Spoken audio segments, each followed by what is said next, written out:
Chapter 1 Lan En. Chapter 1 Lan En. The sound of horse hooves came from the winding and rugged road. This is not too close or too far from the village, and is mainly used as farmland for farmers. At the edge of the field, the dog began to bark alertly, while the cat seemed to sense something, and disappeared after exploding its fur. This kind of beast has always been sensitive to magic and magic. In the direction of the hoofbeats, there was a worthless old horse carrying a young man on its back. Lan En held the reins tightly and drove his mount seriously. Velan, which belongs to the great northern country Temeria, is the poorest province. At first glance, the vegetation looks lush and colorful, but if a decent person spends 2 hours here, he will know that this is a place as disgusting as shit. Under the dense vegetation are swamps and miasmas. The abundant aquatic plants support many creatures, but they cannot provide convenience to humans. In other words, these overgrown and multiplied creatures are much more dangerous to ordinary people than swamps. The inaccessible swamps, poor villages, rude country bumpkins, and monsters jumping out of nowhere are probably people's only impressions of this place. The tired farmers in the field raised their heads. The strangers passing by were the few things they had to talk about in their impoverished lives. So the farmer looked at the passerby carefully. His face looks a little pale, but he is still energetic. The facial features are very different from those of humans on the mainland. The eye sockets are not deep enough and the bridge of the nose is not straight enough. However, they have a delicate appearance and good skin. But compared with those non-human races that are excluded and discriminated against, such as elves, dwarfs, etc., they are clearly human. Probably some place so far away that even the king's urine cannot pass, humans who came there? That's much better than the inhuman race. The farmer holding the snored twice, then tilted his head and spit out a mouthful of thick phlegm toward the ground. The cheap blue cotton armor was black and shiny, and even the cotton on the waistband of the pants was exposed. The cowhide boots, without thick soles, are also cheap. Although they hurt the feet, they can walk freely on the ground. Having a sword is normal in Velan. But, a sword on your back? Even farmers know that no one carries a sword like a bow. How can he pull it out when he cuts someone? The farmer was about to smile sarcastically. Although he didn't even have a pair of shoes, there were not so many rules for laughing. But the next moment, he saw the pupils of the approaching young man. Cat eyes. Mutant freak. The sarcasm turned to panic, and the farmer screamed, retreating as if he had seen some terrible contagious disease, some terrible filth. Even though he fell down in all directions while walking backwards, his hands and feet kept moving back. The iconic feature of a witcher is a pair of cat eyes. The mutant warriors created by ancient human warlocks to clean up monsters. Their originally noble vision and profession have become a plague-like crowd in the eyes of modern people. Lan En sighed inaudibly. He can only persuade himself in his heart, come on, the magical Middle Ages is also the Middle Ages. Ignorance is always accompanied by malice. The pair of amber cat eyes glanced sideways at the farmer on the ground. Immediately, Lan began to tighten the reins and control the horse. The old horse is docile and not strong. But he was also hungry and had only been riding for a week. If someone throws someone directly onto a horse, and if it falls off while traveling, it can be considered as learning. The farmer's dog is black and white and loyal. Even though the hoofs of the old horse could crush it almost to death, it still rushed straight towards its master from the gap between the hoofs. Lan spent a lot of effort to keep this loyal dog unharmed. Hungry, he was even a little out of breath. But when he saw the puppy rushing towards its owner, he breathed a sigh of relief. But just when the dog was about to pounce on its owner, a slender black shadow brushed past Lan En's legs. Whoosh! Oh! The sound of breaking through the air was sharp and frightening, and the lively and loyal dog burst out with blood and screams in mid-air. A crossbow arrow was shot from the lower back and emerged diagonally from the chest. The dog did not respond to its owner. Instead, its nervous and twitching body hit the farmer's feet. The farmer was frightened. Lan En's originally slightly relaxed expression suddenly tightened and turned back into a cold ice cube, and his body froze together with the old horse. A tall and majestic figure, riding an equally strong horse, walked leisurely past Lan En. The man's beard and hair are strong, like a human-shaped brown bear. But his emotionless face was like a piece of ice without emotion. 2 swords were carried on his back. He wears solid and exquisite composite armor. Chain armor, leather armor, iron armor, and cotton armor are assembled alternately to form a calf-length robe. A pendant with the head of a roaring bear swayed around his neck as the horse walked. His eyes are exactly the same as Lan En amber cat eyes. The man bent down on horseback, grabbed the tail rod of the crossbow as he passed the farmer, and pulled the dog's body up from the field. It is unimaginable that a person carrying at least 30 kilograms of armor can make such smooth and agile movements. The dog's body was still twitching nervously, and the death whimper coming from his mouth was desolate and tragic. But he didn't even look at it. With a pop of his own crossbow, he wiped it clean on the twitching dog's skin and put it back in his pocket. And the dog's body was thrown directly to Lan En.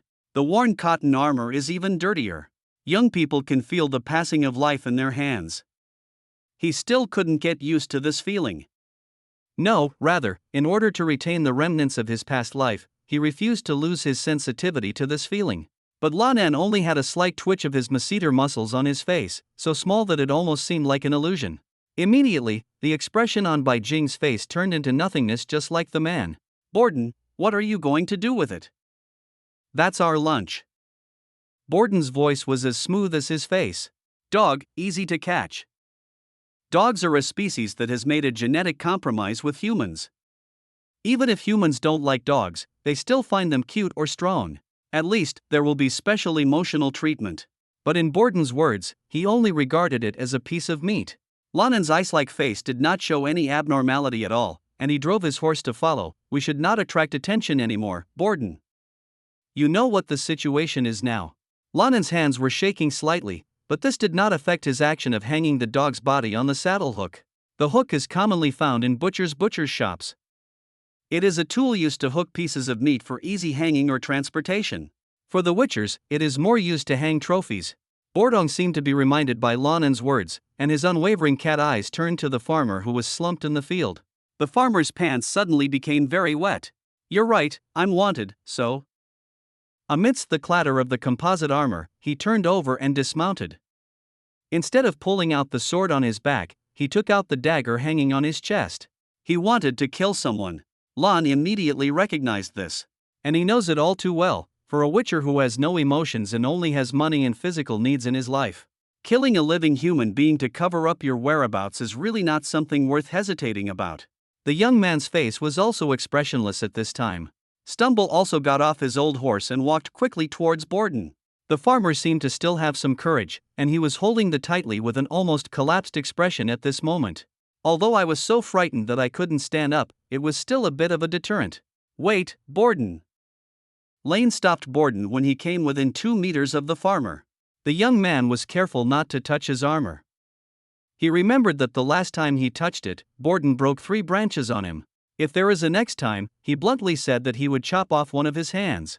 In his eyes, that set of bear school armor was much more valuable than himself. Let's stop for a moment, we can't just kill him. The killing itself is a mark, isn't it? But even so, Lan En still stopped in front of Borden. His expression was still indifferent, as if he didn't care about the life of a farmer at all, and was only thinking about the 2 people's itinerary. Bordong had a sullen face, and after thinking for a moment, he withdrew the dagger. The Witcher's mutation robbed him of his emotions, but not his brain. Lan En turned his head and breathed a sigh of relief. After a brief weighing, Borden turned his eyes from the farmer to Lan En and suddenly spoke. How are you practicing your Yaxi seal? That is one of the 5 magic tricks used by witchers to disrupt the minds of creatures. Lan En turned his head sideways, and his cat eyes shrank suddenly at first, then returned to normal. By the time he and Borden looked at each other, there was no trace left. No, I'm not skilled. I don't even have much time to practice. You are responsible for arranging the training, you know. Lan En's tone was natural and calm. Borden scratched his thick beard and nodded. You just need to be familiar with the Quen seal now. Quen seal is used to protect against physical damage. The man walked straight past Lan En, and this time the boy no longer blocked the way. Looking from behind the man, a magical light shone brightly, and then the farmer's nervous expression became dull. You didn't see anyone just now. Your dog ran into the woods by itself, and you didn't dare to go in. It was like the words that were said came out of Borden's mouth without any fluctuations. Until the farmer nodded dully, he crossed Lan En without any hesitation, turned around and left.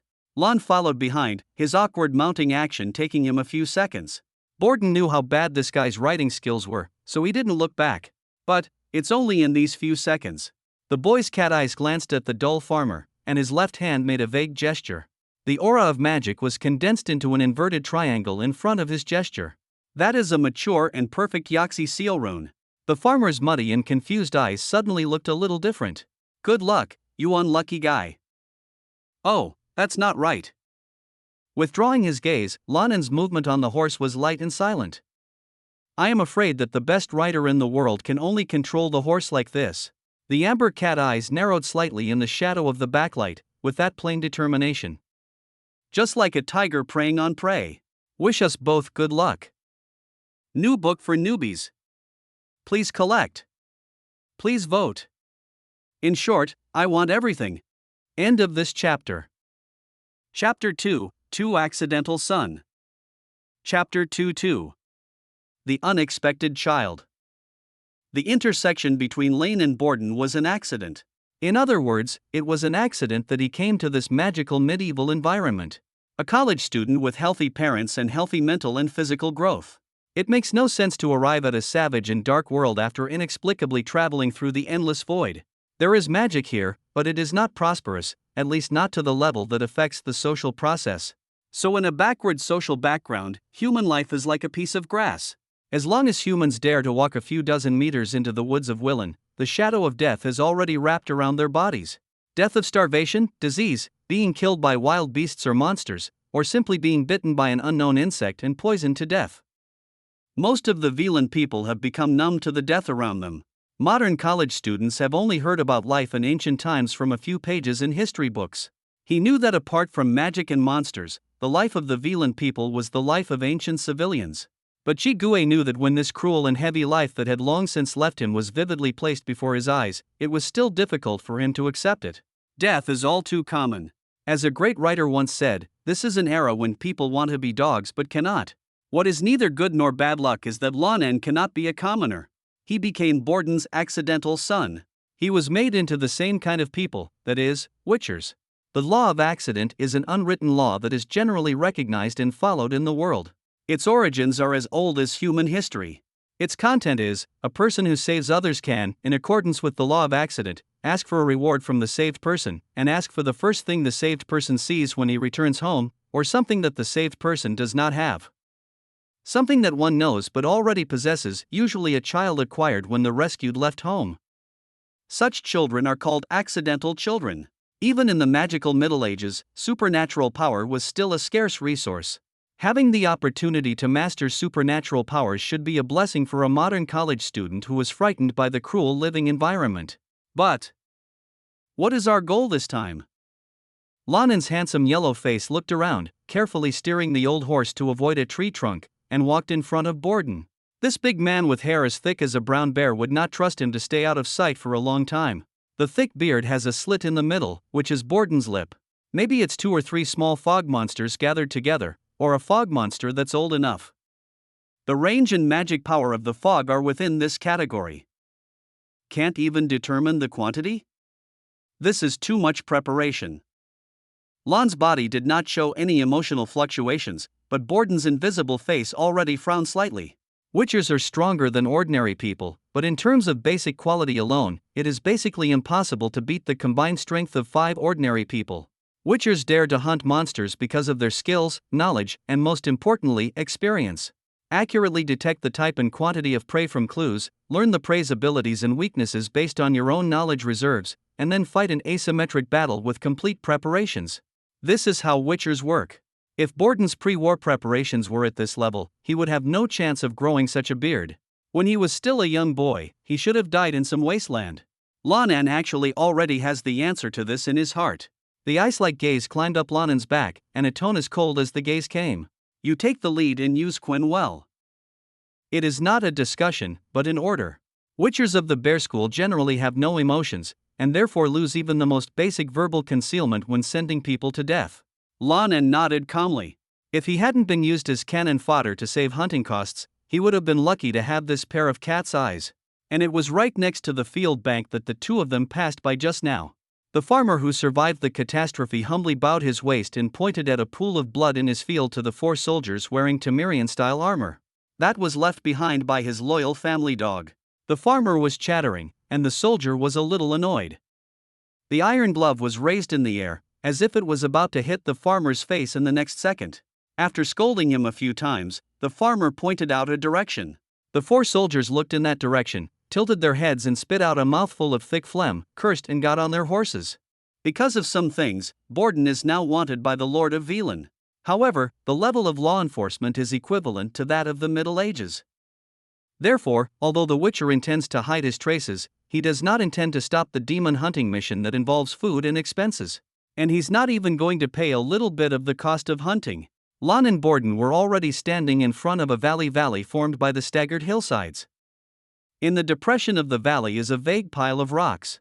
The reason why it is vague is because there is a layer of yellow-green mist that suddenly covers a large area of land. The wind cannot blow it, and the water vapor cannot sink it. Lan glanced at the roaring bear head necklace on Borden's neck.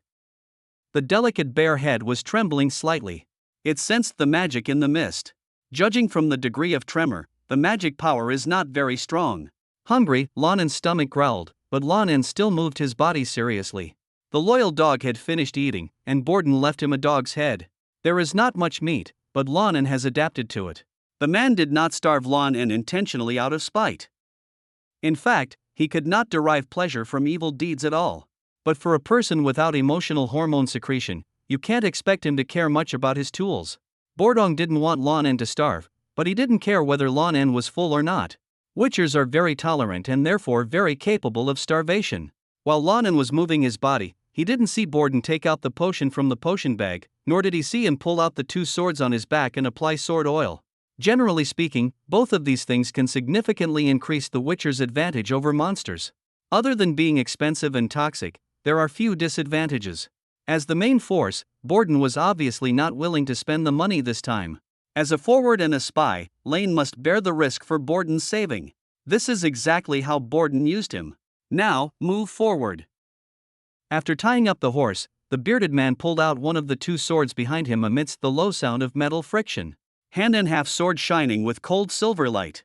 The look in his eyes as he looked at Lan En's back was as warm as the sword light. It was a kind of coldness without any fluctuation.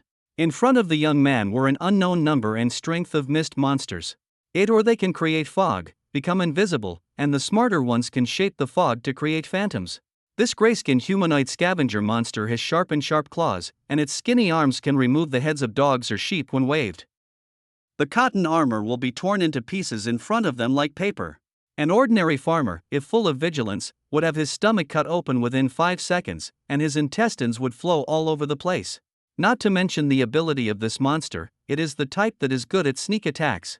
Behind the young man, a demon hunter who had hunted an unknown number of monsters and could move freely wearing an armor weighing at least 30 kilograms pulled out the silver sword behind him. Silver can restrain monsters and has a soft nature. But it was a sword with an iron core covered with silver, so it wouldn't be a problem to cut people. But Lan En seemed to have no feeling at all, and that delicate face seemed to have really lost all emotion and remained motionless. Just tightened the cotton armor tightly on his hands again, and stared blankly into the void. On his retina, there was a clear and concise view. Name, Lan En. Race, Demon Hunter, Magic Transformer. Skill, Bear School Swordsmanship. Practice plan has been formulated. Instruction in progress, interrupted. Reason, insufficient computing power. Poison knowledge, recording. Preparation guidance, interrupted. Reason, insufficient computing power. Quinn's Dharma Seal, practice plan, elementary, has been formulated. Instruction in progress, interrupted. Reason, insufficient computing power. The knowledge related to the life of a Witcher is listed one by one. Swordsmanship, potions, and seals. But in the end, there will always be 4 bold words, insufficient computing power. A series of insufficient computing power are clearly marked with a series of arrows, indicating the whereabouts of this precious computing power. It is a bright red progress bar that is almost finished and marked parsing. The eyes behind him became colder and colder. Lan En remained calm and turned off the projection on his retina with his mind. It's time to get to work. New book for newbies. Please collect. Please vote. In short, I want everything. End of this chapter. Chapter 3, 3 Ghost Turtle-Shaped Stone. Chapter 3 Ghost Turtle-Shaped Stone. Lan En first carefully used the fan method to smell, rolling out a trace of mist and smelling it. He had to determine whether the magical mist itself was toxic or otherwise harmful. If the biological computer in his brain that he picked up during his journey to the Void Sea had extra computing power, he could even determine the effect of the mist on him just by touching it with his finger. Unfortunately, the computing power of brain cells has now been misappropriated. So a smart brain from the high-tech world can only do this. There was a slight pungency in the nose, but it was quickly adapted to the Witcher's body. Lan En nodded slightly. This poison could burn out an ordinary person's lungs in 5 minutes. But it will only cause discomfort to the body of the Witcher, but it will not cause harm within half an hour. Does not affect combat. Thin leather boots stepped cautiously into the mist. With a crack sound, Lan En groped his way forward step by step, and also drew out the steel sword behind him. Wooden handle, iron gray steel crossguard and blade. A Velan sword, just like people's impression of this province, is synonymous with cheapness and poor quality. There is no restraint effect of the silver sword, but for physical monsters, there will be no invalid situation. As far as Lan En knew, this demon hunting mission came from a nearby village elder. According to him, this valley is home to a delicious fungus that only grows in patches here. This is also the only thing in this village that can be sold at a high price by merchants in Velan, the capital of Velan. But a year ago, this fog suddenly appeared, and the people who went to pick fungi never returned. So now, there is not even a single intact and durable iron farm tool in their village. Because there is no money. After the arrival of the Witcher Master and his apprentice, the village gathered the last bit of funds, 53 orens. Used to hire these two evil and dirty mutants to clear out the evil fog in the valley. At that time, when the village elder threw the advance payment to the two of them, he looked disgusted and frightened, as if he had to come into contact with two lepers. This also reminds Lan En's modern brain that even if he gets rid of his teacher, his current situation is definitely not good. But things have priorities, and future difficulties can be discussed later. Present dangers must be faced now. Lan En's amber cat eyes stung slightly in the toxic mist. But he did not even blink his eyelids to moisten his eyeballs. The enhanced senses brought about by the Witcher's mutation began to be mobilized. This kind of human body enhancement that relies on germs, potions, magic and other means can greatly increase and change human beings' original senses, enabling Witchers to do the job for which they were designed by mages, to hunt monsters alone. The thin cowhide boots scratched the weeds on the ground, making a swishing sound as thin as mosquitoes. There is no heavy breathing here, nor even the strong heartbeat of monsters. It is very quiet. In Lan En's ears, there were only the sounds of himself and Borden's footsteps behind him. The sound of Borden's footsteps and heartbeat were lighter than his own. It was hard to imagine the footsteps of a muscular man close to 1.9 meters tall, wearing a suit of thick repetitive armor. Horrid physical control and basic qualities. Lan En could even imagine in his mind the exaggerated scene in the movie where he picked up an adult's neck with one hand and then broke his cervical spine with his hand. My own Witcher Master can really do it. Just as Lan En was groping forward, his sense of touch and hearing detected some abnormal movement. The vertical pupil focus transformation of the cat's eye. The ground is shaking? It's digging. The earth and rocks are being excavated, and something is moving beneath the soil. This is not a mist demon. Without thinking, Lan En suddenly arched his spine like a frightened cat, and then straightened it in a very short time. The oak jumped 1 meter away like a spring. With a crash, a ferocious humanoid claw emerged from the ground. Immediately afterwards, the monster's whole body emerged from under the soil. Humanoid form, but a little short, almost like a dwarf, reaching the belly position of a normal human.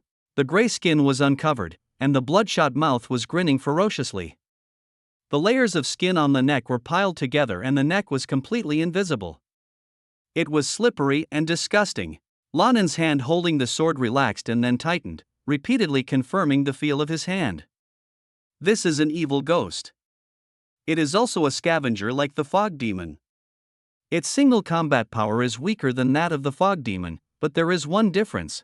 They are completely social creatures. There is a saying in this continent, if the monsters are really bad, swarm them to make them happy. Ouch. Hunting, countless screams began to come from the mist. Lan En's heart sank. His master even misjudged the type of monster in order to save trouble. Looking back with slightly narrowed eyes, the giant man who was shadowy in the thick fog had no intention of stepping forward immediately. Lane knew what he was thinking. Although it is unlikely that the mist demon and the evil ghost live together, why not confirm it since we have tools at hand? You can never have too much insurance and caution. The majestic figure watched the confrontation between the monster and the demon hunter in front of him with cold eyes. It should be said that it was a blessing among misfortunes that Lan En had never fully entrusted his life and fortune to Borden. 17 evil ghosts can only use Kunin and sword skills. Looking around with cat eyes, Lan En was calculating in his mind. Quen and swordsmanship are the courses that occupy a large part of the class schedule arranged by his teacher. 17 evil ghosts are already the number of monsters that can slaughter a village in the sparsely populated Welland. The villages in Willen mostly have no more than 20 or 30 people, including the elderly, the weak, and women.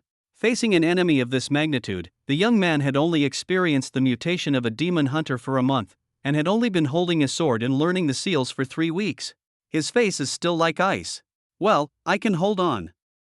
In 3 weeks, a well-nourished human being, even if he is chopping firewood with an axe mechanically, must work hard and mentally for a week to master the correct and labor-saving exercise method. This is just about pursuing the correct way of movement, and does not guarantee accurate splits every time. As for swordsmanship, which involves actual combat factors such as movement postures, differences in terrain, differences in body shape, etc., it is normal for it to take a year or two to train the basic skills to pass the level. Now, as a young man who has only held a sword for 3 weeks, he has a rational and clear understanding of his own abilities. That's not just holding it. He can also act like it under this premise. Lan En completed the assessment of the strength of the enemy and ourselves, and the monsters also lost their last calm in the face of the new flesh and blood that came to their door. It's hard to tell which evil spirit made the move first, but the battle has begun anyway. For soldiers wearing Temerian armor were getting closer and closer to the valley filled with magical mist. They spit, laughed and cursed, and told crude lower body jokes on horseback. But in the eyes and faces of the 4 people, there was a hint of indifference in the smiles. That is the indifference of soldiers, with a disregard for human life and combat. The 4 men include a crossbowman, an archer, a halberdier, and a sword and shield soldier. The sword and shield soldier is the captain of this law enforcement team. The shield on his back looked very new, with the white lily emblem of Temeria printed on the blue background. The crossbowman just told a joke about prostitutes and werewolves, and everyone's weird laughter lasted for a while before stopping. After smiling, he turned to his captain. I said, "Captain." There was a little hesitation on his face. "We won't. Not in the hands of that mutant freak." Without waiting for the captain to respond, the halberdier spat. I said, "Aren't you scared? We have 4 good guys here. I can guarantee that as soon as that freak shows his head, your 2 arrows will be able to pierce directly into his flesh without me or the captain having to do anything. It's hard work. What you're holding is a crossbow. A good crossbow. Who can dodge the crossbow arrows?" The halberdiers shook their heads, looking relaxed. But the crossbowman's mind was still hesitant. I heard people say that those freaks can do magic. As soon as the word magic appeared, the atmosphere suddenly became serious, and even the most relaxed halberdier shuddered. Like something dirty was stained on it. At this moment, it is the time for the captain to speak out. Don't worry. The captain raised a pendant on his hand. That is a stone carved in the shape of a turtle. Lord Vezerad has already told me that I brought the turtle-shaped stone. Those dirty magics that are invisible can't get close to us. Soldiers all know that, and common people also have legends that turtle-shaped stones can restrain magic. How could this be wrong? So the group relaxed again, and even the crossbowman smiled. Soon, they followed the path between the woods and arrived in front of the valley. New book for newbies. Please collect. Please vote. In short, I want everything. P.S. I just bought the Elden Ring, and it's really a bit fancy. End of this chapter. Chapter 4, For the Swords of Two Bears. Chapter 4:4. The Swords of the Two Bears. The idea of combating a single player against a swarm is to transform one-on-one into several one-on-one battles. Evil ghosts are not very powerful monsters. A farmer with a long manure fork in his hand can escape with his life from a single evil ghost if he is calm and brave. Their claws are indeed sharp enough to dig into the ground, but the dung fork has a greater advantage in attack distance than the claws. However, Lan En has experienced several battles in this magical medieval world. He knows very well that in sword fights, enemies that can be easily defeated one-on-one can only be defeated one-on-two. The one who will be easily solved is you. The reality is, For humans, even witchers, blood vessels and tendons are only a few millimeters to a few centimeters beneath the skin. As for claws or weapons, a few millimeters of flesh is no different than non-existence. Scratching is a wound, and a wound will affect movement. Then if one does not rely on personal will, the disadvantage will become greater and greater, and eventually one's throat will be cut off as a matter of course. Lan has not experienced this situation yet, nor does he want to experience it at all. So, even though the Bear School's Witcher mutation formula emphasizes physical fitness and strength, the Bear School's swordsmanship style is tough and solid. He still frequently shifts his footing. 17 demons roared toward them, and the instructor's eyes behind him were cold and without any warmth. Young people can only move laterally. In order not to be surrounded by evil ghosts, he must be twice as fast as the evil ghosts. Is this possible for a young man who is hungry? Not only possible. Lan En did better. Bang! The thin cowhide boots stepped on the ground with the joint force of the muscles and bones, and the soft valley soil was kicked up and a burst of dust flew up. There were even a few weed roots mixed in the splashing earth and rocks. The young man, who was not strong in stature, rushed straight into the side gap like a crazy bear. With a few screams, the scavenging creatures with claws and teeth immediately turned to follow. The explosive power of scavengers is certainly not as powerful as that of witchers. He was quickly thrown away in the straight-line distance contest. However, the evil ghosts that originally ran in a long line, now the few at the end of the team had the opportunity to take the shortest route and block Lan En's front. In his mouth that was full of stench, there were shreds of rotten meat hanging from his twisted and hideous teeth. 5 demons have already taken over Lan En's route, and are now hunching their waists in anticipation, stroking their paws. But the young man's expression did not change at all. It was as if what he was wearing was not some cheap cotton armor, but the family heirloom armor of a knight or a knight. Or maybe the 5 pairs of claws in front of him that can dig tunnels underground don't exist. He watched as the mouths of the 5 evil ghosts opened wider and wider as the fresh flesh and blood approached, until they could no longer bear the temptation. Following his hunting instinct, he jumped up. His short body used his own weight in midair and thrust his claws downwards. And Lan En's cat eyes were slightly enlarged at this moment. Quen. A seal that can build a physical protective shield, which lights up with the aura of magic. Under normal circumstances, this seal will be directly invisible. It will only take effect the moment the Witcher is attacked, swing away from the attack and then shatter. But with the knowledge of the Bear School, it will generate an orange-yellow spherical shield. This is not a profound usage. In fact, the entire Witcher's seal system is considered a trick in the eyes of a real wizard.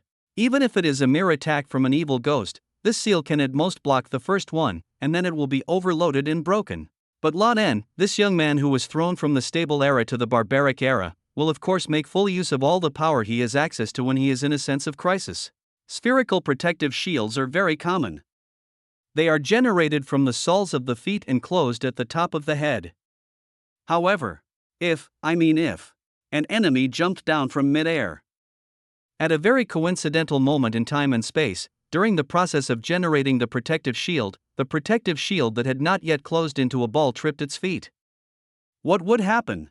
Perhaps you have never experienced what it feels like to go downstairs and step into the air, or what it feels like to go upstairs and not lift your legs high enough. Today, it was experienced. The center of gravity is an extremely important factor in any fight or martial arts. There are many ways to play it in the magic world. Lan En's cat eyes calmly met the evil ghosts suddenly widened in panicked eyes for a brief moment. While rolling in mid-air, 3 of the 5 evil ghosts were tripped by the protective shield that happened to form. They leapt directly over the young man's head and smashed into the group of evil ghosts chasing flesh and blood. Suddenly a crowd of people stood on their backs. The sound of the shield shattering was heard. Even if there was no direct attack, the force of the impact of the 3 evil ghosts was enough to break Quen. In the midair in front of Lan En, there were 2 scavengers roaring towards him with their claws straightened. They don't care how the same kind in front of them flew out, they are just eager to eat the first bite of meat. But Lan En, who had lost his shield, looked at them with eyes that were no different from them. It's like looking at a piece of meat already lying on the chopping board. The Quen seal just now was not used for protection, idiot. With a bang sound, the orange-yellow shield shattered into fragments with real kinetic energy. Whoa! Before the 2 demons in midair could react to what was happening, the outward explosion of the fragments distorted their postures. Then a cold light flashed. Oops! The sound of the sharp blade piercing the air is cold to the bone. The cheap Willen long sword was held by Lan En's face, with the sword head pointing directly at the evil ghost's body. This dusty long sword was deliberately placed at a weird angle. As Lan En thrust forward, it felt as laborious as digging into cooked leather. If it is a silver weapon, it is almost the same as cutting meat normally. Although it took a lot of effort, the evil ghost's thin body couldn't stop the thrust with momentum and center of gravity.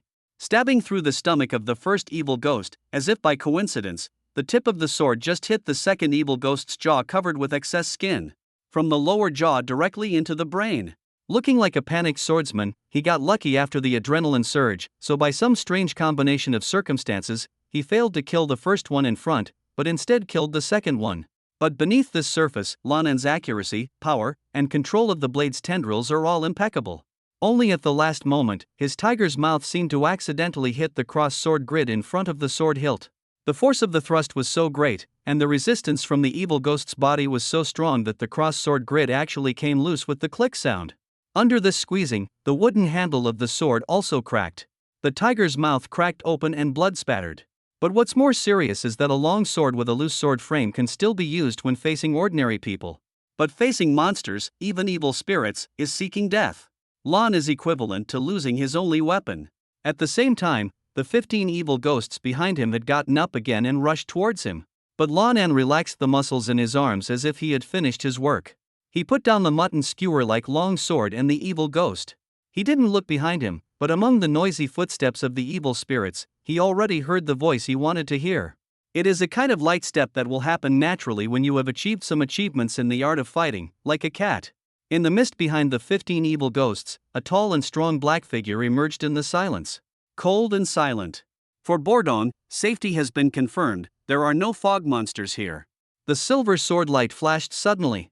Different from Lan En's precise and ruthless swordsmanship, Bourdon's swordsmanship adheres to the consistent characteristics of the bear school. A solid sense of strength. Puff. The sound of blood was mixed with the sound of bones being broken. Bourdon's silver sword, carrying the stinky blood of evil spirits, drew a sad arc. The 4 evil ghosts were cut off directly from the chest because they were stationed closely together.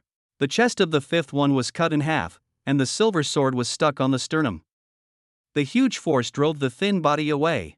The tip of the sword protruding from its chest sliced off half of the 6th evil ghost's head. 15 evil spirits were gathered together with their backs exposed. For Bourdon, just a few swings of the sword were enough. This use of Lan En excellent value for money. New book for newbies. Please collect. Please vote. Looking for the most important follow-up reading. P.S. Damn, why? After I started writing a book, the balance between work and entertainment became so difficult to grasp. How could this be? End of this chapter. Chapter 5, 5 Attacks. Chapter 5. Attack. With a click sound, the silver sword with cold light cut off the head of the last evil ghost. The bearded man carefully wiped the dirt on the sword with an oilcloth and put it back into the scabbard with an expressionless sound. The monsters entrenched in this magical mist had been completely eliminated. This task was just like Bourdon's own expectation, effortless, easy and cost-effective. 17 ghosts, if he were to kill them head-on. Then facing the crowd of monsters surrounding them, even this bear school armor would not be able to withstand it. At best, it would be a minor injury. Moreover, it costs at least 30 orens to repair the armor, and the loss of the silver sword's blade costs 10 orens. If you drink magic potion and apply sword oil, it will be another expense. As a witcher, if you want to make money, you have to calculate the costs. But fortunately, his luck has been good recently. Tightening the buckles of the armor that had become slightly loose due to movement, Bourdon raised his unwavering eyes and looked at his apprentice. He is currently holding on to the worn-out Willen sword, gasping for air. Adjust your breathing. Bourdon said in a commanding tone. Our emotions have been erased by the mutation process and we will not be afraid. However, the body's crisis instinct will still explode. Adrenaline surges and physical strength leaks. These are normal phenomena. As long as we adjust our breathing, our bodies can quickly recover. There was no sweat on Lan En's lowered head at all, but there was a hint of surprise in the invisible shadow of Bourdon. This is the rare common sense teaching of this teacher. Normally, in order to improve the usefulness of his apprentice, he always only works on combat courses. It seems that I did save him a lot of money this time. Lan En was analyzing in his mind. Then he wiped his forehead with his palm as if wiping sweat and raised his head. It turned into that expression like ice cubes again. Like most people in this school of thought. Understood. He responded to the instructor's teachings and made his already unruffled breathing more obvious. Then he consciously took out his hunting dagger and started to cut off the devil's ears. These were the mission credentials. Borden used his knowledge to start stripping more valuable alchemical materials from the monsters. He has never explained this kind of knowledge to Lan En, and currently, he has no intention of teaching it. This fog was not created by fog monsters, and it has nothing to do with evil spirits. Have we completed the commission for that village? Lan En cut off an evil ghost's long ear with a stab sound, and the smelly blood was splashed on the ground. The basic intention of the village's commission was to repick valuable fungi, but now the cause of the magic fog has not been figured out, let alone dispelled. The monsters are gone, but the fog itself is poisonous to ordinary people. It has nothing to do with us. Borden said calmly. The corpse of the monster is the proof for us to collect the money. There are no monsters in the fog now. After we have finished the work, we need to collect the money. Children and old men cannot be deceived. After saying that, his eyes glanced at Lan En's sword. Your swordsmanship is so bad that you can't even see it. Even holding the sword is slippery. And stabbing evil ghosts in the stomach is a joke even farmers know. It doesn't affect their counterattack before they lose too much blood. In other words, you are lucky. The two took the initiative to put their heads on the tip of your sword, leaving you to face a monster weighed down by a corpse, otherwise your sword-holding hand would have been torn alive. I will give you another sword, but you owe me 10 orons. 10 orons. Even if half of the plating of the Bear School silver sword is worn away, the repair cost will only be 10 orons. What Lan En will get is probably just another cheap Willen sword. Its market price is generally 2 to 3 orons. But Lan En didn't care at all and accepted the deal calmly. Including the cost of the mutation potion, he actually owed his mentor more than 400 orons. In fact, this debt was the basis for Borden to tie himself to him as a pathfinder. As for Lan En himself, does he agree? That's not really important. But Lan En knew that if he continued to follow Borden, he would not only have to face the risks of monsters and missions, but he would probably have to bear usury for the rest of his life. Witchers live long lives, and there are few cases of physical decline with age. Then Borden's loan sharking is likely to weigh on Lan En for hundreds of years. No one likes the feeling of owing money, especially Lan. The sound of flesh being cut and the sound of blood vessels bursting continued for a while. The stench of monster blood spread far and wide. Borden has harvested all the valuable alchemy materials from the evil ghost, including claws, liver, heart, etc. However, his apprentice, unusually, did not even finish cutting off his ears. The tinkling noise was endless, irritating the Witcher's keen senses. What are you dawdling about? The man asked without emotion. He didn't want to waste time. The two of them have been in this fog for more than 20 minutes. Even with the Witcher's resistance to poison, there is already a burning sensation in the respiratory tract. Lan En's, who had his back turned to him, seemed to be still busy with something. I'm trying to fix the sword grid in Velan. I can't live without a weapon. This is a perfectly normal statement. No one dares to go out empty-handed in this world, because their life is too long. But Borden didn't care about rationality, and his voice became colder and colder. I said, I will give you a handful. Now, at once, get started. The busy figure with his back turned to him paused for a moment, then lowered his head and nodded. On the other hand, Lan En didn't repair the crossguard at all, he just made noise by beating on the guard. 27 minutes, can only be delayed until now. Compared to Borden, Lan En's body has just become a witcher, and his resistance to poison is even worse. His respiratory tract, nasal cavity, and lungs are as painful as being roasted by fire. Now, there are 2 bright red blood stains flowing from his nose. But the young man's expression turned a blind eye to the pain in his body, only calm and firm. Enough. Standing up, Lan En wiped away the blood from under his nose, facing his mentor who was leaning against him and looking down at him. Teacher, we can go. Your sword. Borden did not move, just stared into the apprentice's cat eyes. Is it fixed? You didn't teach me, so all my efforts were in vain. Lan replied simply. He looked at his mentor without hesitation, and his unwavering expression was exactly the same as that of Borden. The bearded man nodded noncommittally, turned and walked out of the fog. Lan En followed suit. Stepping out of the fog, the two of them took a deep breath in unison. Witchers are very resistant to poison, but their body's desire for clean air is instinctive. In the process of walking out, Lane maintained a position one step behind Bordon. He was always observing his teacher. At the first breath of fresh air, even the bear school whose emotions were most severely obliterated would simply enjoy the healthy air due to their instinctive reaction at this time. But the second bite immediately followed. Breathe in. Ha! As if sensing something from his keen sense of smell, Borden's unwavering face suddenly frowned. This smell is. Someone is nearby. Lan En took a step back silently. Followed by whoosh. Asterisk 2. Two flying arrows hit Borden's face. Ha! Exhaling loudly, the bearded man looked as ferocious as a monster. Please collect it. Please recommend. Please read it. Omega. P.S. Everyone, it's me. Hate. Child. End of this chapter. Chapter 6, 6 Rebellion. Chapter 6 Rebellion. Queen. I don't know how much better than my own apprentice's seal. Perhaps because of his own knowledge and thinking horizon, Borden could not think of many strange uses of the seal. But a solid foundation will naturally bring him tangible gains in the original function of the seal. An orange magic shield is generated in the blink of an eye. Sturdier than Lan En's, and more capable of withstanding physical attacks. If the three evil ghosts just jumped on this Cunin shield, they would probably become stickers on the wall.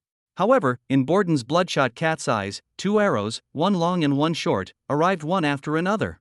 The longer one came from a long bow. After hitting the shield, it made a crack sound.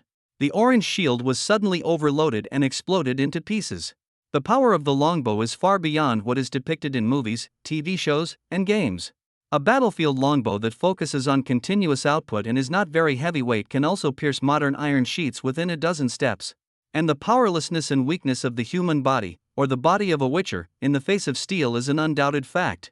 Quen's seal, which burst out with all its strength, could only block one bow and arrow, but there was no frustration in Borden's eyes. This result is reasonable and lucky. The longbowman's skill was very good, and his arrow was aimed straight at Borden's throat. The Witcher's school armor is not equipped with a gorget. If he is hit by a bow and arrow, his fate will be no different from that of an ordinary farmer. The sharp arrows will directly pierce the skin, muscles, cartilage, blood vessels, and trachea, then scrape through the bones and emerge from the other side. The demon hunter's physical toughness exceeds that of humans, but given the gap between steel and flesh, this superiority is no different than non-existence. The arrow from the longbow was deflected by Quen, which gave Borden precious time to react. Facing the crossbow arrows that were faster and more powerful but were launched later, the man managed to raise his arms. Ding! A loud metallic clashing sound. The crossbow arrow directly collided with Borden's metal armguard and was bounced away. His thick arms trembled. Crossbow arrows are more powerful war tools than bows and arrows, and can even penetrate plate armor several millimeters thick. Even if its power is attenuated by the bracer, it is still enough to leave large bruises on the Witcher's wrist. As long as you change to a piece of inferior armor, the crossbow arrows can penetrate directly into the flesh. But pain cannot affect the Witcher's battle. The raised wrist reached behind his back, and a clear steel sword was unsheathed amidst the friction of steel. The Xiong school's specially enhanced physique and strength allow the steel sword to go from unsheathing to slashing in less than half a second. The air was cut through with a whimper, and the sharp steel slashed straight towards the bushes beside him. Even if he slashed hastily with his bruised arm, Borden's swordsmanship was terrifyingly solid. His blade ribs are stable and the direction is precise, ensuring the lethality of the sword to the greatest extent. If an ordinary person were to fight against him, this sword would be enough to make the difference between life and death. But the premise is that the ordinary person cannot carry a shield. The shield is the greatest protection in combat. Bang! The treated wooden shield made a loud muffled sound. The bushes have been slightly separated by the pressure of Borden's sword wind, but there are still many branches and leaves like vegetables pressed on the cutting board. Cut between blade and shield, sap flying. The leader of the four-man law enforcement team, an experienced Temerian sword and shield soldier. At this time, the white lily emblem has been branded with a deep sword mark on his shield. From the experience of veterans, the stance in a confrontational posture should be as stable as a rock. Because it is supposed to be a method of using the shield to press the center of gravity and body weight forward during a legion confrontation. Unless the opponent can push his entire body and the weight of his armor out, there is no way he can shake this posture. But in this hasty sword blow, he really retreated. A pair of cloudy eyes were rounded, with a surprised expression as if he had seen a demon spirit with his own eyes. He has traveled all over the country, but he has never seen a witcher, let alone fought against them. His poor imagination, which was trapped in the Middle Ages, really could not accept that a humanoid creature could burst out with such power. It is also impossible to imagine how this mutant freak found him hiding in the bushes. But the battle has begun, whether it is imaginable or not, we must fight to the end. A one-handed sword used with a shield, sticking out from the edge of the wooden shield. Like a vicious snake. The target is Borden's sword. The law enforcement captain has a lot of experience. There is a difference in length between a one-handed sword and a half-handed sword, plus the difference in wingspan between him and Borden. Make him unable to threaten the opponent's body. Then simply tap the opponent's sword to disrupt the enemy's attack rhythm. If you're lucky, you can even deflect the enemy's center of gravity. His plan revealed the sophistication of a veteran. But the reason why witchers are able to hunt monsters is largely because they have the ability to cast spells. Hold a sword in one hand, but the other hand of the bearded man has already formed a strange hand seal. The lips under the thick beard moved, alder. Bang! The translucent shock wave hit the shield in an instant. The shield, which already had sword marks, actually broke into two pieces along the crack after a click. Alder's seal is a spiritual impact. The law enforcement captain stumbled off balance, his wrists swinging in the air. A stone carved into the shape of a turtle protruded from the cuff. Turtle-shaped stone is stupid. The east side of Bor is like an iceberg. Magic is a scarce resource, a service that only princes, nobles, or wealthy merchants can enjoy. But in this world, it seems that every farmer who digs food in the fields, as well as the shepherds who milk cows and herd sheep, swear that their bad luck and miserable life are caused by magic. The land is not fertile enough, the cows are sick, and the sheep are lost, all must be caused by magic. This is fear and denigration born of ignorance. Hence, rumors about breaking magic and forbidding magic are flying everywhere. From the crowing of a rooster to a rabbit's foot, if there is a demand, there will be a market. The most famous one is undoubtedly the turtle-shaped stone. Even many nobles and politicians who are not very exposed to magic are convinced of this. Let alone the few ordinary soldiers in front of him. But the fact is, the only thing that can resist magic is magic blocking gold. The sword and shield soldier's eyes flashed with disbelief and panic, a complex mixture of two emotions. He was already off balance. With Borden's level of swordsmanship, all he needed to do to get the result was to lightly scratch the opponent's throat with the thin tip of the sword. The skin and flesh will be cut open, and the blood vessels will be cut into two parts. Under the stress contraction of the muscles, the blood vessels originally in the neck will be pumped directly into the chest cavity. Heavy bleeding. Hateful bleeding that cannot be saved even if a mage is present. But just when he was about to make this stroke, his solid and steady swordsmanship suddenly stopped. Then the strong man, like an upright brown bear, stepped on light steps and jumped directly away from his original position. At the next moment, two arrows pierced the air there with a whoosh sound. The sword and shield soldier took advantage of this to stabilize his center of gravity, with half of his shield protected in front of him. Other than the area of the shield being reduced by half and people being a little panicked, it was no different from the beginning of the battle. This is a one-to-many dilemma. Each of the four-person law enforcement team alone cannot survive one round in front of Borden. But now it is difficult to even cause effective damage, let alone killing. A strong man with light steps. At this time, Superman's hearing came into effect. Someone was about to rush out from the bushes behind him. Hearing the sound of the grass and trees being scraped, he was a man with a long weapon. Having long weapons, he is also a difficult opponent. At this time, even with Borden's combat power, he felt a serious crisis. He made a prompt decision and began to call his apprentice. Lan En. Go and kill those two shooters. They are behind the rocks on the in front and behind the bushes. Lan En is his accidental son. According to long-standing legends, there is a profound fateful connection between that accidental son and his adoptee. The fate of both will make huge changes for the other. After the Witcher's mutation, he was like a standard bear school Witcher, losing most of his emotional fluctuations. They are the same kind. Same kind who are connected by fate. At this moment, Borden will certainly believe in his apprentice. His sword is broken and cannot deal with monsters and Witchers, but it is enough to deal with humans. Now Lan En is standing in front of the halberdier. The halberdier, who was originally full of confidence in the turtle-shaped stone, is now frightened but mustered up the courage to face the young man's cat eyes.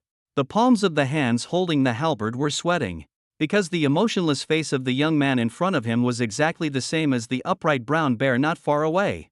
Lan En responded to his mentor without looking back. "Okay, teacher." After receiving the response, Borden had already begun to mobilize his muscles, preparing to take the opportunity to kill the sword and shield soldiers in front of him. The young man drew the broken willen sword from his back, just when the halberdier swallowed a mouthful of saliva to relieve his tension. "I'm here to help you." The first few words are like an iceberg, but in the final sound, the lava beneath the iceberg is exposed. Twist your waist and throw your hands away. The muscles and bones strengthened by the magic potion are bulging every inch. The long sword of Willen, whose guard was already swaying, rushed straight into Borden's back with a sound more terrifying than a crossbow. "Please collect it. Please recommend. Please read it. P.S. It's really not possible. You can always leave more comments. _ End of this chapter. Chapter 7, 7 Perfect Mutations. Chapter 7. The Perfect Mutation. Borden's trust in Lan En is because his performance is too bear school. Iceberg-like ruthlessness, this was the impression Lan showed his teacher the moment the Witcher's mutation was completed. Most demon hunters of the bear school have weak emotions, although because of this they will draw their swords and kill people if they disagree, without any psychological burden. But it is also because of this that they even lack hatred. They only care about money and their own physiological needs. To sum up these two things, it shows that they only care about their own life maintenance. Borden has ensured Lan En's safety and food, and is teaching him the skills of a witcher. Although this process is unpleasant and even cruel, it is true. From Borden's point of view, Lan En's thinking should be very different from his, so there is no need to hate him. But there is a problem that Borden has never thought about. What if Lan En had retained his feelings from the beginning? What if his witcher mutated and was actually perfect? The cheap blade screamed in the air. Bordong's pupils not only shrank suddenly, but even the hairs on his hair stood up at this moment. No matter how cheap a Velan sword is, as long as it is a sharp piece of iron, it has the ability to kill people. The timing of Lane's throw was so critical that Borden even thought it was a coincidence. Based on his understanding of his apprentice, the young man's combat experience should not have been able to seize this moment. All the muscles in his body were adjusted to forward motion. That was the preparation made a moment ago to kill the sword and shield soldiers. But now, the stiff and tense muscles have lost their ability to adapt. Even if the transition between relaxation and tension does not take half a second, it actually only takes half a second to distinguish life and death in a sword fight. Must charge forward, this is a planned action of his body muscles. Unless he wants to fall, he can't change. The emotionless mind helps a lot here.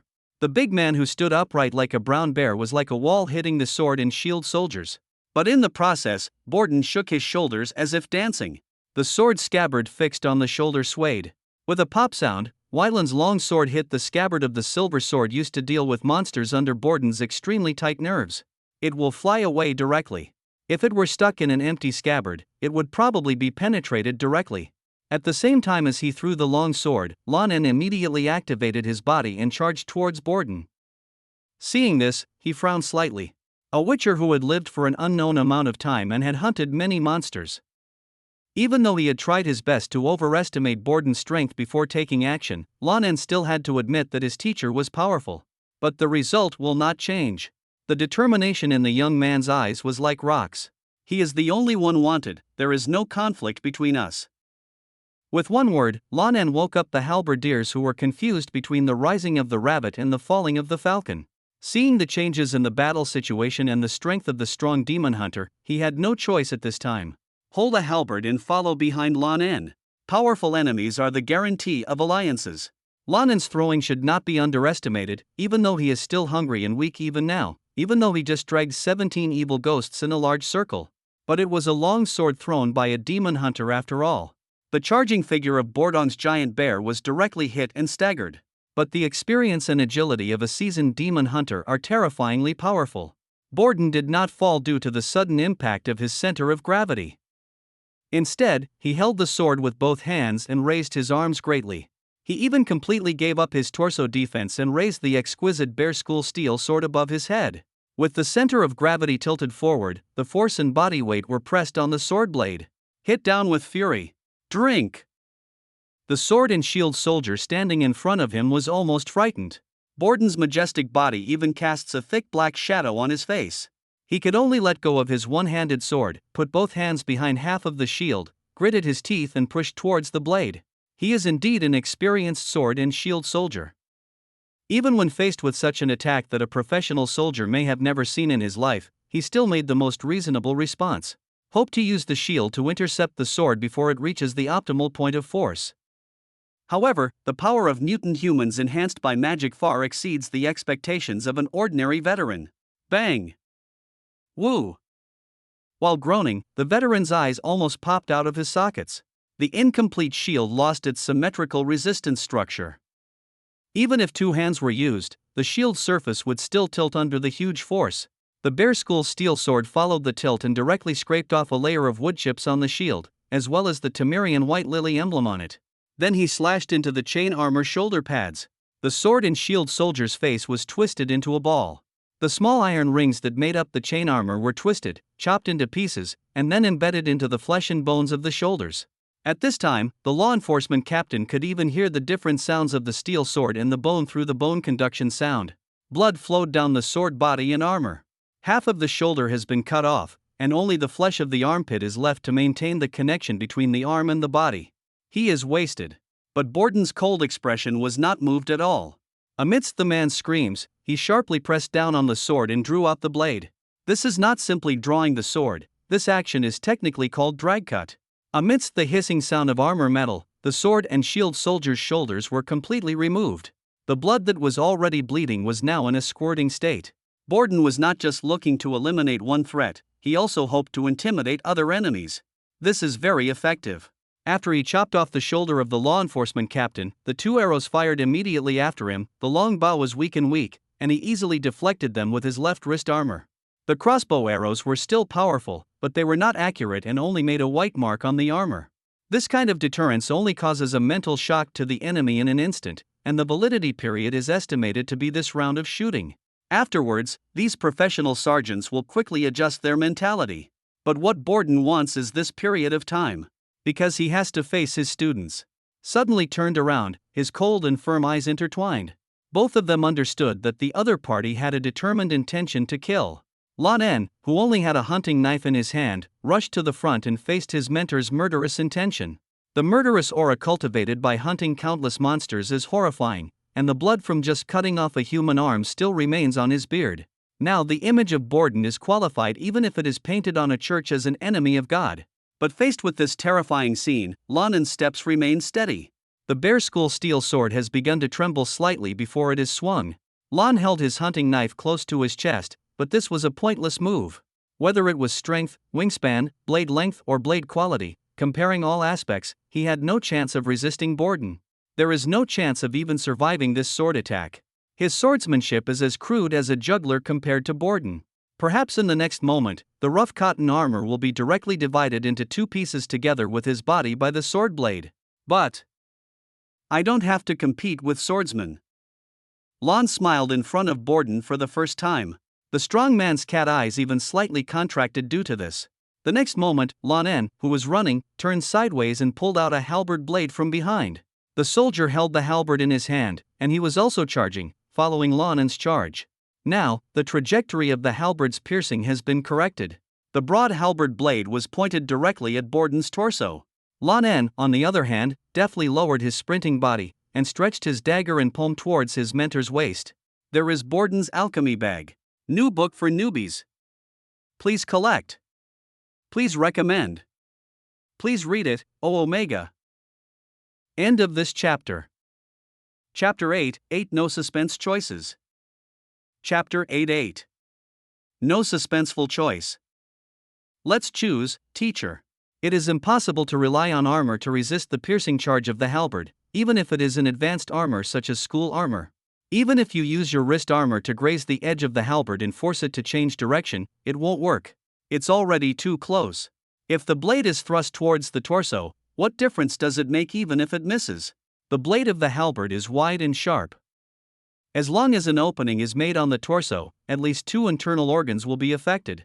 The heart, liver, spleen, lungs, and kidneys cannot remain intact.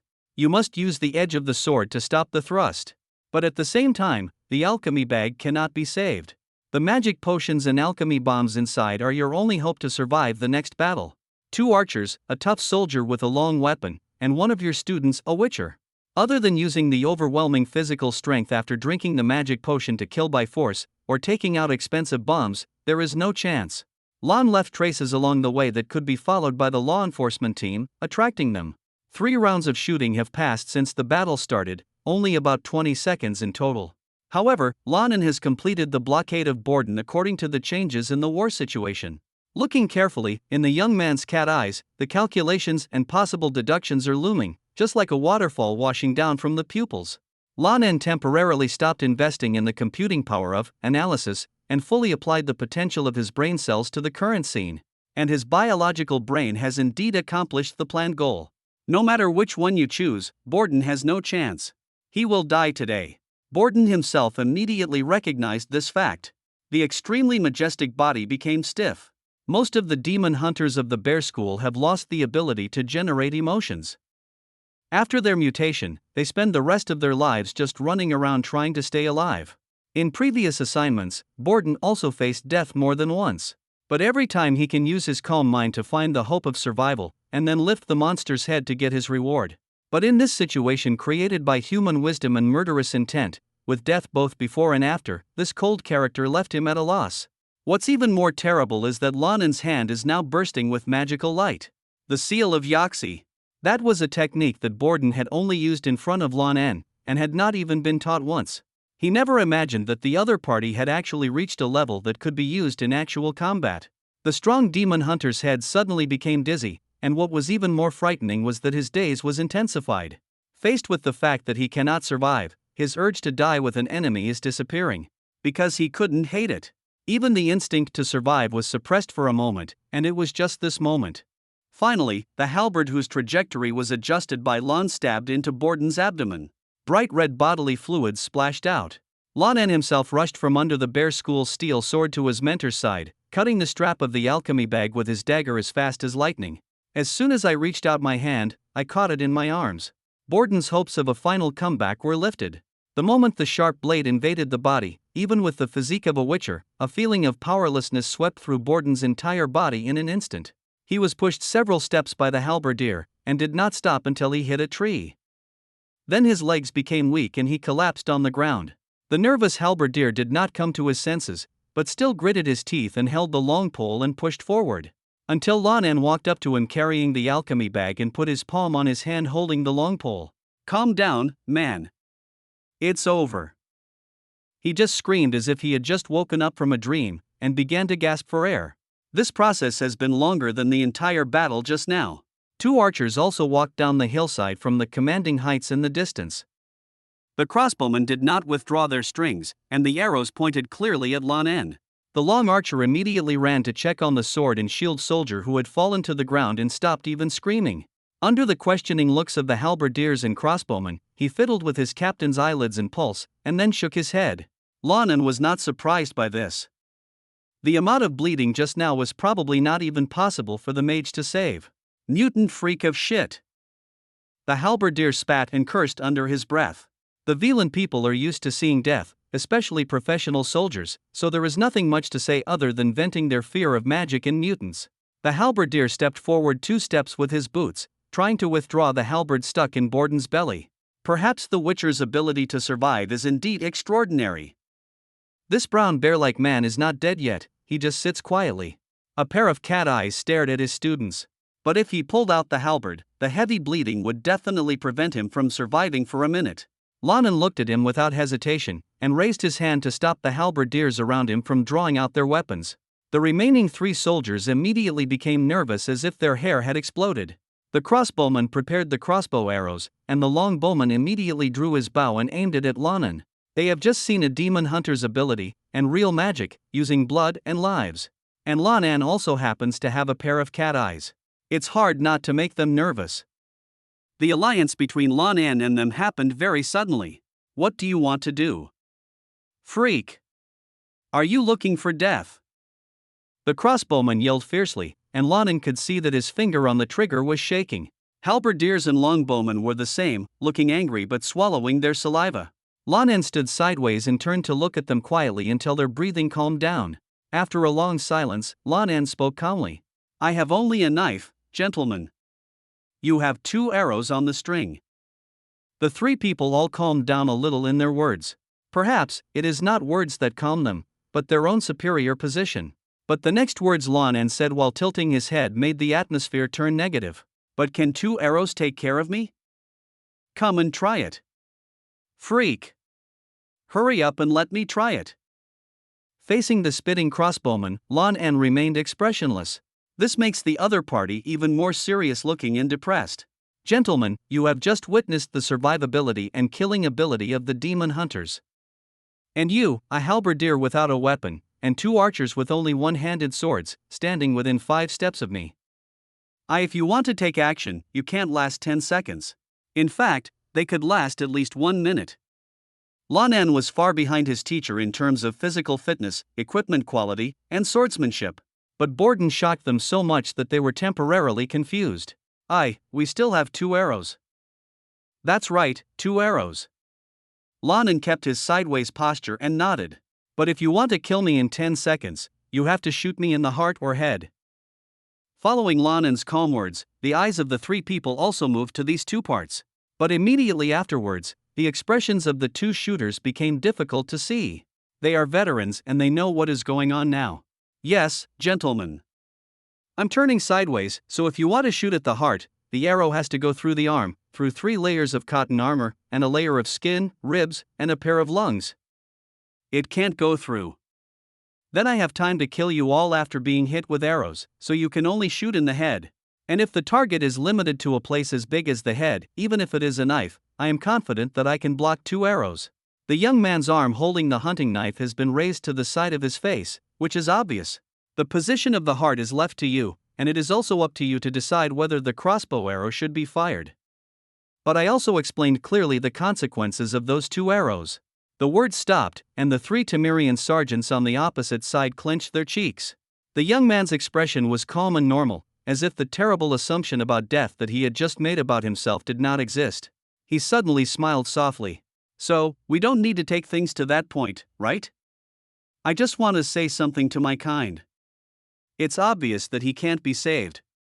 Even if the priests of Maritelli are present, he can't be saved. Isn't it? You can take this time to collect the body of this respectable soldier. He will be almost dead by then. You can just carry their bodies to the Lord's castle to collect the bounty.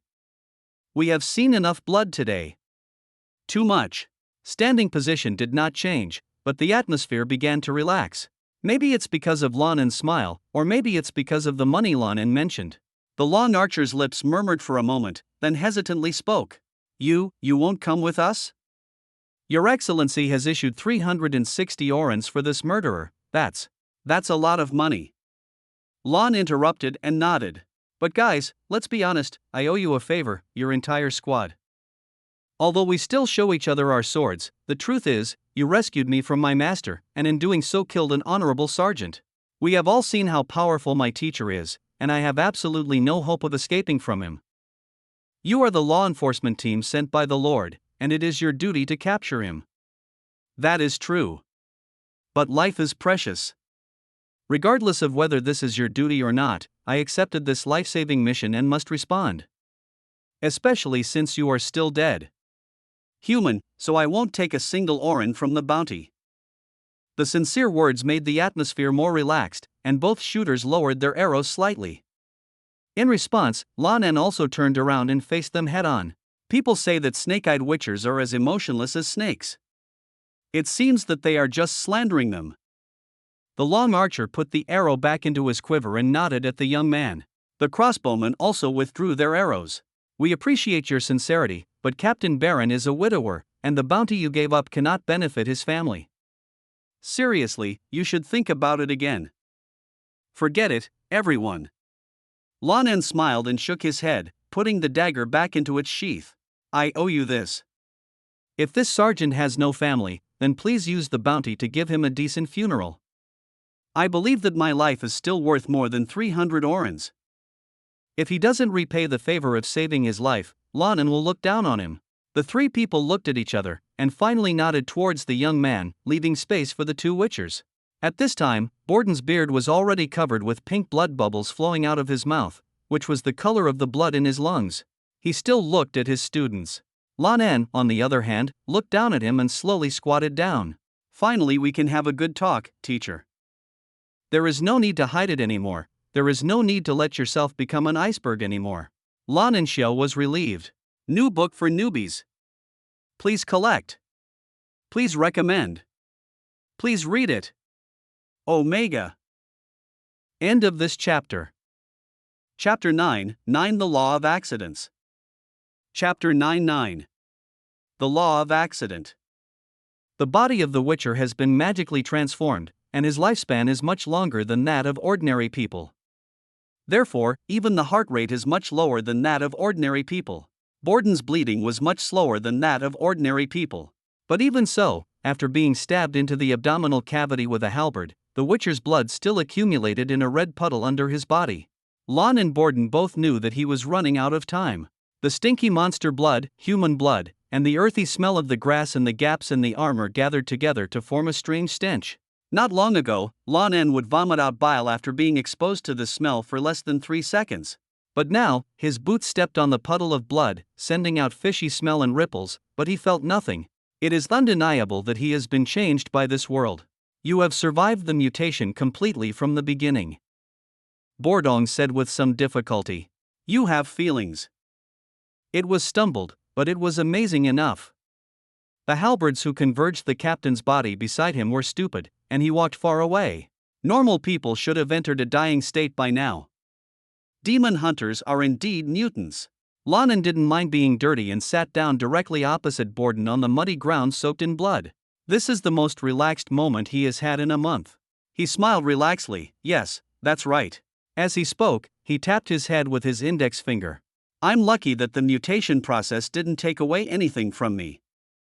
Borden's hairy head nodded numbly up and down, and only he knew the incredible feeling in his heart. The process of mutating an ordinary person into a witcher is too painful for humans to bear. Most witchers have eccentric temperaments. This phenomenon is caused not only by physiological changes caused by mutations, but also by a large part of mental distortions caused by excessive pain. And a young man like that actually made a plan immediately after the 7-day sudden change and concealed his emotions? Are you kidding?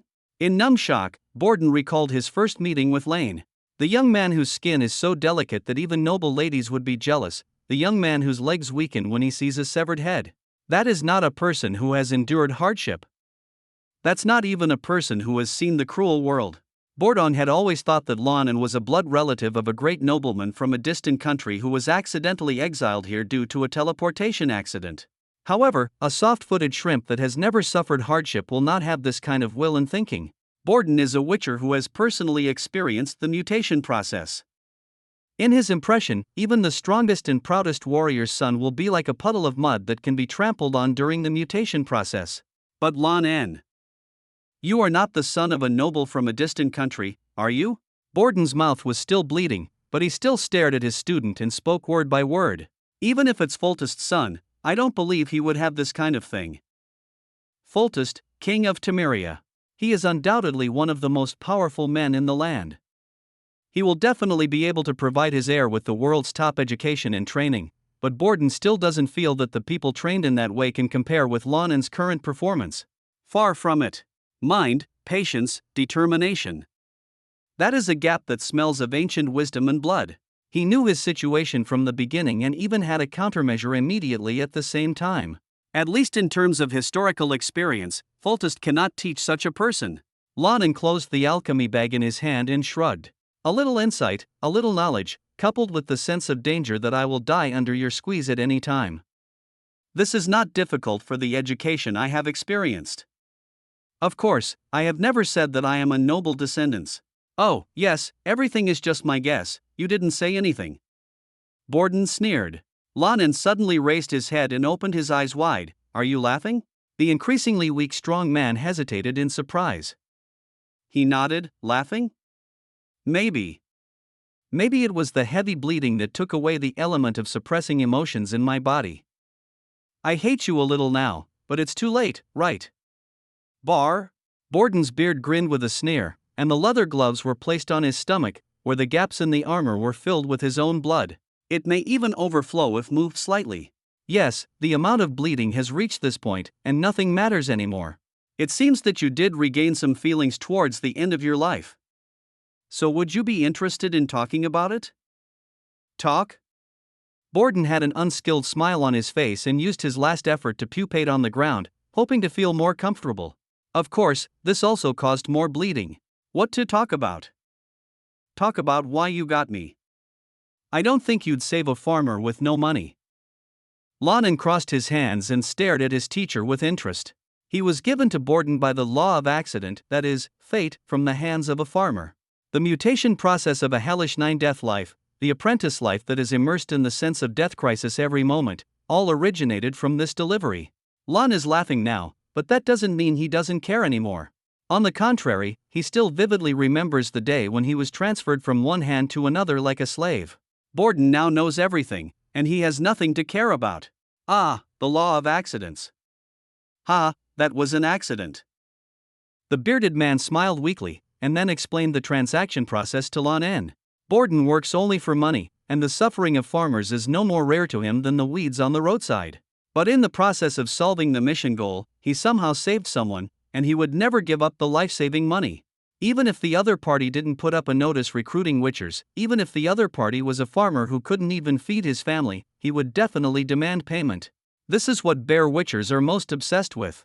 But Borden also knew that in Willen, a place that was so poor that it was so heart-wrenching, a farmer was really so poor that he couldn't scrape even half an ounce of oil, so thinking that he must get something, anything, he can't go back empty-handed anyway, he activated the law of accident. So, when the unlucky farmer took Borden home with a grimace, opened the broken door and let him take something away according to the law of accident, the young man who inexplicably smashed through the roof of their house and was lying on the weeds was the obvious choice. It is true that it is illegal to keep slaves in the northern countries. But a guy who appears out of nowhere and has no identity or household registration certificate cannot be regarded as a person in any dynasty or country. So the farmer immediately stripped off the young man's clothes that looked good, and as his own property, drove him and the mutants on his side out of the house. It's just such an experience, neither great nor surprising. Not every birth of a child of destiny will become a legend. For example, you are not. Borden said sarcastically, he is becoming more and more humane now, but this phenomenon also means that the blood in his body is getting less and less. But for me, a humble demon hunter, your appearance was too coincidental and too ridiculous. So even if I had no feelings at that time, I was not willing to take the risk of going against fate and throwing you away. Go down. So even though the Witcher has always been a loner, in the end I turned you into one of the same kind. Fortunately, you did a good job, removing the potion of the trial of green grass, and you have begun to make profits for me. New book for newbies. Please collect. Please recommend. Please read it. P.S. It's okay to leave comments. I feel like I'm on a single machine. End of this chapter. Chapter 10, 10 Rage and Analysis completed. Chapter 10:10. Anger and Analysis completed. Profit for you? That's an interesting word. Does not regard him as a living person, on the contrary. This word only refers to him as a tool, just like a sword, a pair of gloves, and a dung fork. Personality, dignity. Everything we once took for granted has been crushed into insignificant crumbs in this word. Lan En even chuckled at this. But his amber cat eyes were as cold as ice. Borden saw it clearly, but he didn't care at all. He is almost dead, what else can he do? He saw that the apprentice who killed him was now angry because of his words, and even a little happy. At the end of his life, the Witcher experienced emotions again, so he had a strong conversation. Every time he opened his mouth, blood would flow out with fragments of internal organs, and the blood would tangle his beard into an ugly mess. But he still had no intention of stopping. What about you, Lan En?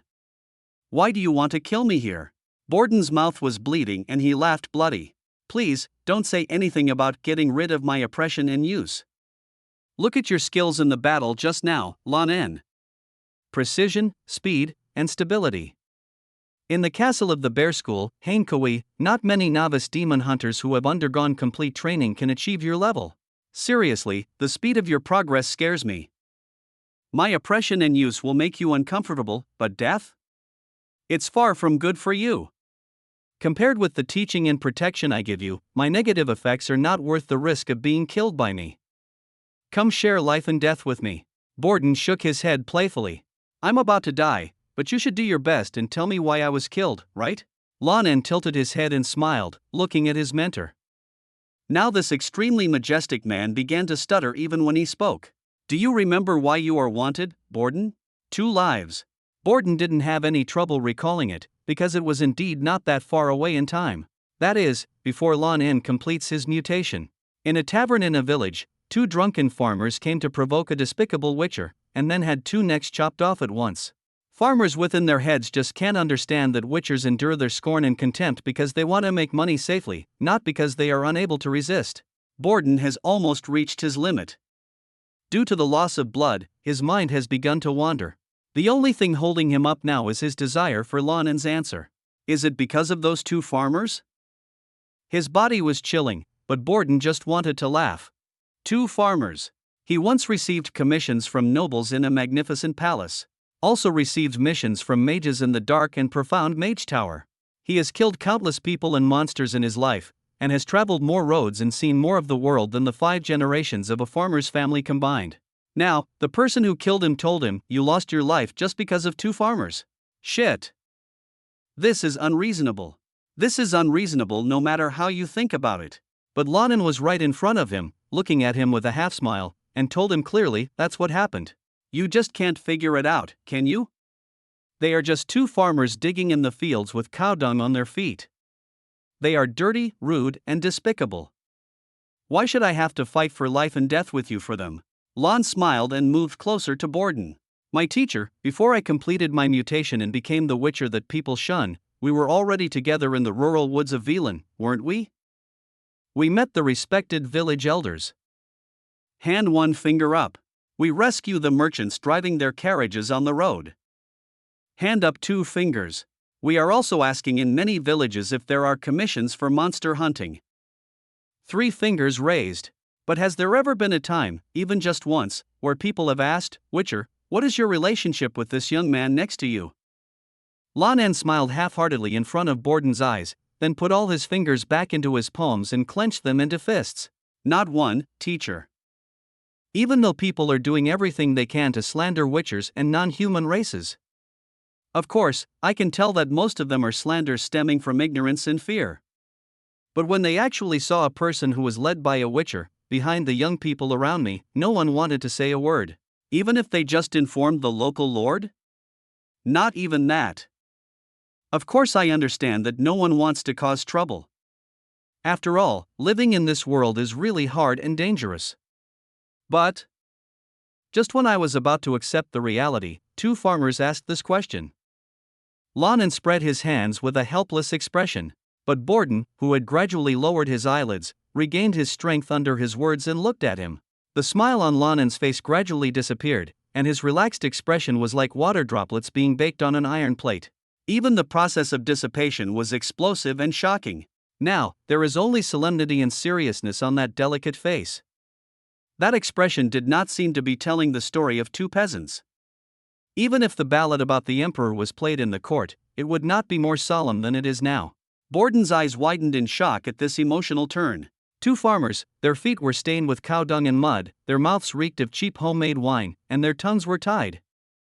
But it was them, only them, who held your shoulders down in the tavern in Oriden, then pointed at me and said, Mao Yen, whose child did you steal? You have to let him go, or we gonna go to the sheriff. 2 pairs of cat eyes looked at each other, and Borden had never felt such a clear emotion: anger. A grand rage. The apprentice pronounced the cause of his death to his teacher carefully and word by word. Then you cut them, so I decided to cut you. I don't know them at all, and I haven't even spoken to them. But they spoke for me and paid the heaviest price. Then I have to collect debts for them. In our area, this is self-evident. Reason. Borden was stunned. Like seeing it from the scriptures, or some kind of extinct monster, he was surprised by something he had never seen before and never believed in. What, even if you might die in my hands? Lan En, on the other hand, nodded calmly. Before surviving the mutation, I would have hesitated, but after the narrow escape, yeah, that's me. Bordong slowly lowered his head as if he didn't understand. The movement was so stiff that Lan En even thought he had died from excessive bleeding. But then, he suddenly raised his head and stared at Lan En's face. You are not from this world, are you, Lan En? What brought you here was not a teleportation accident, but a celestial sphere convergence. The young man was startled when he heard this, but then he regained his relaxed demeanor. Why do you say that? There was no one else around, so Lan En couldn't admit anything. Bordong's eyes were filled with frightening emotions, and Lan En couldn't tell what was mixed in them. Hate? Yearn for? Envy? Admire? There is everything, but mixed together, it seems like there is nothing. Your world must be as beautiful as heaven. So much so that you think that this variant of chivalry that you believe in is a self-evident truth. Cherish life and value feelings. Hey, haven't you seen similar people fighting each other with your own eyes? Borden's voice was soft and erratic, as if he was exploring some unknown distant place. Lan replied calmly. We have only been peaceful for less than 100 years, for generations. Ha, I am 130 years old this year. In less than 100 years, I can keep the truth away from your heads. It would be a wonderful world. Bordong smiled dryly and slowly lowered his head again. This time Lan En could tell clearly that his blood was really drained. The question just now was the last strength of this demon hunter's life. Alchemy bag with compartments. Those are mine, a few storage rooms, some money. Go find them, repair this armor, and give it to you. The cat's eyes began to spread, and Borden's voice was as thin as a gossamer. Lan En nodded calmly to show that he heard. Why do you want to help me? Help you? Hey, this isn't about helping you, Lan, no. For our enemies, our world has always cursed them to hell. But for you, you have been sent down from a heaven. You are in now. Lan En, I curse you. I curse my enemy to live a long and safe life in this world. I curse my enemy to be able to stick to his morality and will. In the end, a majestic man's voice was so low that he couldn't even hear it. Because just by living here, you will definitely feel the pain continuously. It's so interesting, hey. Lan En, on the other hand, looked at his teacher calmly from beginning to end. In this world where chaotic magic is distributed in a staggered way, the activation of magic is unreasonable. In a place where magic is disordered, perhaps a confession of love or a roar filled with hatred can become a curse. It has the effect of a fairy tale.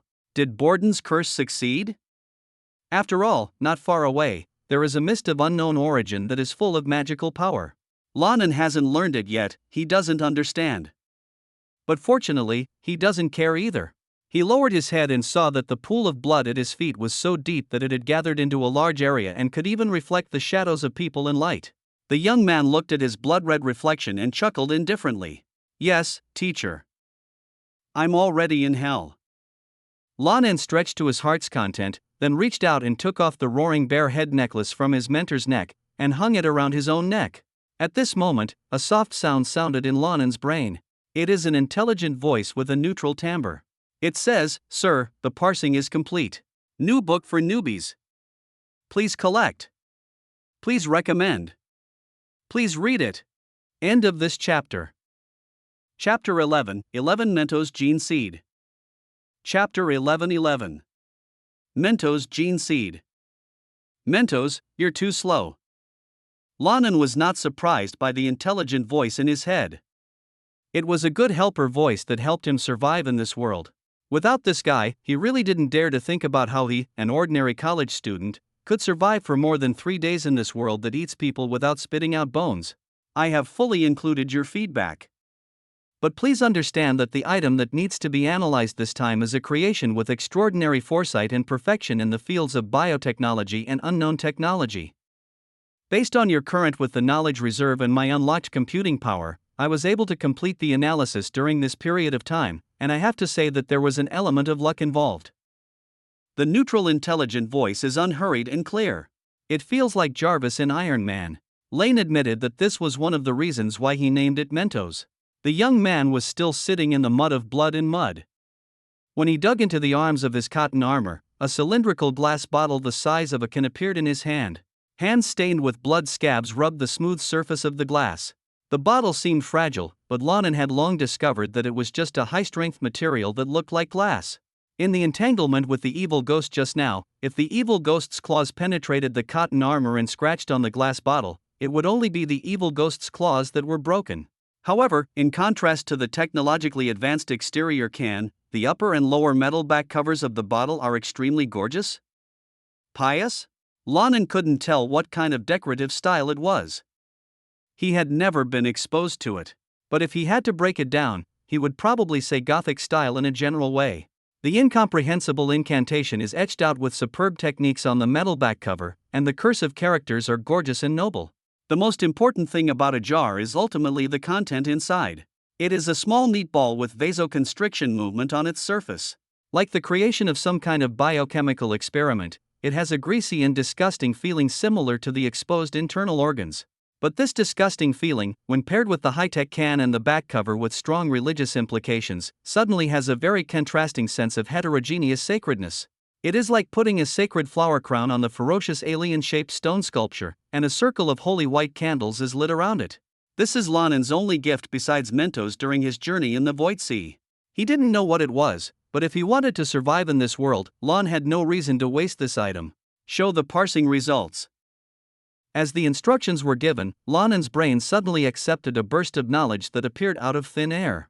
Countless analytical mathematical formulas, biological theories, and virus research results were briefly displayed to his brain.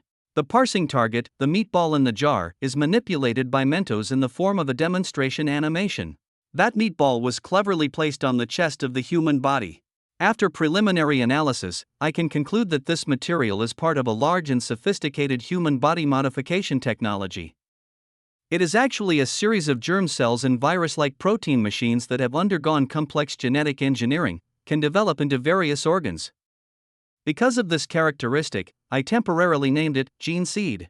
And for it to be effective, it needs to be implanted between the human heart and the thymus in the form of vascular bypass surgery. The demonstration process is very fast. Due to the shortage of data, Mentos can only analyze so much. This is good news. This meatball can provide Lan with what he desires most at the moment, an improvement in personal force under a strong sense of crisis. This made the young man feel a burst of joy. But the wave of analysis process demonstrations still made Lan En feel like his head was swollen. This feeling is the second reason why Lan calls the biological brain Mentos. Whenever this happens, he always feels like his head is like a Coke bottle with Mentos added. Woo! Cover your forehead with your palms, and press your temples with your thumb and middle finger. Lan En gritted his teeth and whispered angrily. You don't need to show me the entire parsing process, there's no way I can understand it. Mentos's voice was as unhurried as ever. Your feedback has been recorded, but we're sorry. You must unlock higher-level permissions to make custom changes on this matter. Oh my god, Lan En couldn't help but cover his face. He looked like he was about to vomit because of dizziness. Since you have switched to alien survival mode, why can't you be more humane? Mentos seems to be unable to feel the complaints of his brain owner. I must abide by the People's Federation education law at all times, sir. The People's Federation is the governing unit of the world where Mentos lives. Alien survival mode operates to ensure your basic life. But your knowledge reserve has not reached the elementary school level stipulated by the federal government, so my operating authority and computing power limit can only be open to you until the elementary school level. No one can safely delegate the operating authority of learning devices to the children themselves. But this is the magical Middle Ages. Where can I go to receive education and knowledge that can be recognized by the People's Federation education law? Even if I have learned all the ordinary knowledge, it is hard to say whether I can reach the university level in my world, so I am sure it's not up to the primary school level of the People's Federation. And magic knowledge? I bet there is no such subject in the People's Federation's education law. You are right, this is a real problem. Mentos agreed, but then changed the subject. So, after searching the education bill, I would like to propose to you a new direction to enhance your authority. What? Special Talents Cultivation Act. A road to promotion of privileges specially proposed for geniuses who are partial to science. I suggest that you study the inspection of medieval customs and customs. With the help of the local environment, you will be able to smoothly upgrade your privileges. Lan En has now put down his hands covering his face, but his expression is still helpless, and his eyes are listless. Hell, a witcher still has to pass the exams, but his path to the exams does not depend on swordsmanship or seals. Instead, he has to become a folklorist. It's really weird, Mentos. Thank you for your compliment, sir. Now would you like me to develop the relevant skills training you need to become a folklorist? Oh my god, I'm not complimenting you. Your proposal is also on hold for the time being. Lan En stuffed the glass bottle into his arms again and stood up from the mud. Mentos' plan is very feasible, and it is also important for Lan to further unlock its computing power and operating permissions. Mentos spent nearly 2 hours just formulating a basic SEAL training plan at that time.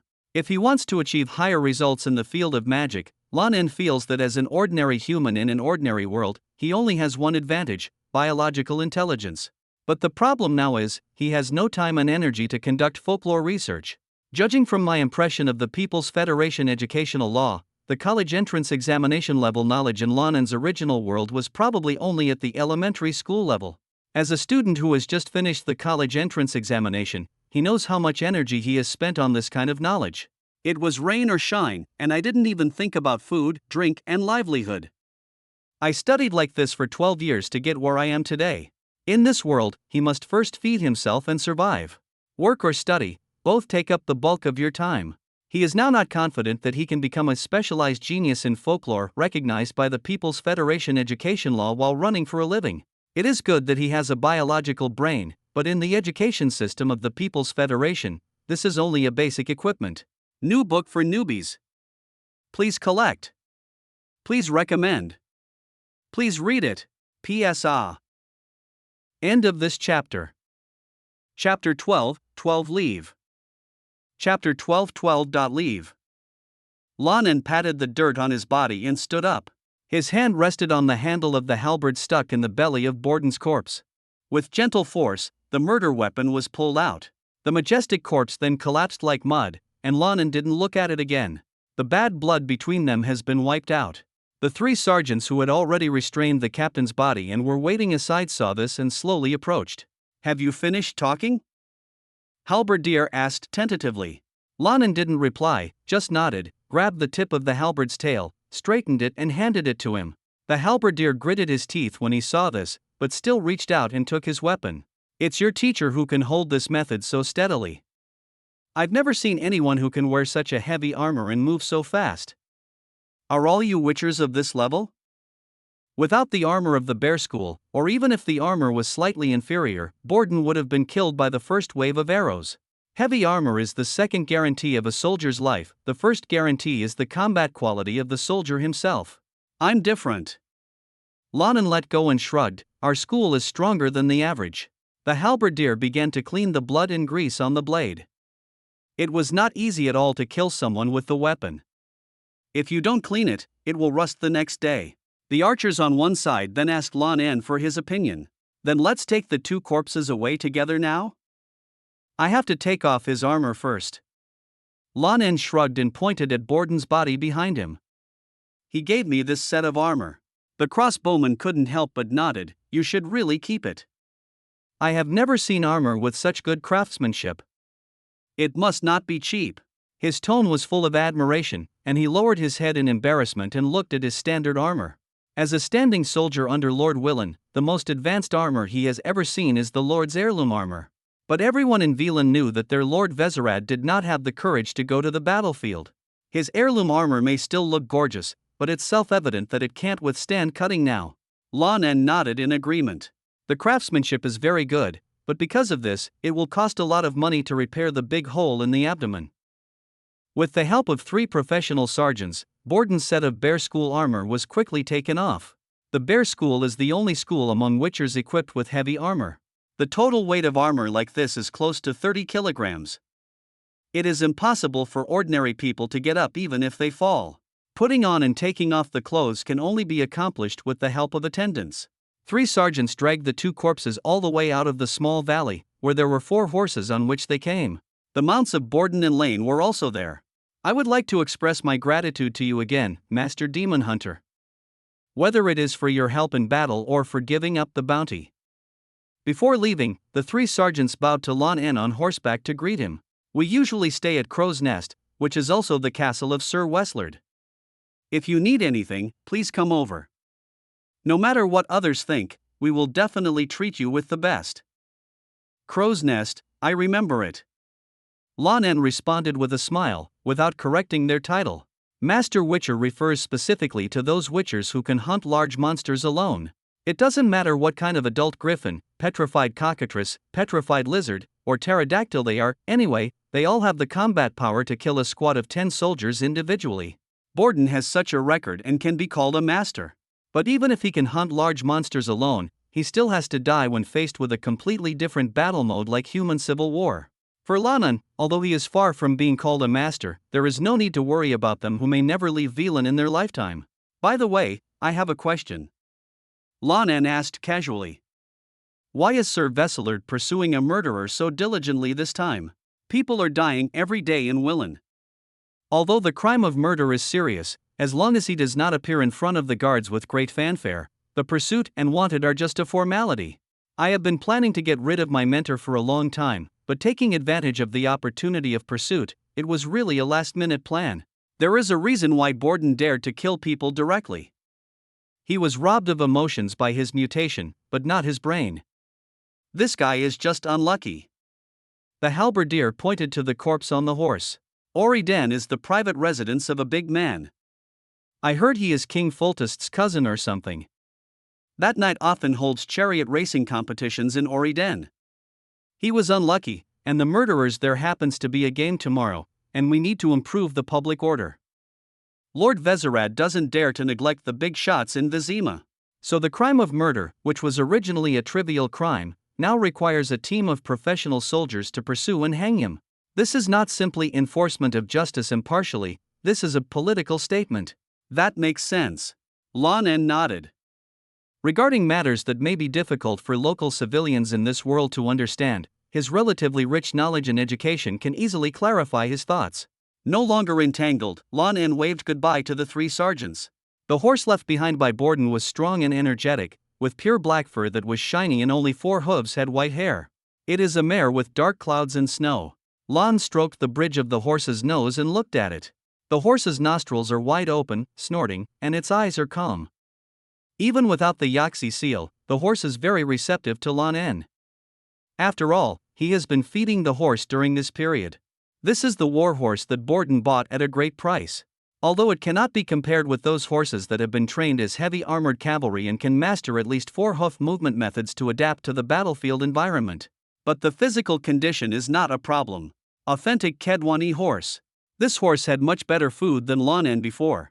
Quiet, Popper, be quiet. Lan En calmed down the horse named Papa easily, and placed the temporarily damaged and ill-fitting bear school armor on the back of his original old horse. Lan is sure that his figure is still growing, but the figure gap between him and Borden still seems to be huge. Although this valuable armor was already in his hands, if he wanted to use it, in addition to repairing the big hole in his abdomen, he had to change his body shape. I don't know if there is a competent master blacksmith in the whole of Velen. The damaged Willen sword was simply left in the mud. Instead, Lan directly carried the 2 swords with bare heads carved on the weight at the end of the sword hilts behind his back. Homeschool steel swords and silver swords. As soon as he took it in his hand, the young man immediately felt the difference. It's like a poor kid wearing a shirt that costs thousands of dollars for the first time in his life. It is an expensive feeling that can be touched. The blade's material, subtle center of gravity, and good grip feel. Compared with these 2 swords, Lan felt that the Willen long sword he had been using before was simply a thin piece of iron. Borden can cut off the bodies of 4 half-evil ghosts with 1 sword. In addition to his strength and swordsmanship, the quality of the sword itself is also very important. Lan now fully felt this. With a good sword of this level, he could kill himself in half a minute with just a hunting knife. The young man's hand was still lingering on the hilt of the sword behind his back, and the 2 horses rode one and led the other away from the blood-filled valley. The clouds in the sky are stirring, Willen is near the sea, and the sky will change whenever it says. Just like what happened to Lan En himself. When he came, he was still an apprentice demon hunter who could not control his life and death. But when he left, he had already killed his mentor. Become the master of your own life again. On horseback, the young man's nose twitched and he smelled the fishy smell of soil. The wind is very strong and it's going to rain. Lan En tightened the worn cotton armor around his body, gently pinched Poppy's horse's belly, and the strong mare began to run at a small trot. He had to go to Oriden, the village where Borden committed the murder. New book for newbies. Please collect. Please recommend. Please read it. P.S. I'm so full that I'm eating dumplings and my throat is clogged. Sigma. End of this chapter. Chapter 13, Naked Value. Chapter 13. Naked Value. The dark clouds in the sky are very low, and the water vapor in the coastal areas is too heavy, causing even the daily rainfall in Willan to feel oppressive. On the land of Vilan, tall trees that have grown wildly for countless years look like swaying demons amidst the howling wind and dim light. But the connotation of the scenery is always inferior to the inner feelings of people. In this dark cloud-covered scene, a young man was riding and leading 2 horses, but they were trotting extremely happily on the rugged path. Humming a tune that he didn't even know, Lan rose and fell on Poppy's back, following its footsteps. When you are in a happy mood, you are happy to do anything, let alone hum a song. To the uninitiated, the handy look on his face would make him look like a Harkland man who lived and grew up on horseback. No matter how top riders are, they will never be able to imagine that this is a riding rhythm that a young man who has only been riding a horse for more than a month can achieve. Breathe along with the horse's breathing, and adjust the body posture by observing the change of the horse's center of gravity. Even those regional horse racing champions will only be able to stand up to the sky for the rest of their lives. And this kind of progress speed that completely crushes the learning ability of native humans is just the normal performance of Mentos, a biological brain, under a state of intense computing power. Develop training plans, monitor training status and quantify training results with accuracy down to muscle bundles. The education law of the People's Federation does not allow the biological brain to physically interfere before the user has university-level knowledge. In other words, the intellectual brain cannot interfere with physical behavior. But just under this learning system, Lan En rarely has bad habits that can be repeated 5 times. This has helped his technology continue to advance to a higher level. Lan En complained about the inflexibility of the underlying logic of Mentos. Every time he showed the training plan, his brain was like a Coke bottle, but he was actually very grateful. In this dangerous world, a young man with a body as small as duckweed can survive, and Mentos is indispensable. Now, the neutral intelligent voice of the great hero is still chattering. Sir, your song has been humming for 2 hours, 44 minutes and 6 seconds, with several repetitions, pauses, and key changes during this period. I sincerely suggest that if you are interested in music, you should once you are stable and wealthy, you can collect some music theory basics and I believe I can provide you with reasonable help in your interests and hobbies. The relaxed and happy smile on the young man's face faltered imperceptibly. I don't know if it was Lan En's imagination, but he felt that Mentos's tone was a bit hesitant. He seems to be carefully choosing his words, especially when describing his tunes. This is simply because he is overthinking. This kind of suspicion is a common trait among pathetic creatures who care about face. Everything in the intellectual brain originates from his brain cells. How could it be possible that my own brain cells don't love the song I hum? So Lan En on horseback said decisively, Mentos, you have to remember. Music is great because it carries the emotions of intelligent creatures. Rhythm and theory are just the icing on the cake. They are dispensable things. But even if you say that, your melody is too. I don't know if it's an illusion, but the music aesthetic that Mentos compiled based on all the music Lan En has listened to in the past 18 years is starting to feel a little uncomfortable. It's not serious, it just looks like it's about to crack. No need to say anything more. The young man on Poppy's horse waved his hand decisively. Just tell me if I'm in a good mood now. Mentos gave the answer without pause.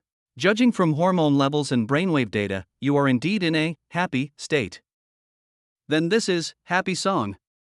Beautiful music that carries emotions. The master said this, and Jinao could only remain silent. Lan En's humming stopped for a moment because of this conversation, but then the rain began to fall. The water splashed against the face and body of the young man riding the horse, and after a while he couldn't help but hum again. Mentos's analysis was completely correct, and he now felt sincerely happy. He is a young man who was only 19 years old. After passing the most important exam in my life, during what was supposed to be the most outrageous long vacation after 12 years of study, I came to this world of fucking. If you say you are a college student, in fact, you have just received the admission notice and seen the school gate photo on the school's official website. Chun-Chun is a sad virgin who has never even held a girl's hand. Such a young man, after undergoing hellish physical transformation, deliberately closing off his emotions, rigorous self-training, and a thorough and decisive revenge plan, he personally killed his leader and oppressor. The emotions arising from this are very complicated.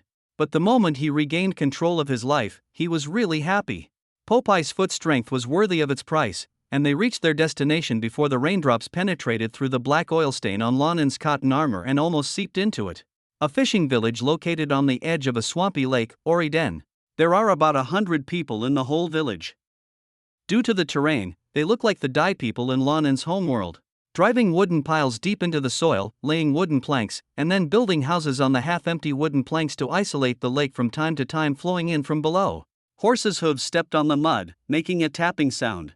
The silver necklace in the shape of a roaring bear's head also squeaked around the young man's neck. Lan paused briefly before entering the village. The roadside has changed a bit compared to the time he and Bordon came here before. Two long and tall wooden poles stood on the roadside. Two corpses, their heads covered with linen bags and without even a pair of shoes, were swaying in the wind in the dark sky. Lan approached the wooden pole where there was a notice. In the name of Ser Veslard, a gang of thieves who committed robberies in Oriden were hanged.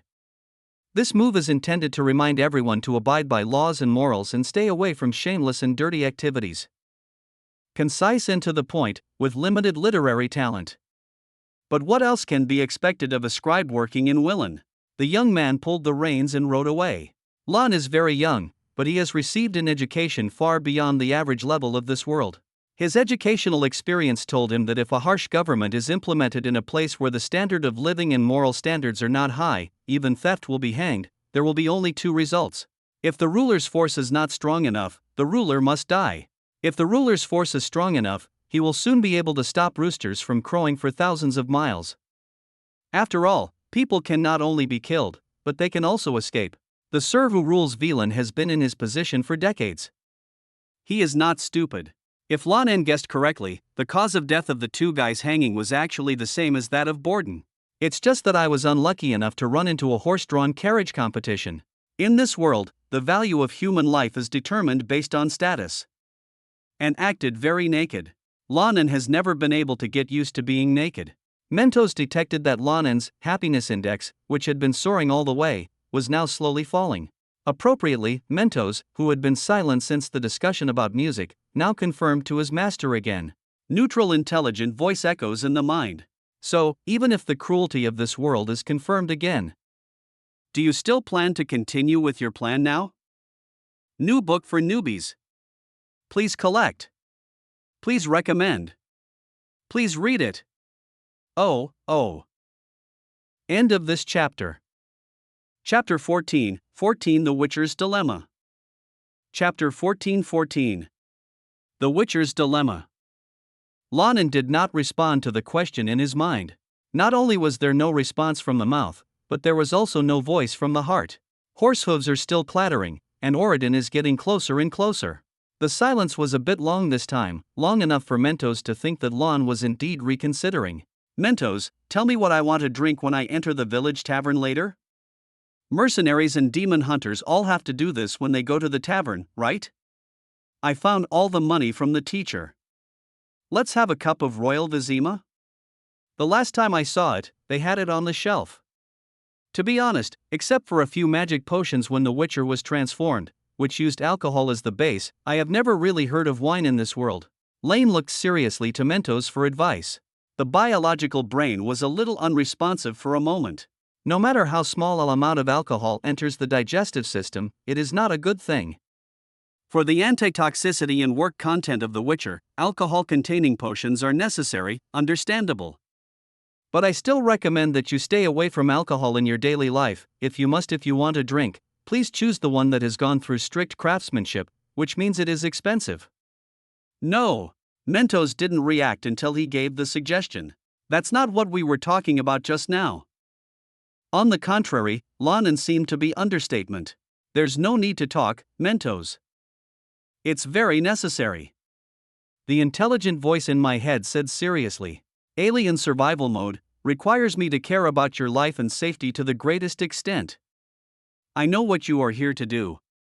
I feel that I have some responsibility for the families of the two farmers, so I came to make up for it. That's right, I and my operating logic fully recognize your moral standards. But Smart voice was like thunder in Lan En's ears. But, sir, you are already a witcher. The causal relationship between the two sentences is not strong and seems to have no beginning or end. Even an ordinary person with basic education will not have this kind of problem with wording, let alone a biological brain based on logic. But the understanding of the discourse needs to be combined with the context. In this world where racial conflicts are so severe that it is not surprising that a massacre occurs at any time, becoming a witcher represents more than just an employment direction. It represents that Lan En has completely changed the human race and has become a creature that is not recognized by the mainstream intelligent race, that is, human beings. You will only be a witcher for the rest of your life. This is what Mentos had to say. It is necessary to deal with monsters and beasts in the wild, because both cities and countryside will be repulsive and hostile to witchers. This is a dangerous world, and Lan is now trapped in a profession that is incredibly dangerous. If you want to eat and live, you have to work hard to make money in this profession. This is a cage built by the discrimination of the world. As a witcher, but want to do something else to make a living? Ha ha. The Jews in Germany during World War II actually wanted to do something else, but in the end most of them had to stay in concentration camps. At that time, it was much harder to distinguish a Jew from a crowd than a witcher. Mentos's estimates of the future are always not optimistic. In Borden's course, Mentos recorded every sentence and the tone of each sentence in detail. In the records, a qualified demon hunter should master superb swordsmanship, proficiency in the use of sigils, proficiency in the preparation of various alchemical products, and most importantly, superhuman tracking technology and knowledge of monsters. The last two are particularly important. It can be said that they completely determine how long a witcher can live on this continent. You don't have to accept tasks that you can't complete, but you must first know what you will face before you can draw a reasonable conclusion. Mentos used Borden as a standard to measure Lan's current ability as a witcher. The conclusion drawn is more than apprenticeship, but not enough to become a master. Swordsmanship and seals, this kind of visible and tangible power, are only natural to progress with the help of intelligence. But the lack of all kinds of knowledge and experience is extremely dangerous, just like having only one of the two legs left to use. The School of Witchers has the experience of hundreds of Witcher masters who have sacrificed their lives, and the research results of the archmages on monsters and curses. But Lan En now has nothing. He is now like a prisoner trapped on a one-way street on the edge of a cliff. He can only move forward carefully in a situation where he may be broken into pieces at any time. Use one leg. Mentos was a little anxious. It wished that Lan En could withdraw Borden's hidden savings now to find a stable environment for the funds, regardless of whether it would take a period of time to make up for the lack of ability. Then put the gene seed in the glass jar into the chest cavity. Regardless of its unknown effects, it is better than losing your life if you make a mistake in the future, right? After that, embark on the path of a witcher and seek development. This is a prudent and reasonable plan. The biological intelligence brain-born from the Human Alliance analyzes the life safety of its owner as the first priority and comes up with the best route. It would be difficult for anyone to come up with a single refutation in this kind of plan that is rational and clear-headed and puts themselves in their own shoes. I reject. But Lan En didn't even hesitate for half a second. He simply rejected Jinhao's proposal. The calmness and determination of that voice were just like his current mood curve. The graph that Mentos combined with hormone levels and brainwave activity is now as smooth as the electrocardiogram of a dead person. Emotional ups and downs should be the norm for young people. But for Lan En, even a moment ago he was still moved and happy for his freedom and life. The next moment, two corpses were swinging in front of him like keys on a keychain, reminding him that this was a difficult world. But he will no longer let himself lose control because of this kind of thing. There are things to be happy about in this world, and there are also things that are disgusting. People live in such a world. For the rest of my life, I will do what I think I should do. After experiencing a sudden and near-death experience, I decided like this. Lan spoke impassioned words, but Lan En's tone was more like a brain than Mentos at this time. Calm, steady, and focused. Not because of digital calculations, but because of determination as a human being. Mentos said no more. It doesn't know what else to say. The biological brain is the auxiliary of human beings. Mentos suddenly realized a sentence left in the underlying logic. In the definition of the people's internet, biological brains with data capabilities that far exceed human beings, and the intelligent interactive interfaces within them are not that rare or important. The important thing is the people. A person who has made clear his own determination and the value of life. Under that radiant will, even the stars will be played in the hands of small creatures. The biological intelligence brain is to assist and select such people, which is why it becomes important. Not controlled by Mentos, the underlying logic of the brain is touched. After a series of precise condition searches, in the restricted lock of the brain, university-level course completion quietly reached an unlock. New book for newbies. Please collect. Please recommend. Please read it. _ End of this chapter. Chapter 15, 15 Village Elders. Chapter 15. Village Elder. Mentos directly bypassed a series of permissions such as elementary school, junior high school, and high school, and opened a restriction for Lan En at the university level. Sounds awesome. But at this stage, neither Lan nor Mentos feel that this is of any use. It's just a restriction, and it's not a direct pass. The computing power and operating authority of Nioh are still locked at the primary school level of the People's Federation. In other words, in the future, college-level course completion may be better? Lan En will not think about this for the time being. So, you are the village elder of Oriden, Alan? In the village tavern where the murder occurred, Lan patted the rain on his head and asked while tilting his head. Even though the outside of the house was covered by heavy rain and dark clouds, there was only one candle as lighting in the dark house, which barely illuminated half of the old man's body. But Lan En's lowered beast eyes still keenly captured a lot of details. A typical northern farmer. The face is numb from fatigue and full of wrinkles. There are thick calluses between the fingers, and the body has been slightly deformed due to long-term and heavy labor, with one shoulder high and one shoulder low. Even as a village elder, his economic level only allows him to wear a pair of pointed-toed soft leather boots and hold a pipe in his mouth than ordinary villagers. That's me. Bill, you are running a tavern. Don't be stunned and give the guests a glass of water. It was obvious that the old man did not want to talk to Lan En at all. But looking at the roaring bear head necklace around the young man's neck, he pursed his lips. Still can only sit at the same table with young people. It's just that even the buttocks sitting on the bench are only half firmly seated, and there is a feeling that one is ready to escape at any time. I'm sorry, Witcher. But we haven't sent out any commissions recently. I don't know what you're here for. There were still a few villagers in the tavern, but not long after Lan En entered, people immediately moved away from the young man, staring at him warily and distantly. It seems to be guarding against some source of disease infection. The bartender named Bill even kept wiping his hands after putting down the water. Lan can feel people's disgust and fear. He has seen enough. Even though he has only been in this world for a short period of time, he clearly understands how sick racial hatred that had no real sense in his previous life is in this world. Vaguely, Lan En felt that this atmosphere was deliberately incited. Although he has not read any history books here, there are too many cases that can be compared in his previous education. As a result, Lan En felt even more pitiful and hateful about the villagers in front of him. Hateful they are so easily instigated. It's a pity that they may live their whole life, but in the end they don't have wisdom and don't realize that they are incited. Of course, you didn't send me a commission, and I didn't come here for the commission, Lan En said with a calm expression. In order to reassure others, he always avoided looking directly at the other person with his cat eyes. His mind runs very fast after getting the intelligent brain, but it is also easy to run far away. At this time, he was trying hard to collect his thoughts. Of course, on the surface, ordinary people could not even feel the emotional change. And you? Elder Alan asked hesitantly, and the smell of cheap alcohol in his mouth made Lan twitch his nose.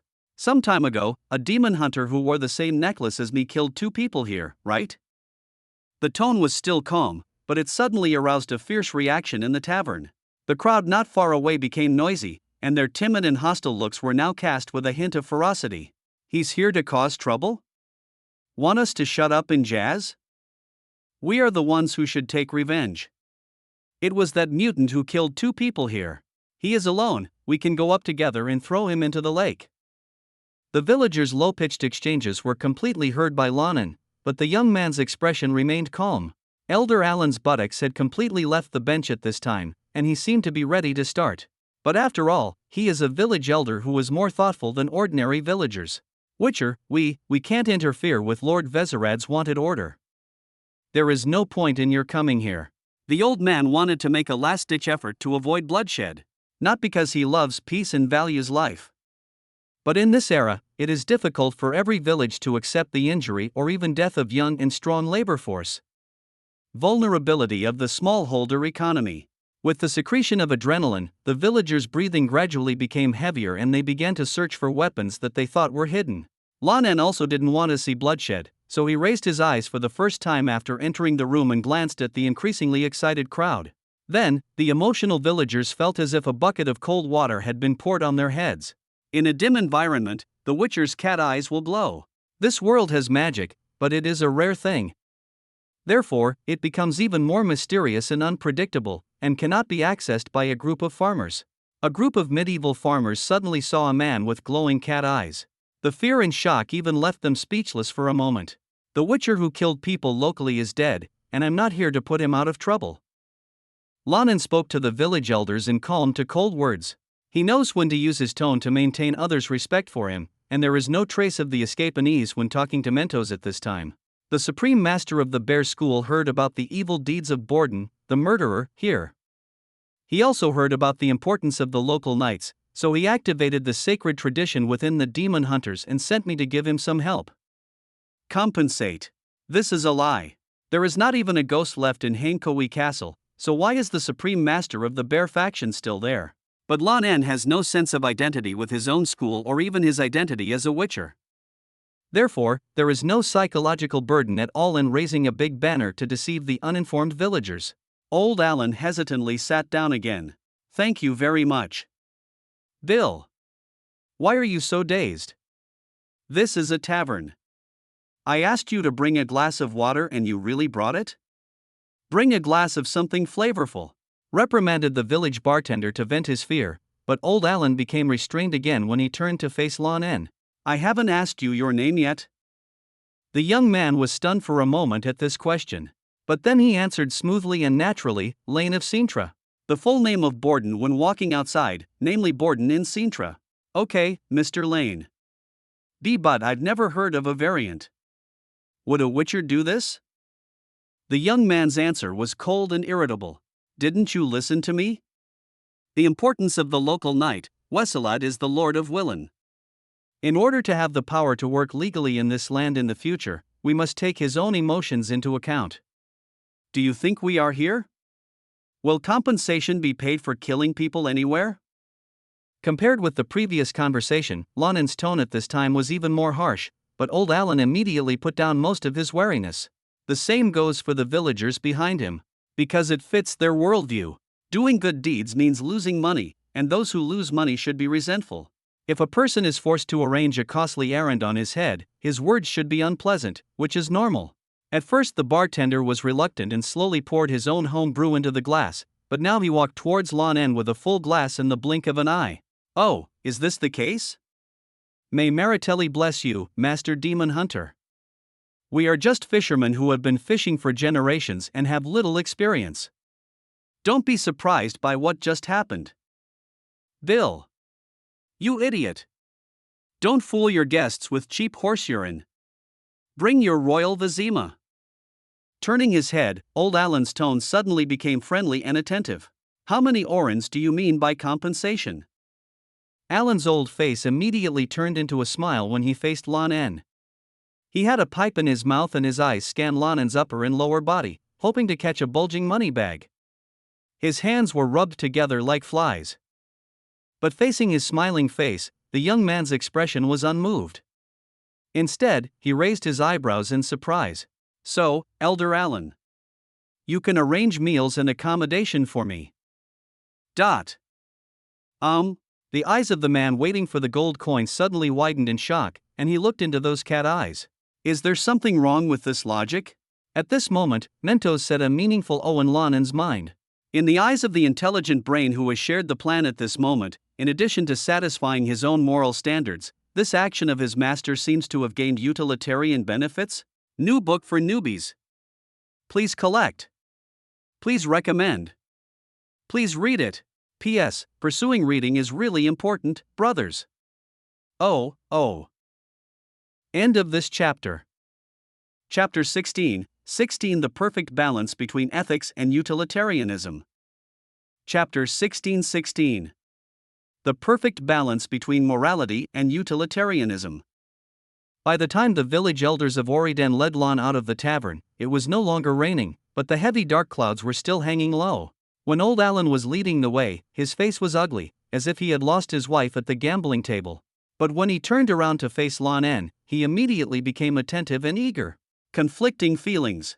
It was like he had obtained a treasure that was hot and difficult to cash in, but he was reluctant to give it up. The village is not big, and it only takes a few steps to reach the place. That is a slightly better house than the average in the village. The wooden piles that make up the foundation are taller and therefore farther away from the wet water, and the walls of the wooden house are visibly stronger than those of the surrounding houses. It is the house of the village elder. But to be honest, Lan En didn't expect much. This is my house. We can add another bed inside. You can rest here in the future. Old Alan said, opening the door and bringing Lan En in. The situation in the house was not what the young man had expected. There are only 2 connected rooms in total, one is the living room and bedroom, and the other is the kitchen and storage room. The so-called bed is nothing more than a pile of hay mixed with rags, cotton wool, etc., with a high-quality rag as a sheet covered on top. This is already the bed used by the elder and his wife. Thinking about it, the bed he added for himself will not be better than these 2. If Lan En had just arrived in Willen not long ago, he might not be able to imagine that he would rest on this kind of bed. But now, after looking around with his cat eyes, the young man nodded naturally to express his acceptance. This place is simple, but at least clean. There is even a fresh and beautiful garland hanging on the wooden wall, which represents the belief of the goddess Melitele. Also means that the hostess here is a careful person who works quickly. Being in Willen, what more could you ask for? Just now in the tavern, Lan reached an agreement with old Alan, who represented the village. In the name of the so-called sacred tradition of witchers, the bear school will make compensation.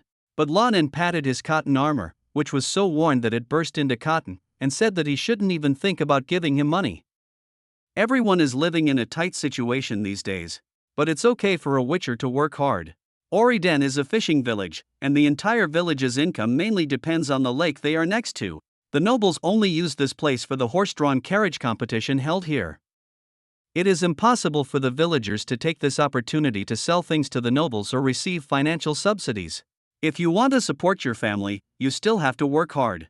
But the harsh ecological environment of Vilan has resulted in the lakes not only containing fish that can be sold for money, but also man-eating water ghosts and swamp witches.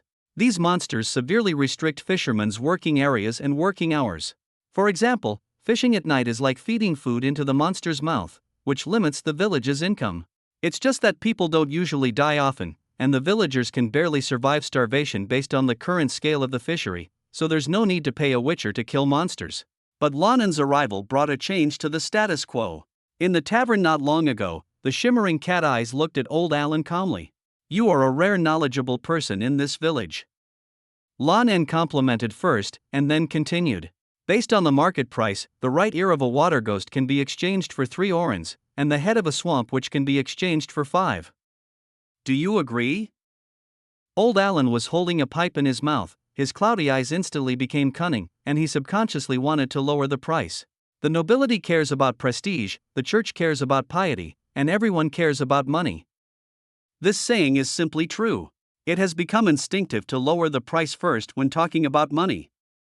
But when old Alan glanced at those slightly bright cat eyes again, the determination and calmness in them inexplicably made him dare not play tricks. So he could only nod his head blankly. You are right, master. But, what does this have to do with the compensation you mentioned? Of course it does matter. Before the village elder could finish speaking, Lan En interrupted him unceremoniously. The compensation the great master sent me to give you is discounted hunting. During this period, you are responsible for my food, accommodation and logistics, and I will only receive 1/3 of the market price for my hunting results. The water ghost only needs 1 oren, and the swamp witch only needs 1.5. Think about it, elder, 1/3 of the cost. Lan En's tone was obviously calm and cold, but to the old Alan, it sounded inexplicably seductive. During this process, Lan En just spoke without even using any magic. In less than 2 months, the fishery in your village will be doubled. If you are lucky, you can find a few water ghost nests and uproot them. Your expanded fishery can even last for 3 or 4 years. How much will it cost? Not only old Alan, but everyone in the tavern is a fisherman. The temptation of doubling the fishing grounds was too great for these people, and their eyes turned green. And all this can be accomplished as long as you meet the conditions for compensation. What conditions? As long as the price for killing monsters remains the same, we can negotiate. Without the elders having to say anything, the onlookers standing nearby couldn't wait to ask questions. Lan En turned to look at them. This time, even under the slightly bright amber cat eyes, people only felt excited. My 1/3 of the hunting reward must be paid in cash, without any arrears or half a penny less. Moreover, your village must ensure the livelihood of the 2 victimized families. Lan En spread his hands seemingly indifferently. After all, the so-called compensation is largely for the 2 victim families, and your village is just incidental. Such a simple request is not even a problem at all. That is, the cash settlement required by Lan En put a bit of pressure on the village's depleted cash flow. This is also the reason why the village elders put on a dead horse face when the young people cannot see them. But under the prestige of old Alan, it is not a problem for every household to squeeze out a little. After all, the expansion of the fishing ground will also benefit the entire village. So the agreement was reached smoothly, and old Alan even brought the guy he usually called a mutant into his home in order to express his gratitude and attention to the generous compensation of the Master Witcher. It served as Lan En's residence and canteen for a period of time.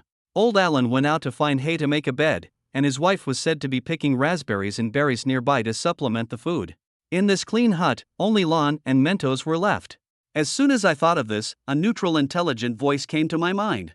I have to admit, sir. First-class businessmen create demand. Safe practice objects, stable provision of food and shelter, and income. Whether your plan is based on morality or utilitarianism, in terms of results, what you get is more comprehensive than the plan I gave. So. The young man smiled modestly. But in my heart, I am a real genius. New book for newbies. Please collect. Please recommend.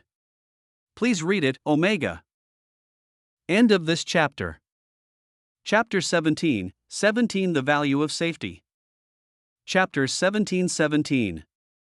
The Value of Security. While Lan En has not dealt with his mentor, Mentos's main task is to assist his master's growth and provide simulation computing support for the resistance plan. After Borden died in Lan En's hands, it did not relax, but immediately switched to a new operating logic. Planning for Lane's future.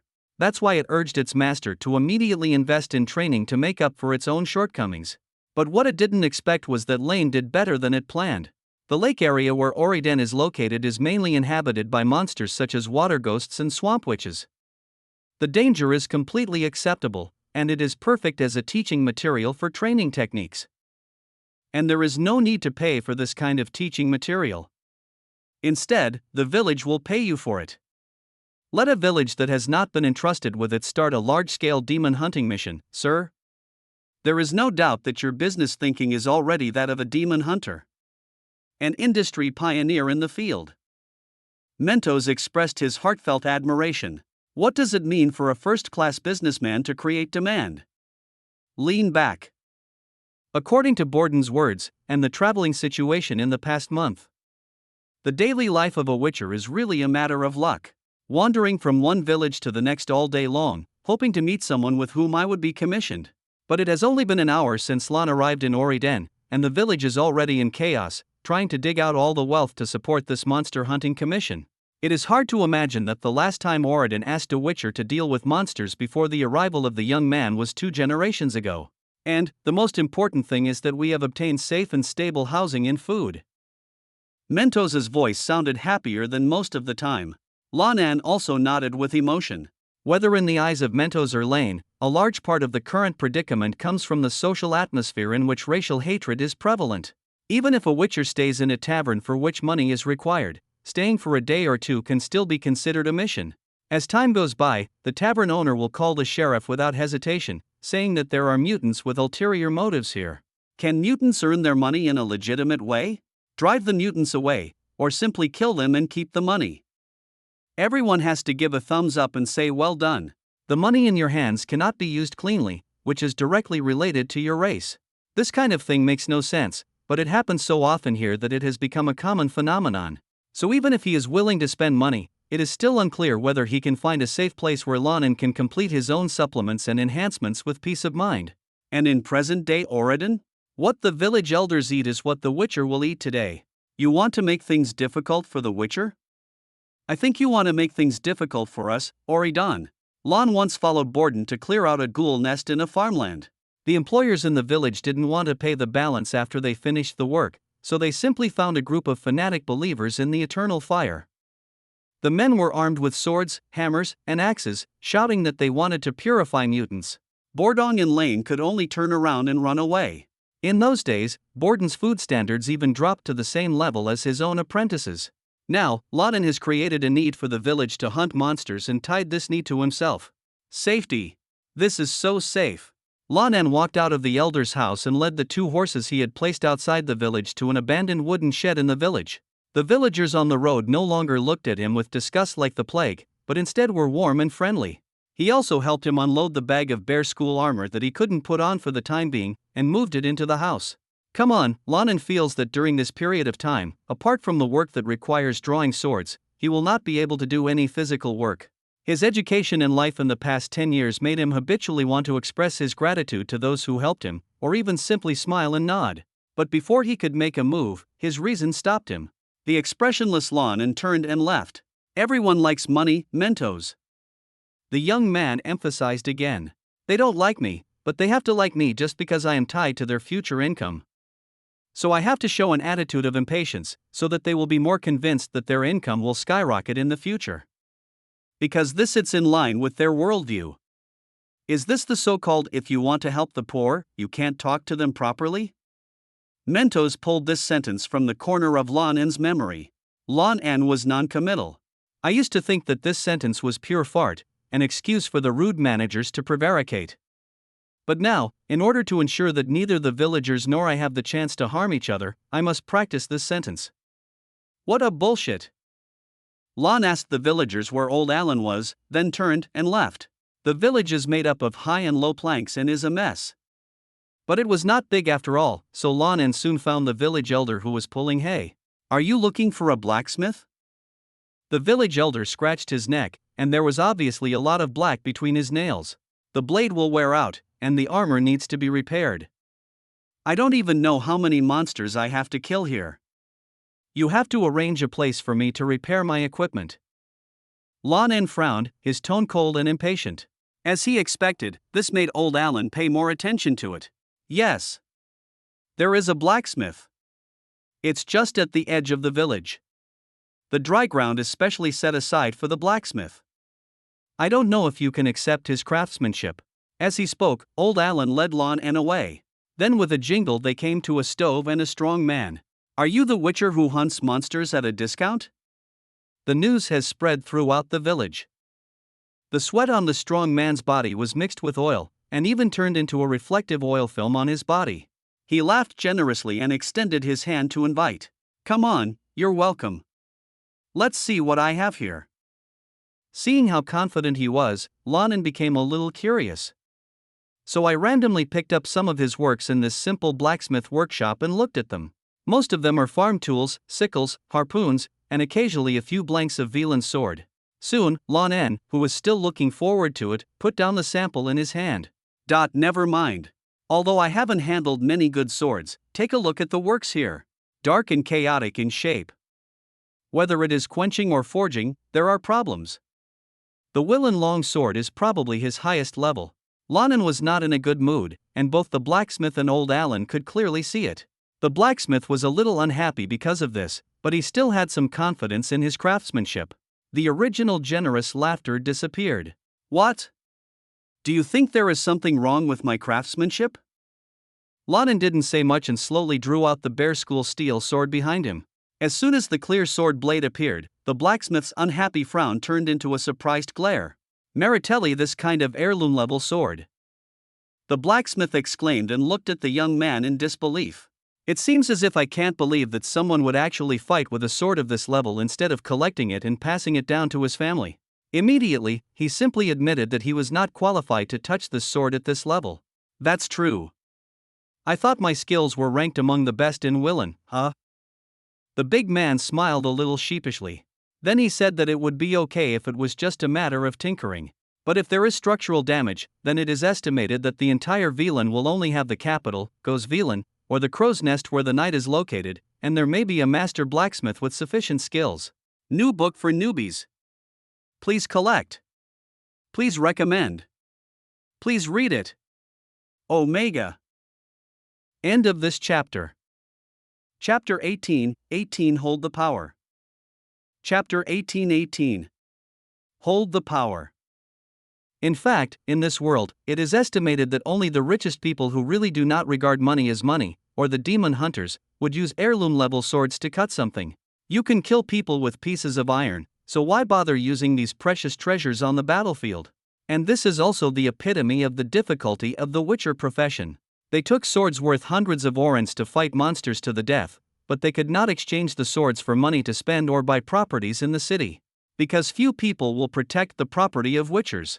After the blacksmith shop, Lan and Oridan had to add another element to their monster hunting commission. When the equipment needs maintenance, the village will reimburse the maintenance cost, and the blacksmith in the village will follow Lan En to find the master blacksmith. This is mainly to have a knowledgeable person to prevent Lan En from asking for reimbursement. Although the young man didn't want to do this at all. I'm not taking advantage of you. You see, the armor I brought here was damaged before, and I plan to pay for it to be repaired in the future. Lan En crossed his arms and chuckled, walking behind with an indifferent expression. Old Alan walked ahead with his lips curled up. Yes, you plan to pay for the repairs yourself. But what if you are disemboweled by a water ghost before you save enough money to repair your armor? What should you do if your neck is wiped by the swamp witch? Should the fishing grounds be opened up? Can the village still make money? Oh shit. Old Alan looked at the young man behind him with disgust at the cotton-padded armor that was about to burst out of cotton, and sighed. Decided to let the skilled women in the village work overtime tonight to sew the outer cotton armor on the composite armor he brought over. Until he completes the development of the fishing ground, this witcher who works at a discount must live well. Injuring a finger will affect work efficiency. Before Lan En arrived, Old Alan would never believe that he would get angry in a hurry for the safety of a demon hunter. Let mutants kill monsters as a matter of course, and no one cares about their life or death.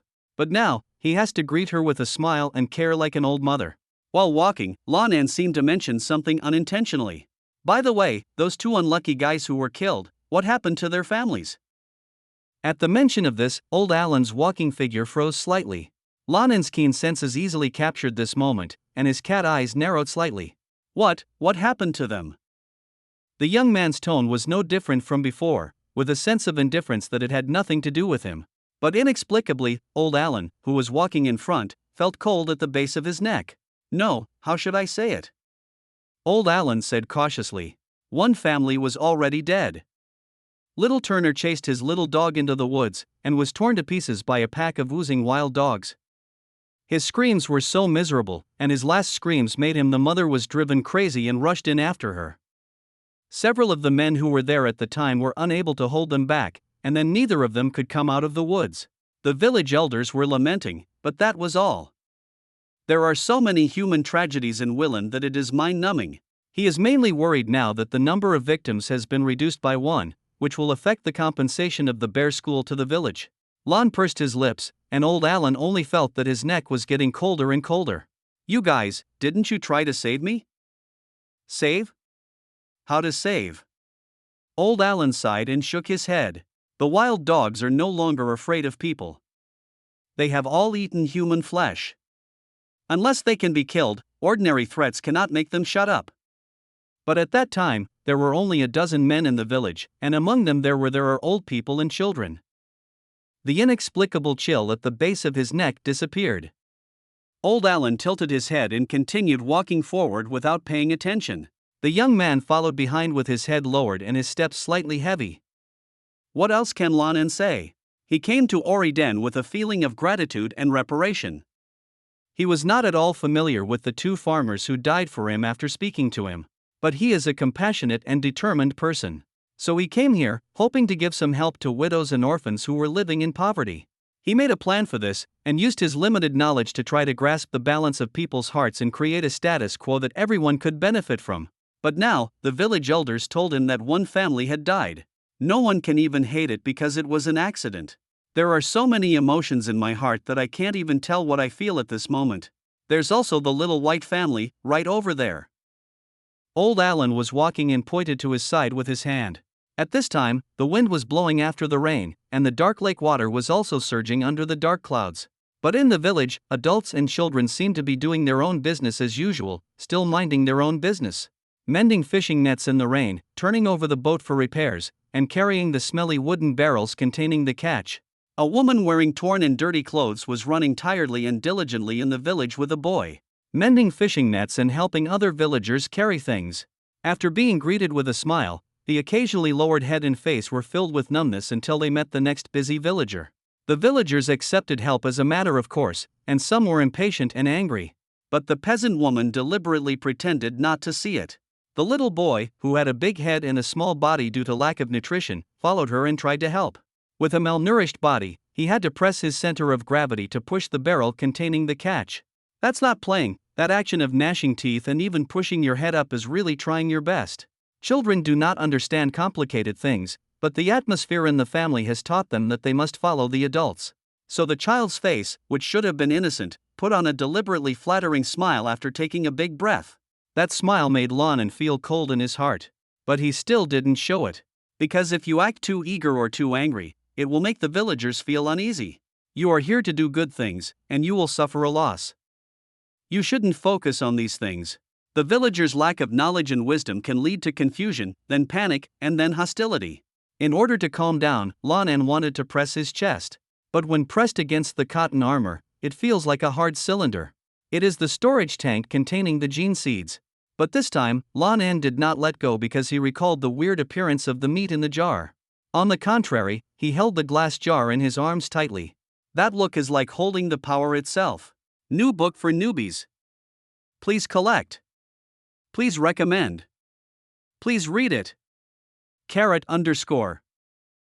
End of this chapter. Chapter 19, 19 Bear School Swordsmanship. Chapter 19. Bear School Swordsmanship. Early the next morning, old Alan, who was lying on a bed of hay, opened his eyes in a daze. The confused old eyes were scanning the empty room as usual. But when his eyes passed over the empty hay bed next to the door, his eyes suddenly woke up. He stood up suddenly, ignoring the complaints and mutterings of the old wife beside him, put on a coat and ran towards the wooden door. Where are the people? Where is the Witcher? He ran away? Old Alan looked anxious. This is not impossible. After all, if someone puts a job on his head to do good deeds at a loss, he will run away if he can. No. He can't leave. I have to. The fishing ground needs to be developed, and more fish will be caught here. How could he run away at this time? Still muttering, old Alan opened the wooden door of his home. But just after opening the door, the village elder, the most knowledgeable old man in the village, opened his mouth wide and froze at the door. The dark clouds in the sky are still covering Willen, and the drizzle is still falling. Lan En stood in the rain holding the bear school steel sword he got from killing his master. The clear hand and half of the sword point straight forward, raised to the side of the face. The young demon hunter's eyes were completely focused at this time. Even though old Alan had been up to his head, he had only seen the tax collector under the night and the soldiers he led, but never the famous swordsman. But at this moment, he swallowed his saliva inexplicably and sighed. Too stable. The sword was held too firmly. Even someone like him, who has only held a harpoon and a fishing net, can easily feel it. That young man's hand holding the sword was so steady that it was abnormal. People actually have a subconscious idea of what their body can do and to what extent. So in Lan En's home world, people saw skills that they had never heard of in their lives in the chaotic flow of information.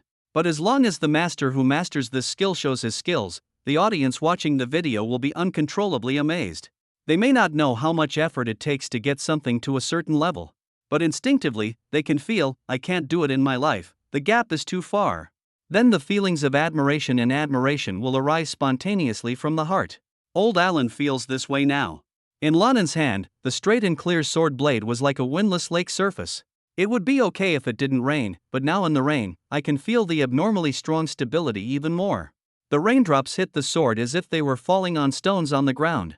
Amidst old Alan's sluggishness, a deep breath sounded from Lan En's chest. Then the sword and body began to dance. It is a peculiar swordsmanship in which the center of gravity changes back and forth between the left foot and the right foot, but often only on one foot at the same time, and then the switch is completed through rotation and sideways jumping.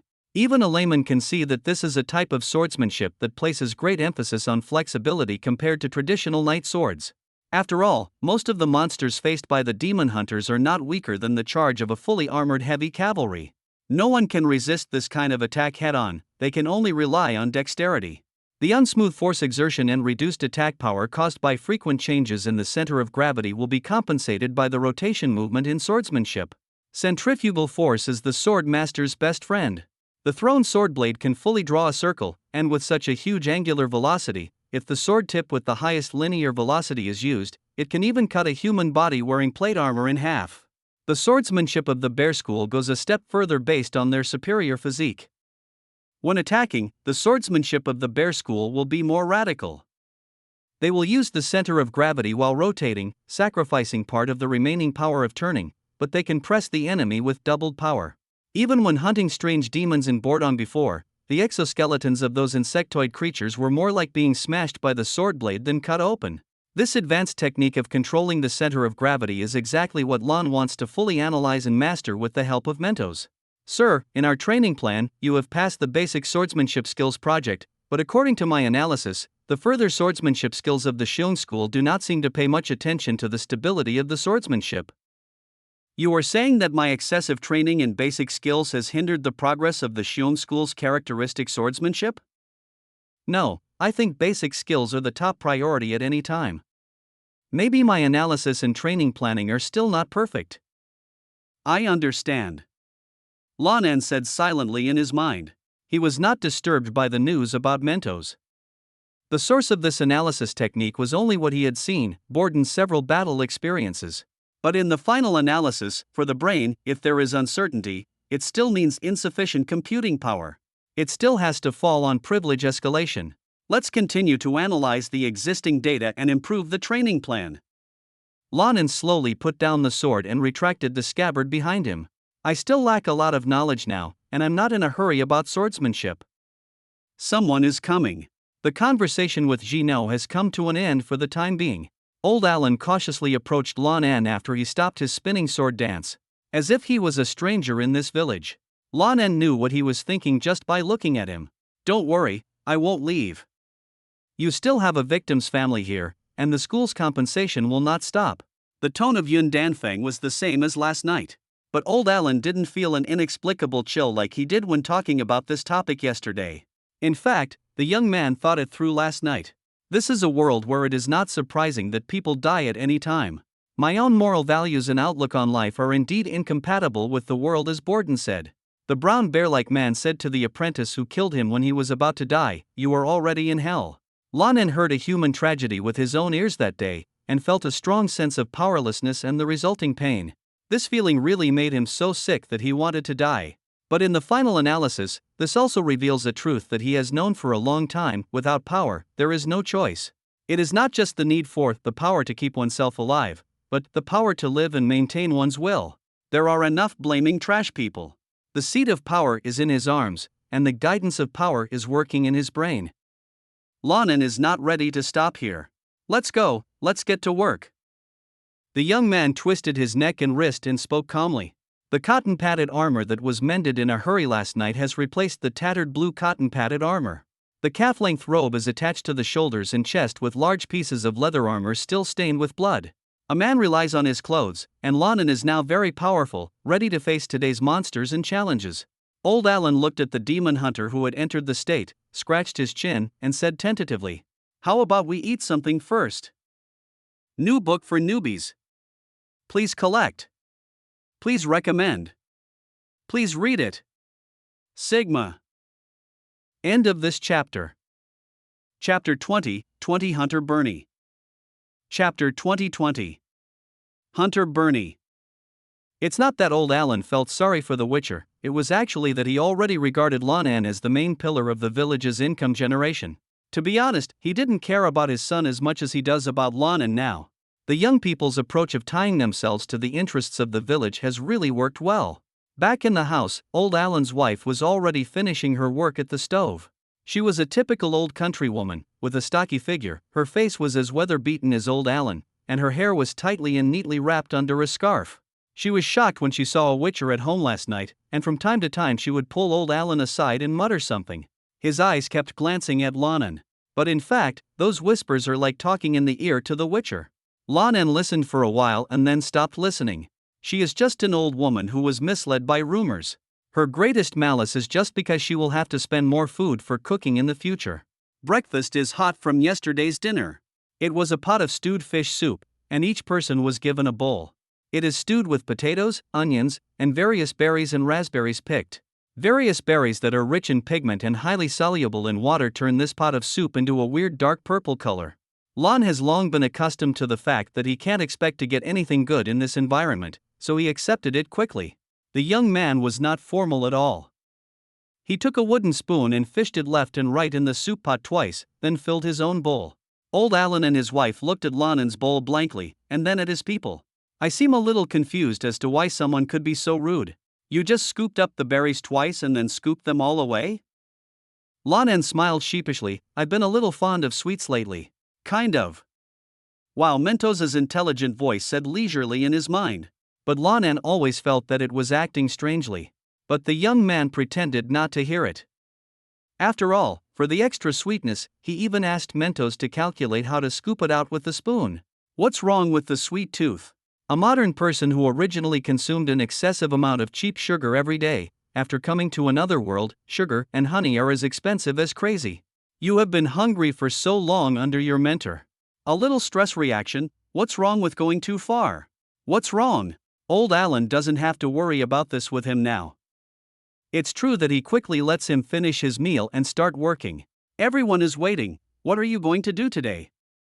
Old Alan took a sip of soup and asked the young man. No, my work actually has nothing to do with most of you. Lan En shrugged. In the end, I'm the only one who does it. As long as you send someone who is familiar with hydrological terrain and can track traces as a guide, I can let's start working. The village elders were overjoyed when they heard this. He originally thought that he would have to ask the villagers to put down their work and cooperate with the work. This can save a lot of manpower. After dinner, old Alan led a man with a bowed back to look for Lan En. Young people have been waiting at the entrance of the village for a long time. Old Alan slapped the man on the shoulder with a smile on his face. This is Bernie, the best helmsman in the land, and there's no place on Lake Fyke that he can't steer. He raised his hand and pointed at the boat he was carrying. I usually do some hunting work. When you ask for something, he is the first person I think of. Lan and Bernie looked at each other and nodded in greeting. This man is not very strong. He is wearing a raw-edged linen shirt, and his trouser legs are with a few ropes to facilitate farm work. The only difference between him and ordinary villagers is his bow and gloves. They were a pair of wide leather long gloves that covered the forearms to close to the elbows. Because they were too wide, Bernie wrapped a rope around his arms to tighten them. It is considered a piece of armor. Old Alan did not stop after bringing Bernie and turned around and left. Even though he is a village elder, he still has to do farm work every day to make ends meet. The two men didn't say anything, and walked directly to Oridan's fishing boat pier, got on Bernie's fishing boat, and started heading towards Fyke Lake. This lake has no name at all, but it was named Fyke Island because Sir Westlard built a tower on the island in the middle of the lake. So this lake also got its name. Lan En plans to start from the edge of the original fishing ground and slowly expand outward. When witchers hunt water ghosts and swamp witches, they do not need to go into the water to engage in water battles. It would be stupid to fight monsters in their living environment. Although water ghosts and swamp witches can move freely in the lake, they are still amphibious creatures after all. Their nests are generally built on tidal flats. Lan's goal is this. We need to move the boat out of the fishing grounds and closer to the shore of the fish-rich waters. The young man sat in the bow of the boat and explained the details to Bernie, who was steering the boat at the stern. But this man just nodded, steered, and controlled the sails without stopping, but the look on his face was obviously unhappy. This situation made Lan En say something. Are you dissatisfied with me? If so, we can go back to old Alan and ask him to adjust the job candidates. It's better to talk about it now. Lan En sat on the bow of the boat and spread his hands, his attitude sincere. He doesn't want to be surrounded by people with mental disorders while performing combat missions. Even if there is no malice towards him, but just a lack of concentration, it is still very fatal for a high-risk behavior such as fighting. Faced with the Witcher who talked about this matter, Bernie could no longer keep silent. So he let out a long sigh of relief. Please don't get me wrong, Master Demon Hunter. You can come here to carry out compensation measures for 2 farmers and open up fishing grounds for us. Whether you are unwilling or not, there is no doubt that you are a noble person worthy of respect. I respect you for this. Gentlemen. Bernie's brows were still furrowed, but at least he had the intention to communicate. But to be honest, I am the best fisherman and hunter in this village. I should have returned home with a boat full of catches today, or maybe hunted a few rabbits. But now, I can only drag you around all day long, and I won't gain anything. I know this is for the village's future huge profits, and I must be a part of it, but while others go fishing for the sake of their children, I can only stay here. Hey, please don't worry. For your sake when it comes to work, at least I won't be passive or half-hearted. Wow, the young man scratched his cheek. Facing his companion who made it clear that he was in a bad mood and that no amount of persuasion would be of any use and that it would not delay his work, Lan En was at a loss for words. Well, won't old Alan compensate you for today's delay? Of course he will give it, otherwise why would he be an elder? Bernie looked at the young man in surprise. But I said I was the best fisherman, and he could only compensate me for the average. Lan En shook his head and stopped talking. The future benefits are great, but if anyone harms the current interests, there will inevitably be conflicts. What's more, the interests in the future belong to everyone, and the interests that are damaged now belong to oneself. Even if Goddess Melatelli came over, she wouldn't be able to figure it out. He was just a demon hunter and couldn't get involved in many things. As long as Bernie's working status is not affected. During the voyage, the planks on the bottom of the ship collided with the waves and finally touched the mud on the beach. The ship's hull swayed slightly and finally came to a stop. It's time for the Witcher to get to work. New book for newbies. Please collect. Please recommend. Please read it. _ End of this chapter. Chapter 21, 21 Skill Analysis. Chapter 21. Skill Analysis. With 2 pops, Lan and Bernie jumped from the boat into the muddy beach. This is the place where the fish are more abundant on the outskirts of the fishing ground. It's easy to find water ghosts here. Those beasts don't even bother to avoid people now. Lan En's nose flapped, and the vapor-rich wind was mixed with all kinds of fishy smells. The smell of the tidal flats is not good, it smells like fish, blood, and sea. If it were a pampered man, his breakfast would be free at the first breath.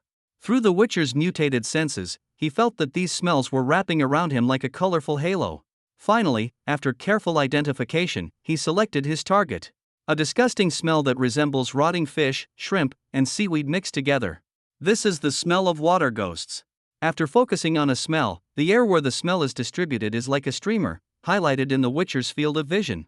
The rest of the messy odors are filtered out. Of course, being able to find the correct traces so easily is also due to the frequent activities of this group of water ghosts, which makes the smell here overly fresh. Logically speaking, these smells alone are enough for Lan En to find the group of water ghosts directly. But he did not move immediately. Instead, he turned around and asked Bernie, who had already begun to take off the bow and arrow from his back, "Can you track those water ghosts?" Bernie glanced at the young man in surprise. "Isn't this your job?" But he didn't say much. These are obvious footprints, as well as the broken scales of the water ghost, but any individual will do. The Mentos in his mind sent out a series of ellipses of unknown meaning. Lan En looked at the beach in front of him expressionlessly. The black and smelly mud is dotted with all kinds of strange and messy marks, caused by wild beasts, drifting objects, and water ghosts. To those who have no tracking experience, this is just a messy mud field. It is impossible to distinguish the scales of a water ghost from the scales of a fish, and the so-called obvious footprints cannot be seen at all under the messy traces. "I am a human being and I am really sorry." The corners of Lan En's mouth twitched faintly. Very good, I need to adjust my combat status, and I'll leave the tracking to you. There was not much explanation, and it happened that Bernie didn't want to ask any more questions. Anyway, this job was actually very easy for him. So the man wearing long leather gloves walked forward and began to naturally examine various traces and use this to plan the direction of travel.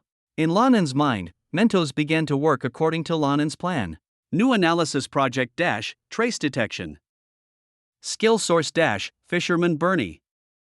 In information integration and analysis, the current progress is -1%. The results of the analysis will be passed on to me in the evening. I don't want my head to be as swollen as a Coke bottle when I deal with the water ghost. Roger that, sir. Mentos' intelligent voice is as smooth as the flow. The process of knowledge transfer by the intelligent brain cannot be changed because of lack of authority. Painful for sure. But it's okay to choose a time to suffer. The exchange in his mind was rapid, and Bernie was still looking down at the mud. Lan En didn't understand at all why he could always pick up on all kinds of subtle traces. For example, seeing a shallow scratch on the mud, or finding clues in the already messy pile of footprints, and then adjusting the direction immediately. The adjustment in that direction was much more precise than the scent he caught with his Witcher's sense of smell. Lan En followed inside. Extraordinary senses also require knowledge and experience to use them more efficiently. Every qualified Witcher is an out-and-out master of pursuit. Although I don't regret killing my teacher with my own hands, I still need to make up for the lack of experience and ability. In a world with backward productivity, even the skills of butchers cutting meat and coopers hoisting barrels are passed down from family to family, or can only be learned by apprentices who have to pay and put in effort. Not to mention the ability to feed a large family such as hunting and tracking. But fortunately, Lan En's good partner allows him to extract and summarize nutritious knowledge just by looking at it. Your tracking method seems to be different from mine over there. Following behind Bernie, Lan tried his best to pretend to be knowledgeable. No matter whether it is right or not, you have enough confidence anyway. Just like just now, you were looking at the scratch on the mud, and we usually focus on the mess next to it.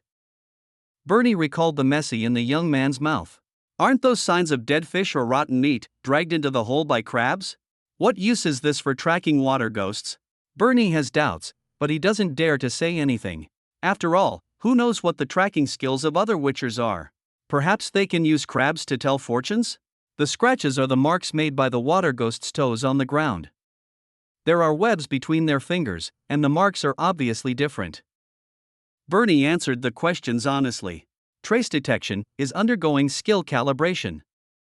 In the process of information integration and analysis, the current progress is -9%. Sir, I suggest you keep trying to ask questions. The sound of Mentos made Lan feel happy. Of course, the brain can extract a skill from a person just by observing it, but if the skill holder explains the skill information, the progress bar will of course accumulate faster. But Lan En was not prepared to keep asking. Pure and innocent.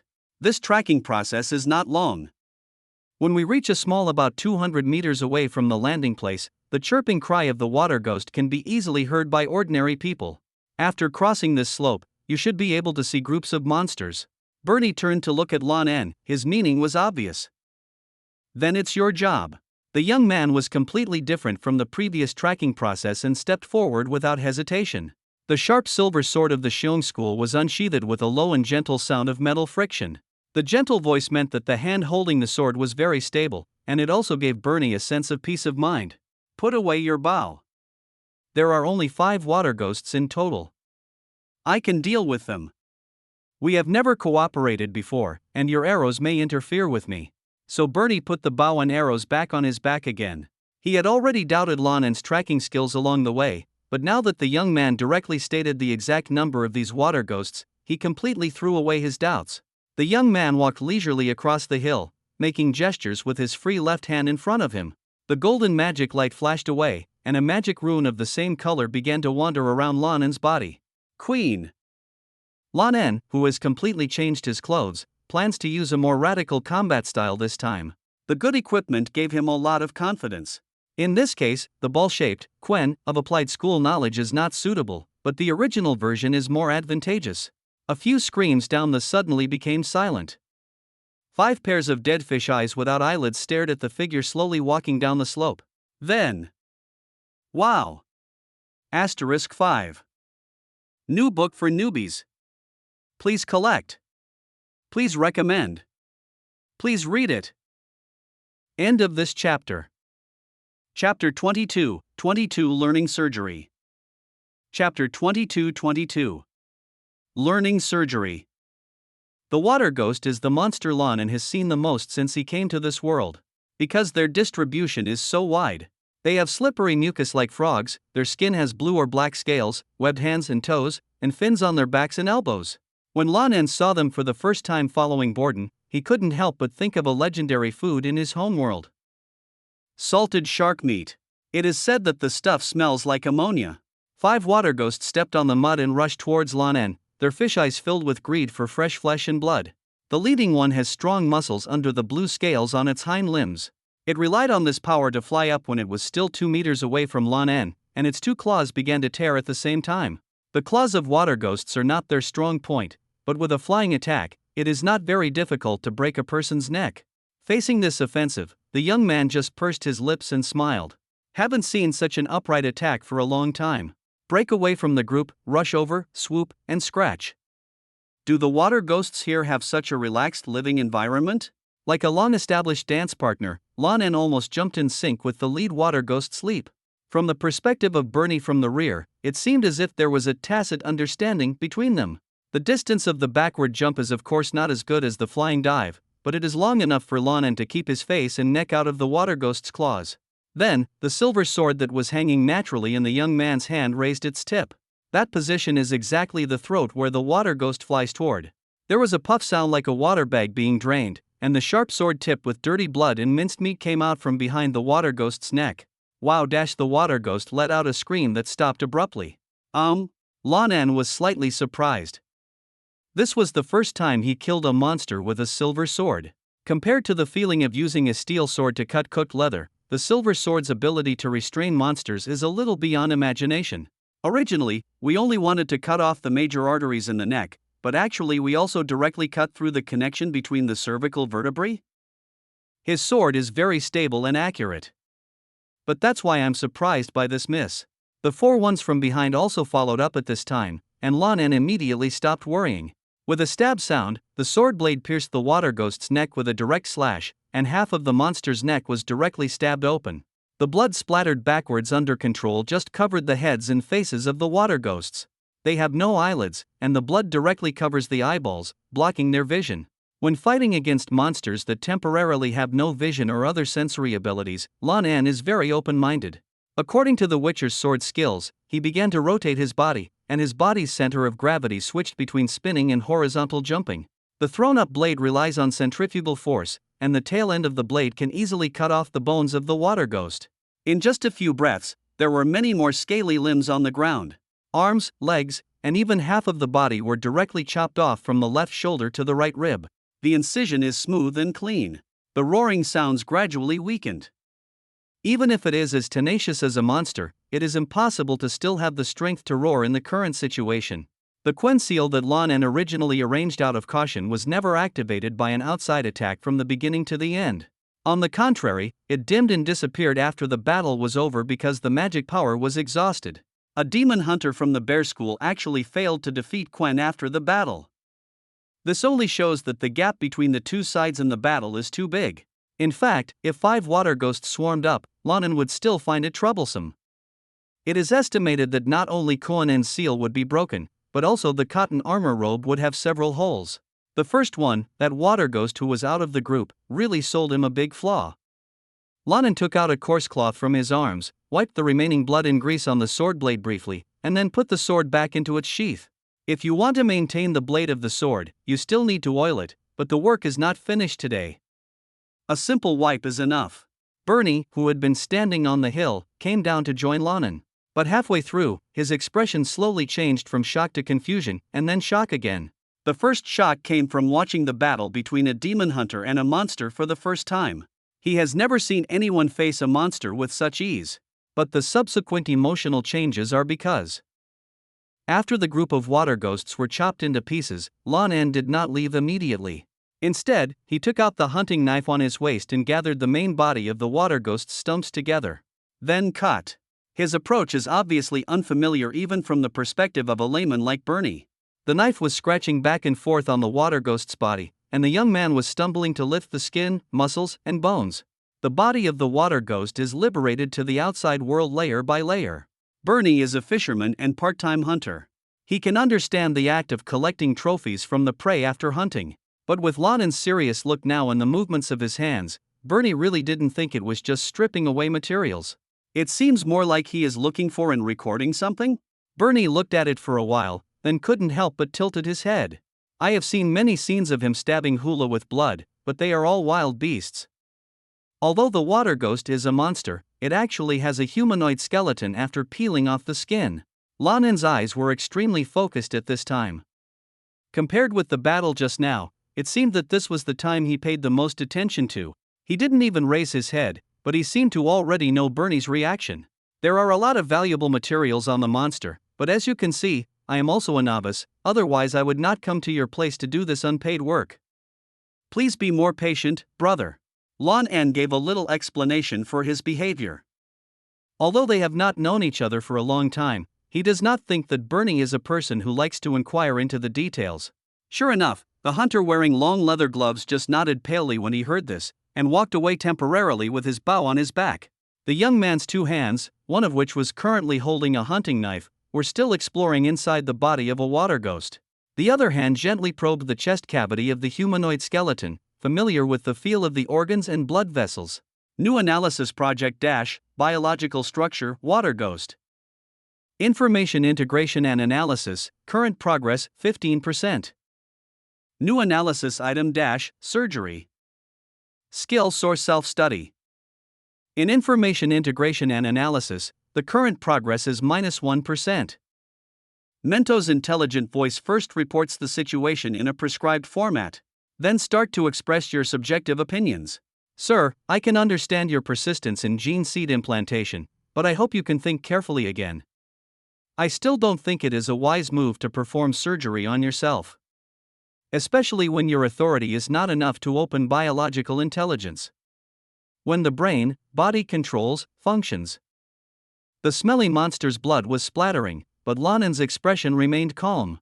When I have university knowledge recognized by the People's Federation, my long life as a witcher will probably come to an end.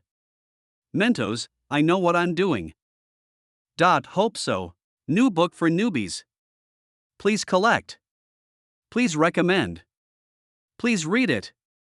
Thanks, Omega. End of this chapter. Chapter 23, 23 Banquet Fork Trick. Chapter 23. The Banquet Fork Trick. The cleaning of the surrounding waters continued throughout the day, synchronized with the fishing and hunting times of the villagers of Oriden. The combination of Lan En and Bernie expanded the safety range of the village fishery to the east by about 5 kilometers. During this period, nearly 20 water ghosts were killed by the silver sword. The process of each hunting was exactly the same as the first time. After landing, Bernie took the lead in following the traces, while Lan observed the science from behind. After encountering the water ghost, the Witcher was responsible for the force work, and in the end, it was still Lan En who dismantled the body of the water ghost into pieces. 20 water ghosts gathered together are enough to massacre villages in Wellen. But these water ghosts were very scattered, and the 5-headed group he saw for the first time was the largest wave, otherwise the young demon hunter would really have a headache. When the sun was about to sink into Fike Lake, the two people returned to the village together. When Bernie's boat just approached the village harbor, the fisherman and hunter raised his eyebrows. "Hey!" he called softly, motioning for the Witcher sitting on the bow of the boat to turn around and look. In the dim light, the village harbor was crowded with people. People who would normally go back to their homes or gather in taverns at this time were gathering at the port, either weaving a fishing net absent-mindedly, or sitting on a barrel and swinging one's legs. Old Alan stood at the front, smoking his tobacco. When the people saw the boat approaching, they cheered loudly, and 1 or 2 people put down their absent-minded tasks. Immediately, they swarmed up and looked into the boat with their heads stretched out. Old Alan stood at the front. Water ghost ears. So many water ghost ears. The stench and blood didn't bother him at all, and his excited shouts attracted a large crowd of cheers. This was the first time in this world that Lan En was pushed ashore like a hero by the crowd. Old Alan slapped the young man's shoulder leather armor hard. I didn't expect it. He seemed a little incoherent at this time. I really didn't expect what you said was true. Even if Lan En has tried hard to contact them in a way that suits the local people's thinking, and even if he has made preparations to this step, people's distrust of Witchers still exists. This is caused by the racial atmosphere that has accumulated over the years. But what does it matter now? At this time, the young man returned the favor to old Alan cheerfully. He slapped the old man on the back with his leather-gloved palm, causing him to cough. But even so, the old man and the surrounding villagers still laughed loudly. Trust has been established. Humanity's yearning for a better tomorrow can dilute all groundless hatred and discrimination. I'm so sorry, Lan En. Old Alan even had to shout close to Lan En's ear during the cheers to ensure that he heard clearly. For my sake, and for the doubts of the villagers of Oriden, come on, my friend, I have to buy you a big drink. Royal Vizima? Royal Vizima. So the men and women in the village laughed and poured into the small tavern together. The tavern is not large, so only a few candles are enough to provide lighting in the dark night. This small restaurant, which usually only hosts a few fishermen, ushered in a crowded and lively business day today. A few women even brought musical instruments from home, which sounded like flutes to Lan En's ears.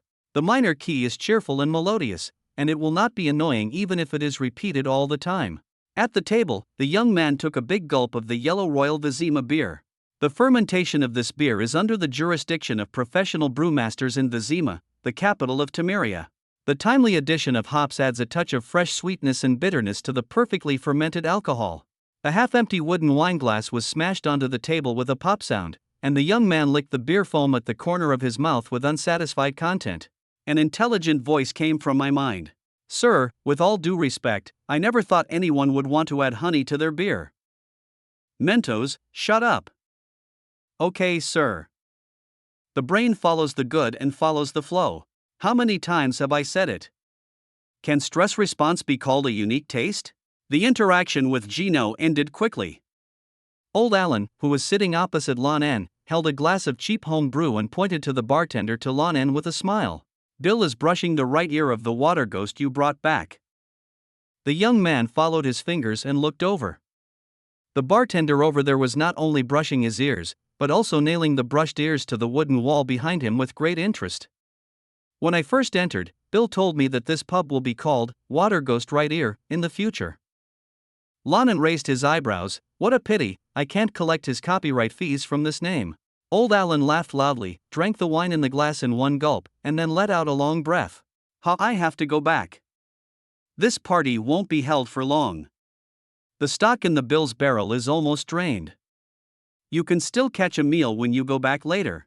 Lan En nodded indifferently and motioned to old Alan to help himself. But when the old man raised his buttocks, he seemed to have thought of something again. He sat down again with a troubled expression and stretched his head close to the young man. That's Lan En. Well, can you please stop doing your fork trick in front of my wife again? The fork trick? Oh, you mean the time I threw the fork at the mouse? Bernie, who was standing not far away, heard the word trick keenly. He sat down next to the two of them with a wineglass in hand and wanted to have fun. Trick? What trick are you talking about? At this time, the fisherman and hunter finally took off his long leather gloves. Lan En chuckled and brought the wineglass to his lips, but old Alan's expression was a little distorted. He threw a fork and stuck a mouse in it during dinner last night. That's it? Bernie suddenly curled his lips, as if he suddenly lost interest. I can do this too. Although mice are slippery and petite, I can't do it if they get close. Old Alan ignored Bernie and kept his eyes on Lan En. Yeah, you can do it too. But it won't be at dinner time, and the mouse won't be 4 or 5 meters away from the only candle in your house. Bernie's mouth slowly grew, and at the same time, his head slowly turned to Lan En beside him. The hand holding the wineglass froze in midair. Young people just shrugged. I thought that would be funny. I think it's interesting. Old Alan said with sadness written all over his face. If you have nothing to do, I can watch you throwing forks all day long, but don't do it in front of Hippona. She didn't even dare to come to the party today, and even hung a rabbit's foot above our bed. Hey, rabbit's feet are useless against magic, curses, monsters, nothing. Lan En reminded him kindly. Old Alan scratched his head frantically. I know, but doesn't this make her feel at ease? Let's talk about it. You're a good guy, Lan. There's no reason for us to be so defensive about you. The village elder was still scratching his head, but Lan En's drinking action paused slightly for a moment. Bertie next to him didn't notice anything and also helped. Indeed, Lan En, you are a decent person. The slightly bitter beer feels like it has a wonderful aftertaste in my mouth at this moment. The corners of the young man's lips unconsciously raised a smile. What else can I say? Old Alan, your mouse is really lucky. Ha ha. Isn't it okay? When you go back, 18 water ghosts' right ears and 18 orens will be paid in cash. Lan raised his glass and greeted Old Alan. Old Alan got off the bench again and walked out of the tavern. And in the corner of the tavern, a young voice passed through the layers of noise and was captured by the Witcher's senses. Isn't it natural for monsters to kill monsters? How is it different from murderers and robbers to earn money by swinging a sword? The voice was filled with resentment. In the ears of the Witcher, the corner of the tavern suddenly became quiet for a short while because of these words. But then, as if to cover up the young voice, other voices in the corner began to talk, laugh and sing loudly. Other than this corner and the Witcher, no one in the tavern heard such a sentence. Lan pursed his lips. No one here could have imagined that the Witcher's hearing would be so sharp. He could stand up now and find out that young voice. The villagers who regard him as a hero will definitely stand by him at this time. But he sighed and did not do so, because he could tell that the young voice was named Little White. Is the villager who was killed by Borden and is now the only orphan. New book for newbies. Please collect. Please recommend. Please read it. _. End of this chapter. Chapter 24, 24 Taylor. Chapter 24. Taylor. Early the next morning. Amidst the tinkling sound of forging iron, Lan En placed his bare school silver sword against the wall in the village's blacksmith workshop. Sorry to trouble you, Ivan. Lan En raised his head to greet blacksmith Ivan. Don't worry, I'll pick it up in an hour. The elder told me that the silver I gave you on the sword will be recorded in the village's account. The quality of my batch of silver ingots is nothing to say. Ivan stood by the fire with his shiny arms shining, and patted his storage box with pride. According to him, the inventory here comes from either Vizima or Gothvilan. His technique is not very good, but it is enough to replenish the blade of the silver sword. Bordon's silver sword has not been repaired for a long time after he was wanted. Yesterday, he killed 18 water ghosts in a row, and a considerable part of the silver coating was worn away. It is worth at least 2 orens. The young man's studded leather gloves waved in the air as he walked out of the blacksmith's workshop. I have to appreciate the wisdom of my decision again. If you live in a big city, let alone the rent, exclusion and discrimination from others, and the resulting backlash, at least don't even think about this kind of attentive service and free treatment. Walking on the boardwalk in the village, Lan En would press his forehead from time to time. It was a bit intense yesterday, Mentos. Young people complained. I have included your feedback in full, but please hurry up. Don't read me your rules and regulations. Okay, sir. Knowing that he would get the same answer every time, Lan En couldn't help but complain every time after his brain was filled with knowledge like a Coke bottle. But in the final analysis, the function of Mentos is still undoubtedly superior. Last night, in the skill analysis column, the trace detection from Bernie, a longtime hunter, had reached 13%. This is equivalent to 13% of Bernie's proficiency and knowledge in this skill. The effects of the overnight infusion were evident, and now Lan was walking on the boardwalk. His footsteps brushed against a bump mark, and he could identify it almost in the blink of an eye. It was a mark from a week to a month ago, and the source was the tipping and collision of the barrel. With his Witcher's sense of smell, he also knew that only fishing barrels and wine barrels would pass by on this road. If you don't want to fight, being a detective is more than enough. Suddenly, Lan En thought of this. But he soon laughed to himself, because few people would ask a person with cat's eyes to investigate what they want to know. Witchers have technical skills as detectives, but this does not prevent them from starving to death due to lack of work. Sir, I don't recommend that you express emotion now. Because according to the plan, you need to repair the cotton armor on your body immediately to prepare for the afternoon hunting. Your surgery skills still need a lot of training materials, the biological structure project still has a large gap waiting to be filled, and trace detection also requires follow-up analysis of the target person. Am I not walking right now? Just a few small openings and it will be over in a while. The young man put down the hand that was pressing his forehead and muttered to himself. Surgery is a practical skill, which is different from trace detection, which is essentially the accumulation of knowledge and experience. The effect of simply infusing knowledge is extremely limited. It is a technique that requires Lan En to practice, and then mentos to make constant corrections to improve mastery.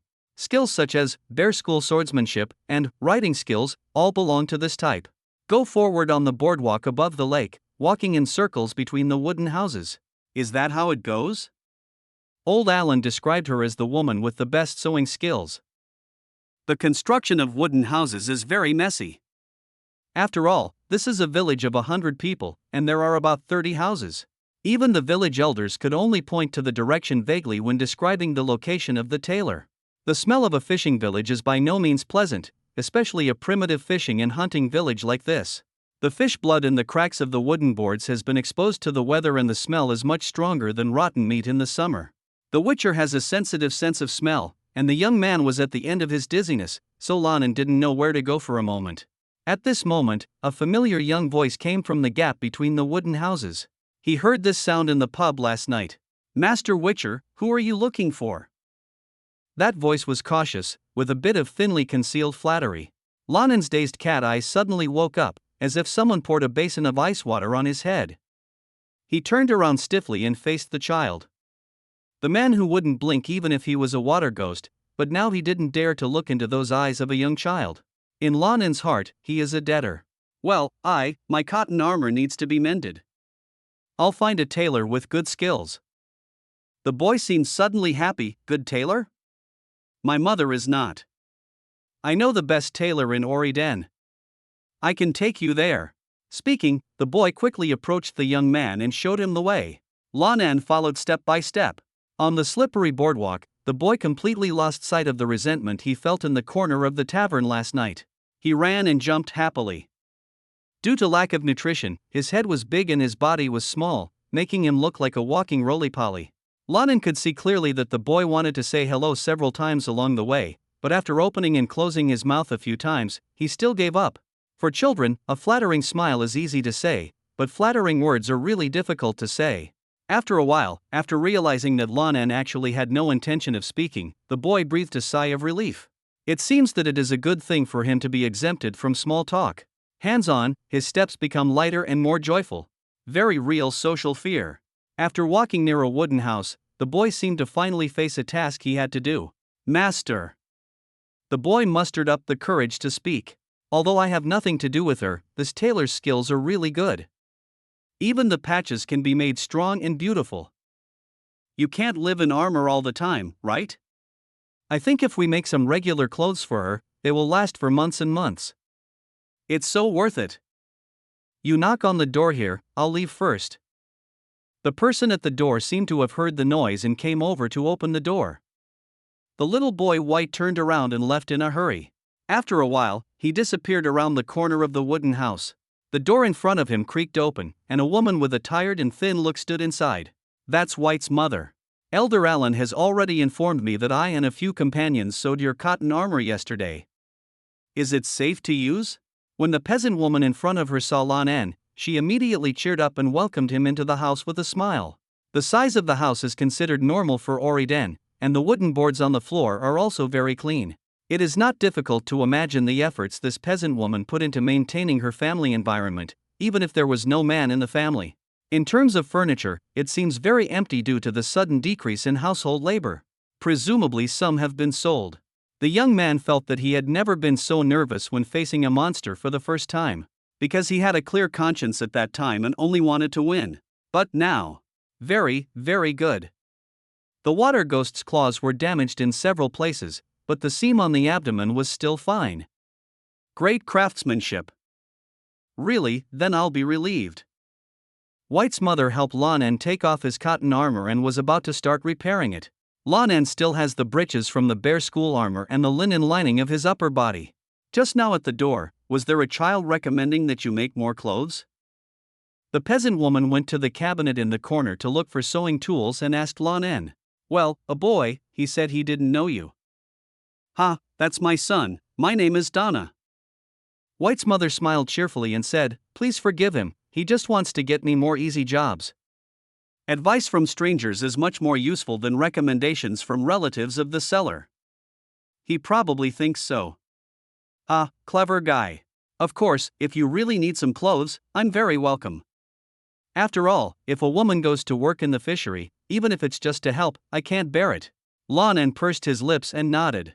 His cat eyes were still scanning this impoverished but clean and tidy home, and his brows were furrowed to the point of being uneven. I need a lot of sets of clothes, after all, people like me will inevitably wear a lot of money. But, Mrs. Downer, haven't the elders and the village helped you? The Witcher asked sharply. New book for newbies. Please collect. Please recommend. Please read it. Sigh, sigh. End of this chapter. Chapter 25, 25 Dangerous Woods. Chapter 25. Dangerous Woods. Why do you think so, Master? Mrs. Downer first looked back at Lan En in surprise, and then seemed to understand something, and laughed cheerfully and teasingly again. I understand. Does your expression show guilt? Donna asked with a smile. Are you guilty of the demon hunter who killed my husband and is of the same school as you? The young man opened his mouth, but Mrs. Donner laughed heartily again before he could speak. Ouch, for the sake of the plague, please don't make such an expression. Killing people should be punished with life, but the man in my family is an out-and-out drunkard. He is as fierce as a water ghost at ordinary times, and he doesn't work much. To be honest, it might be better to have him in the house without him. You want to hear sad stories? I don't have any here, and it has nothing to do with the drunkard in my family. Mrs. Donna's already wrinkled hands waved nonchalantly in the air. Oh, yes, is that so? Lan En's upbringing made him feel that he should not talk about the deceased. Now that the family members said this, he still felt a little embarrassed. Ha ha.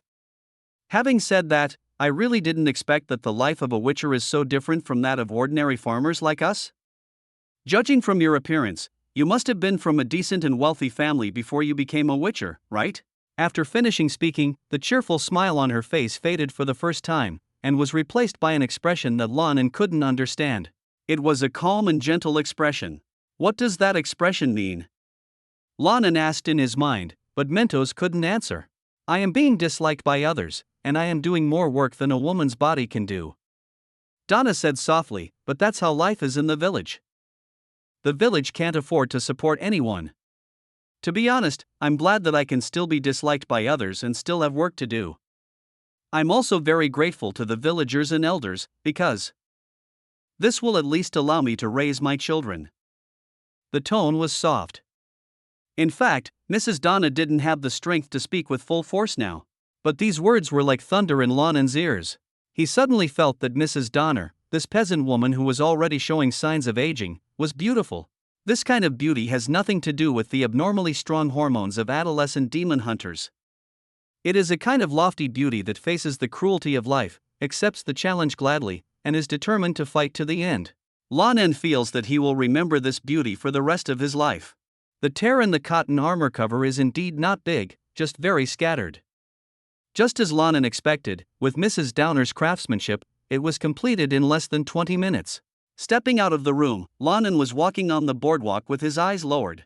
Actually, there are a lot of things wrong with what she said, right? The communication in his head began, and so far Lan En had only one person in the world to whom he could confide his feelings. Yes, sir. Maybe it was an illusion. Lan En felt that Mentos's voice was softer than usual at this time. There was a vicious alcoholic husband, but there was no trace of violence in the family. On the day her husband was killed, her feet were still stained with cow dung and soil from the farmland, but she said that her husband was lazy and did not work, which is very suspicious. But the purpose is very simple. She didn't want Lan to be burdened with guilt that didn't belong to him. Even if she spoke ill of her husband to Lan En in private, she didn't want the young man to live with guilt. He is a very good person. And it was for this kind of person that he returned to Ori Den.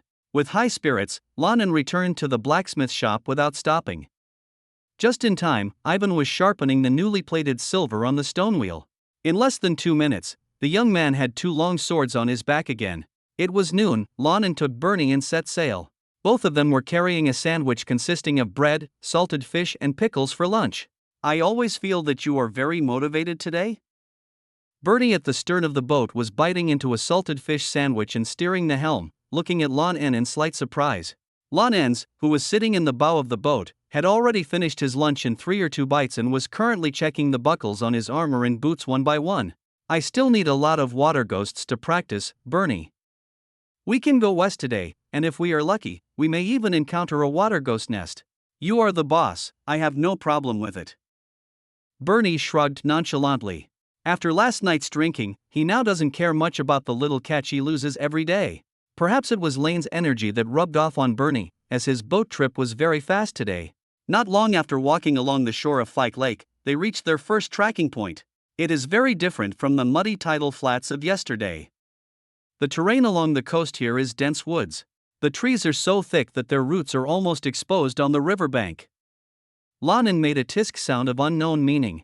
The woods are a bit limiting as a combat environment, but at the same time, Bernie is bound to demonstrate novel tracking knowledge in the woods. This makes Lan En feel a little bit love-hate. The number of fish here is also pretty good. Bernie said as he steered the boat to slow down. Go ashore and walk northwest for a while, and you'll find midcops. There's also a famous local blacksmith there. Maybe you'll be interested? Forget it. Lan En's expression was flat. Ivan's craftsmanship has revealed the level of craftsmanship in the land of Velan. A well-known local blacksmith is probably at the same level as Ivan, which is still far from the master level. Bernie shrugged, brushed the crumbs off his hands, put his long leather gloves back on and strapped them on. With a crash sound, the two jumped out of the boat and walked towards the woods on the riverbank. Bernie consciously walked in front and was responsible for following the traces. I said, Lan En, will the water ghost still build a nest in the woods? He is a hunter, but he has no understanding of monster habits, so he has this question. Although Lan En took the initiative to start teaching before the instructor finished teaching, he had been taught at least. He slowly pulled out the Xiong school silver sword with a clop sound, without taking the usual posture of holding the sword hilt to the side of his face.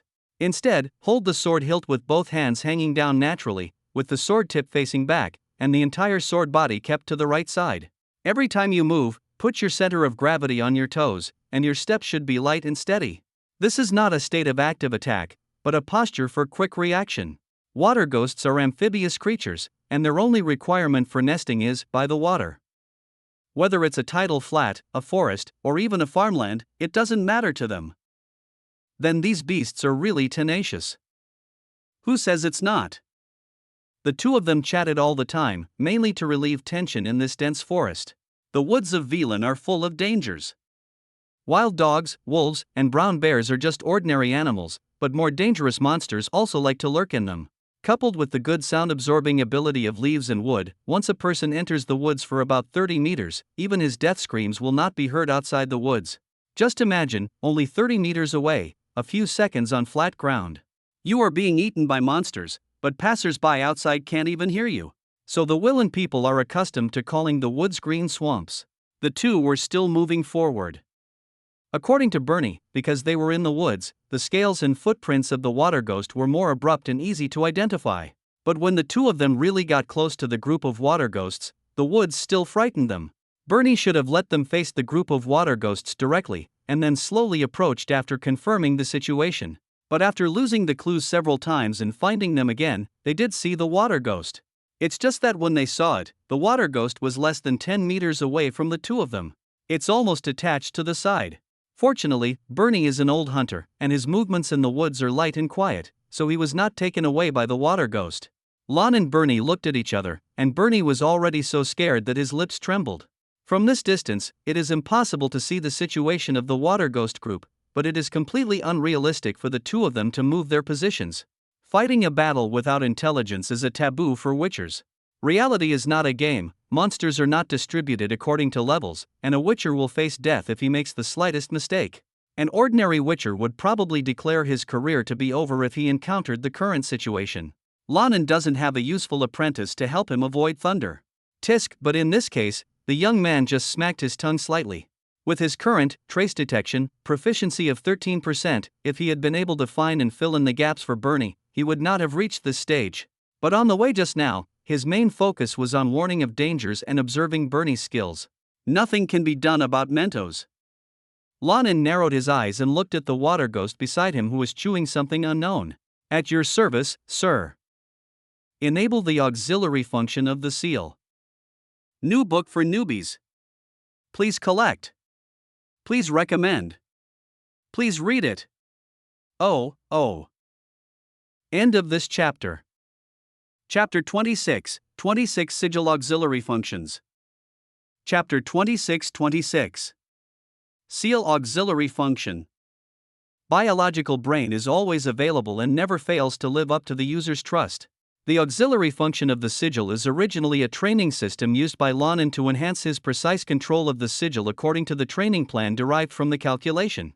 It cannot be said that the demon hunter has no spellcasting ability, but for a true mage, it really stops at tricks. And there seems to be no prospect of increasing spell power. Hence, Lan En demanded precise control from himself. A piece of iron grain weighing 3 to 4 grams, accelerated to the speed of sound, can lift the helmeted skull of the Lord Knight. A lump of iron weighing 3 to 4 tons cannot hurt anyone if it remains motionless. This is what Lan En thinks. In order to enhance the control of the seal, Mentos relied on its own retinal projection capabilities to create an interface similar to an FPS game. In the gloom of the woods, the young man's amber cat eyes began to light up slightly. The auxiliary function of the seal has been turned on. There are blue particle special effects like science fiction movies in the field of vision, and they form sharp edges. On the side of the field of vision, various numerical values are densely marked. When the evil Mr. Lan of Party A made the request, he only said like an FPS game, and then followed up with a long list of usage requirements. In the end, the finished product of Mentos, the second party, is more like a professional surveying and mapping software than a game. The illusion of distance in the field of view caused by light and angle is corrected by the ruler. Direction, altitude, temperature, humidity. Various environmental factors are captured by computing power and then displayed numerically. This is a scene that Lan En has seen countless times. Mentos now has no authority to interfere with the physical body, so he can only correct every effort and every adjustment of his seal according to this mapping software. Logically speaking, he should be able to escape from this interface by now. However, in actual combat, it is important to practice emphasis on practice and use with lightness. During normal training, 30 kilograms of equipment cannot be put on the table. But after the fight started, anyone holding a 5 kilogram weight would be called stupid. In actual combat, it is worthwhile to save even a little energy. Tisk, I'm still inexperienced.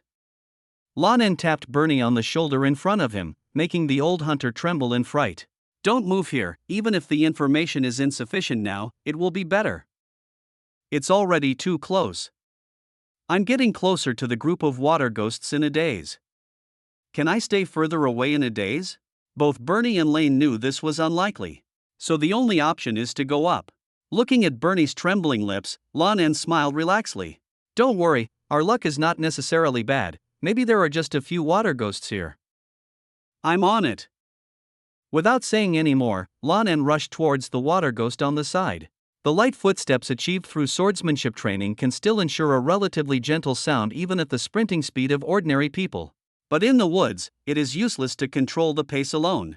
Even the most experienced forest hunter cannot guarantee that his actions will not encounter overgrown branches. Of course Lan En couldn't do it, so the leaves swayed loudly. The water ghost who was chewing something unknown on the ground also suddenly stood up and turned his head in response to the excitement. Under the blue scales, Lan En could see its throat beating. Perhaps in the next moment, the iconic cry of "Wow wow wow" will echo 20 meters around. But the young man running at full speed with the sword, his cat eyes were calm and focused. The idle left hand was suddenly raised in front of the body, and with the fingers flexing and stretching, a skillful seal was completed. The hazy and psychedelic white light only flickered for a moment. Yashi. The water ghost's throat suddenly calmed down, and even its movements of standing up and shaking its head were frozen in the middle. Then there was a flash of silver light and a swish sound. The evil destroying silver sword was placed on the water ghost's throat from a position close to the base of the sword. Then, following the forward steps of the sword holder, it swept across the monster's limbs deeply and quickly. At the base of the sword, it only crushed the scales, but when it reached the tip, it had already grazed the water ghost's cervical vertebrae. The huge crack that spanned half of the neck caused the water ghost's blood to spray into the air into a mist of blood. By the time the corpse fell down, the back of its head had been bent back enough to touch its back. This time, Yaxi-sign receives assistance. The casting time is reduced by 0.20 seconds, which is the completion rate. Smart voice sounds in your mind. Cancel the practice results report during actual combat, and then help me observe the surrounding environment. Lan En's cat eyes immediately looked around alertly after killing a water ghost in less than a second. Roger that, sir. Mentos then added a rule and participated in the vigilance of young people. The human visual angle is only 120 degrees in front, of which the 20 degrees on the left and right edges are still virtual images. But with the participation of the biological brain, these virtual images have become trustworthy and effective information. The woods fell into a deathly silence for a moment. Not far away, Bertie didn't dare to breathe, and Lan En also looked like a light big cat after a quick attack. The whole body weight, carrying a suit of armor and a long sword, stopped as if the inertia had disappeared. This is an alternative application of bear school swordsmanship. The precise operation of the center of gravity makes unimaginable emergency stops and dashes possible. To an uninformed person, such as Bernie, he almost feels that the way Lan moves is like a demon. It is estimated that few among the bear school would use the skills associated with swordsmanship in this area. After all, those people are all from the hard steel school who use Quen to strike with a long sword. It seems you are very lucky, sir. Mento's intelligent voice is soothing and stable. After Lan En moved to the original position of the water ghost among the lightning and flint, he could already roughly see some information. The 7 water ghosts are within the response range.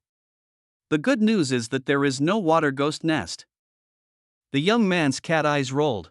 Even though eradicating the water ghost's nest was one of his goals, he didn't want to stand on the edge of the nest without any information about the nest. The ideal situation is to first explore the location today, then use a bloodletting method to slowly kill the number of water ghosts in the nest to a lower limit, and finally let the villagers come over and dig up the entire nest. Or just go to alchemy, and the entire alchemy bomb will come out and be stuffed into the hole. So when you are confused and directly confronting the group of water ghosts, it is good news that there is no nest here. However, Mentos inherited Lan En's sense of language, and it knew that this sentence was usually said in 2 sentences. Lan En's eyes narrowed slightly. In the wet puddle diagonally in front of him, a humanoid creature with a body covered with wrinkles and warts and a height of nearly 1.8 meters was sitting in the mud. Hunchbacked, his skin color is green with a hint of pink, just like one who was made up, and the sharp claws on his hands can compare with those of a werewolf. The chest is dry and droops all the way to the belly. The bad news is, there's a swamp witch here. New book for newbies. Please collect. Please recommend. Please read it. _ End of this chapter. Chapter 27, 27 Swamp Witch. Chapter 27. Swamp Witch. The appearance of the water ghost and the swamp witch are quite different, and they appear to be reproductively isolated. But Saint Hyer of Dresden recorded his own speculation that the swamp witch was the wife of multiple water ghosts. It is rumored that the swamp witch will disguise herself as an old lady to lure travelers into her lair, but in Lan's opinion, only drunkards who are so drunk that they can't control their hands and feet will fall into this trap. After all, even a blind man can smell the stench of a swamp witch. Lan En's eyes were sharp. Because it is even more impossible for Bernie and I to retreat quietly now. Because water ghosts live in water all year round, their eyesight has deteriorated to a level similar to cataracts. However, while the swamp witch possesses combat power that is superior to that of the water ghost, she does not suffer from even this shortcoming. Its perception range and strength far exceed that of a water ghost. The young man completed his observation in the blink of an eye, while Mento's computing power was enough to complete the situation analysis at a glance. Lan bent down again and walked back to Bernie. Facing the old hunter's hopeful look, Lan calmly explained the situation to him. Don't think about retreating quietly. There are only 7 of these water ghosts nearby, not many in number, but there is a swamp witch inside. If we make a wrong step, if it barks, countless water ghosts around will act like mad dogs. Chase us. We will definitely have to fight this time, but I need your help this time. Only by working together can we have a chance to get out of the woods alive. This should have been a despairing statement, but under Lan En's calm tone, Bernie himself didn't know that he could be so calm. You say. Bernie swallowed, tightened the rope on his long leather gloves, and took off the bow from his back. Lan En's explanation was not slow, but methodical and clear. I will be responsible for charging in melee combat in a moment. You can show up after you hear the cry of the water ghost. After you emerge, you will see a conspicuous target. It is human-shaped, larger than a water ghost, and covered with wrinkles and warts. That is the swamp witch. You have to shoot at it, but don't shoot in a hurry. Wait for it to bend down and follow the target. When it picks something up from the ground, shoot an arrow to interrupt it. Shoot at the torso, but don't shoot at the vital points. It reacts quickly and its skin is very strong. Your arrow is not made of silver, so don't even think about hurting it. Just help me contain it. Rapid speaking speed can make people's brains work quickly and even forget fear. Detailed information can give people confidence and courage. At least Bernie feels that his hand with the bow is steadier. Understood. Lan En nodded, moved sideways lightly, slightly away from Bernie, and then made a stroke with his left hand in the air. A golden magical light flashed on the surface of the body. Going to Quinn before the war is the training of the bear school. Exhale the last breath of air from your chest and take another deep breath. Suck bang. At the moment when the lungs are filled with fresh oxygen, the muscles and bones work together and the soles of the feet touch the ground. The center of gravity was suddenly shifted to the upper body by the skills of bear school swordsmanship. Almost instantly, the combined weight in armor reached over 100 kilograms and reached the top speed. This reaction force is really huge and sudden. So much so that the buckles on the boots, which are responsible for fixing the armor and leather, even made a mournful scream in Lan En's ears as the metal and leather were tightened. Like a cheetah, the charging posture with its center of gravity leaning forward can even disturb the branches 2 meters away with the wind. Whoa! A water ghost turned its head in confusion, but just halfway, a silver sword tip with cold light pierced its throat. Bernie could see clearly from a distance that even when he was charging forward, the long sword in Lan En's hand was as steady as gliding in the air. The sound of an object of more than 100 kilograms violently hitting the ground completely covered up the sound of the sword blade piercing flesh. But blood still spurted out. Having rushed into the attack range of the water ghosts, Lan En's eyes were calm and determined. The water ghosts immediately entered an attacking posture after the first victim appeared. The two water ghosts who were standing relatively close to each other immediately rushed toward the Lan En monster, screaming. Leaping into the air, the shadow of the water ghost enveloped Lan En. Now, the long sword in the young man's hand is piercing the middle of the water ghost's neck, and the corpse of the monster that is twitching and dying has become a burden that hinders the action. But the charge has not stopped yet. The young man flew towards the two water ghosts without even slowing down. It passed by the water ghost whose throat was stabbed, and the silver sword was still fighting against the cervical vertebrae at the back of the water ghost's throat. The hands holding the sword and the silver sword itself naturally lag behind the charging body. Does he have to rely on physical collision to face the monster's claws? No, of course not. Hands behind part of the energy storage. Ha! A loud shout. The muscles and blood vessels of the two arms holding the hilt of the sword were congested and swollen in an instant. The extent of the muscle bulge cannot even be covered by the bloated and thick cotton armor. The leather and cloth made a squeaking sound as they were stretched. The center of gravity begins to shift, and the sword's momentum changes from thrusting to slashing. The silver sword, with its different cervical vertebrae, was swung directly by Lan En. The dying monster was forcibly lifted half a foot high by the force of the silver sword. The cervical vertebrae play the role of drawing the sword and hitting the scabbard, and the friction between it and the blade accelerates the completion of the energy accumulation. The water ghost was stabbed through the throat. At this time, its back and neck were in an awkward convex arc. Then when Lan En's sword speed reached its maximum, the cervical vertebrae that served as the scabbard were directly chopped open, and the body broke out. The silver sword that had completed its acceleration, carrying a frightening silver light and the dirty blood brought out by the blade, passed straight past the bodies of the two water ghosts in midair. The speed was so fast that the sound of entering the flesh could not even be heard. A water ghost was cut open in the thin line of silver light, its arm connected to half of its shoulder and head. The other one jumped so high that its entire white belly was open sideways. Cervical vertebrae yay hey. There are only 4 left of 7. Because Lan En's attack was so fast and fierce that the blood of the 3 monsters was spurted out of the body at almost the same time. The thick fishy smell instantly filled the entire puddle in the forest. Even the water ghosts who like fishy food were briefly dazed by the smell of their own blood.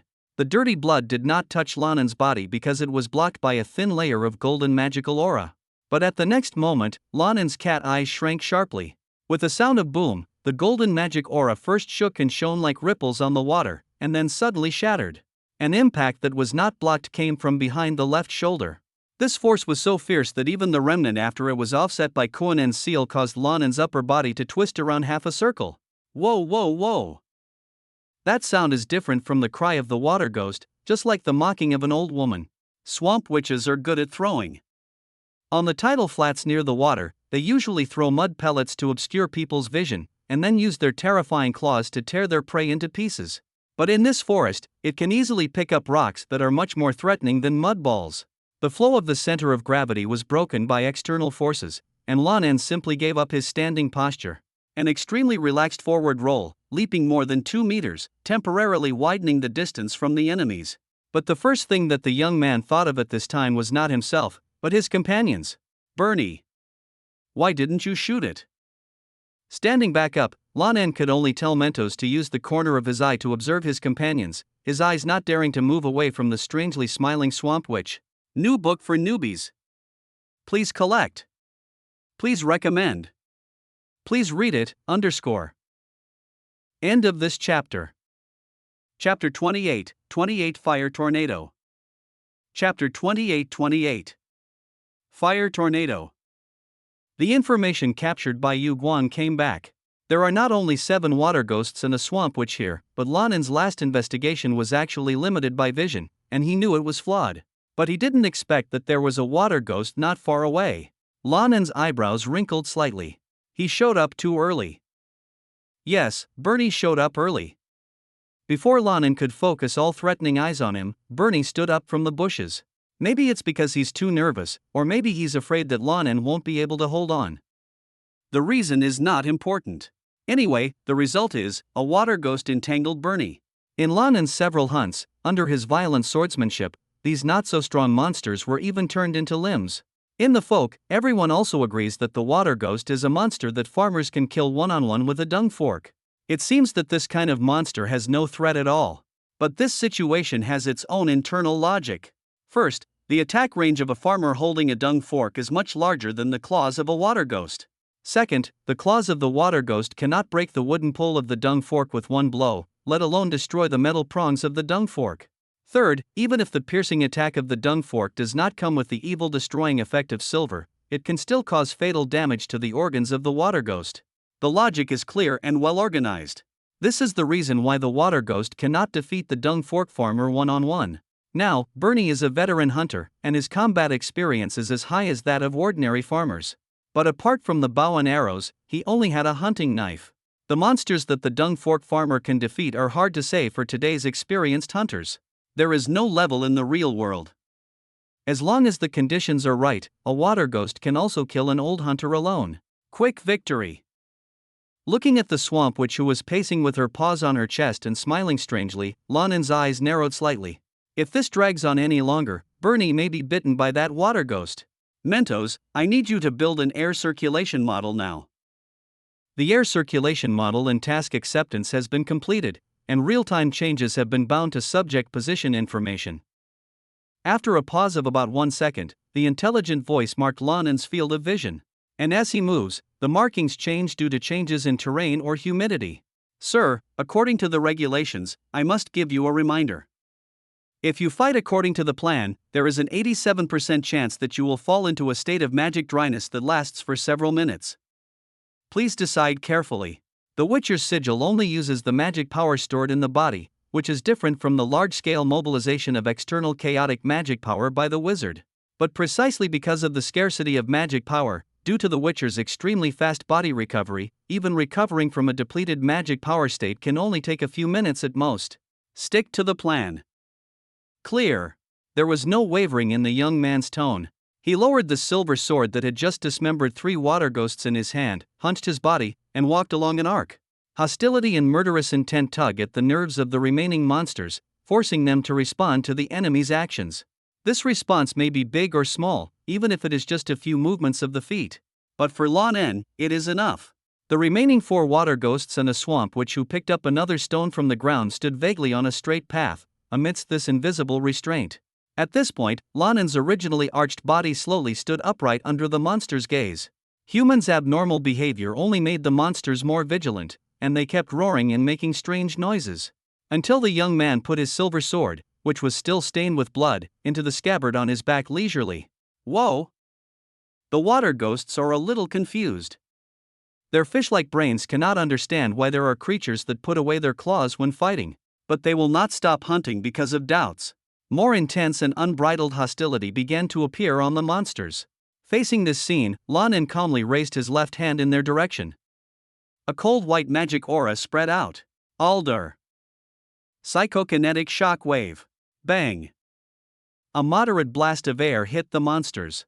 The monsters, who instinctively assumed a defensive posture and protected their heads with both arms, were even a little confused. This power is so small? The dead fish eyes looked at each other. Rather than calling it a psychokinetic shock, it's more like a fairly strong wind. Compared with Lan En's violent and ferocious swordsmanship just now, it was even too weak to be worth mentioning. The airflow brought up by the seal is still blowing. Wind? Whoa! The swamp witch feels something is wrong. When will there be wind in such a dense forest? The air circulation model has been constructed, with a completion level of 68% and meeting the usage standards. Then, the swamp witch saw the human being not far away, and before she had time to put down her left hand, she raised her right hand. It was also a dazzling gesture, but this time it lit up with a warm orange light. Inexplicably, a sense of danger suddenly made him scream. Wow, wow, wow. But the scream was accompanied by a gentle human voice. Igni. Boom. A scorching fire burst out from the center of Lan En's handprint in an instant. However, the magic flame that was supposed to be sprayed forward was caught in the inexplicable wind half a meter away from the palm of the hand. Until then, after being rendered by flames, the invisible wind was drawn into a concrete form. That's a spiral winding airflow. It's like a small tornado that has been laid down. The airflow constantly envelopes the surrounding air, bringing sufficient oxygen, and Igni's flames burn more and more fiercely with the supply of oxygen. The fire tornado, which was more than 2 meters in diameter and extended to 10 meters in length, enveloped all the water ghosts and swamp witches on a straight road. The body fluids under the skin were boiling, and the monsters let out a scream that would make other monsters tremble in fear. In a temperature-gathering environment like a small tornado, even the magic flame can easily reach thousands of degrees. This group of water ghosts and swamp witches, when the fire tornado dissipated a few seconds later, only the corpses whose skin had been completely burned were left. The puddles in the forest have also been evaporated, and white smoke is rising from the foul-smelling soil.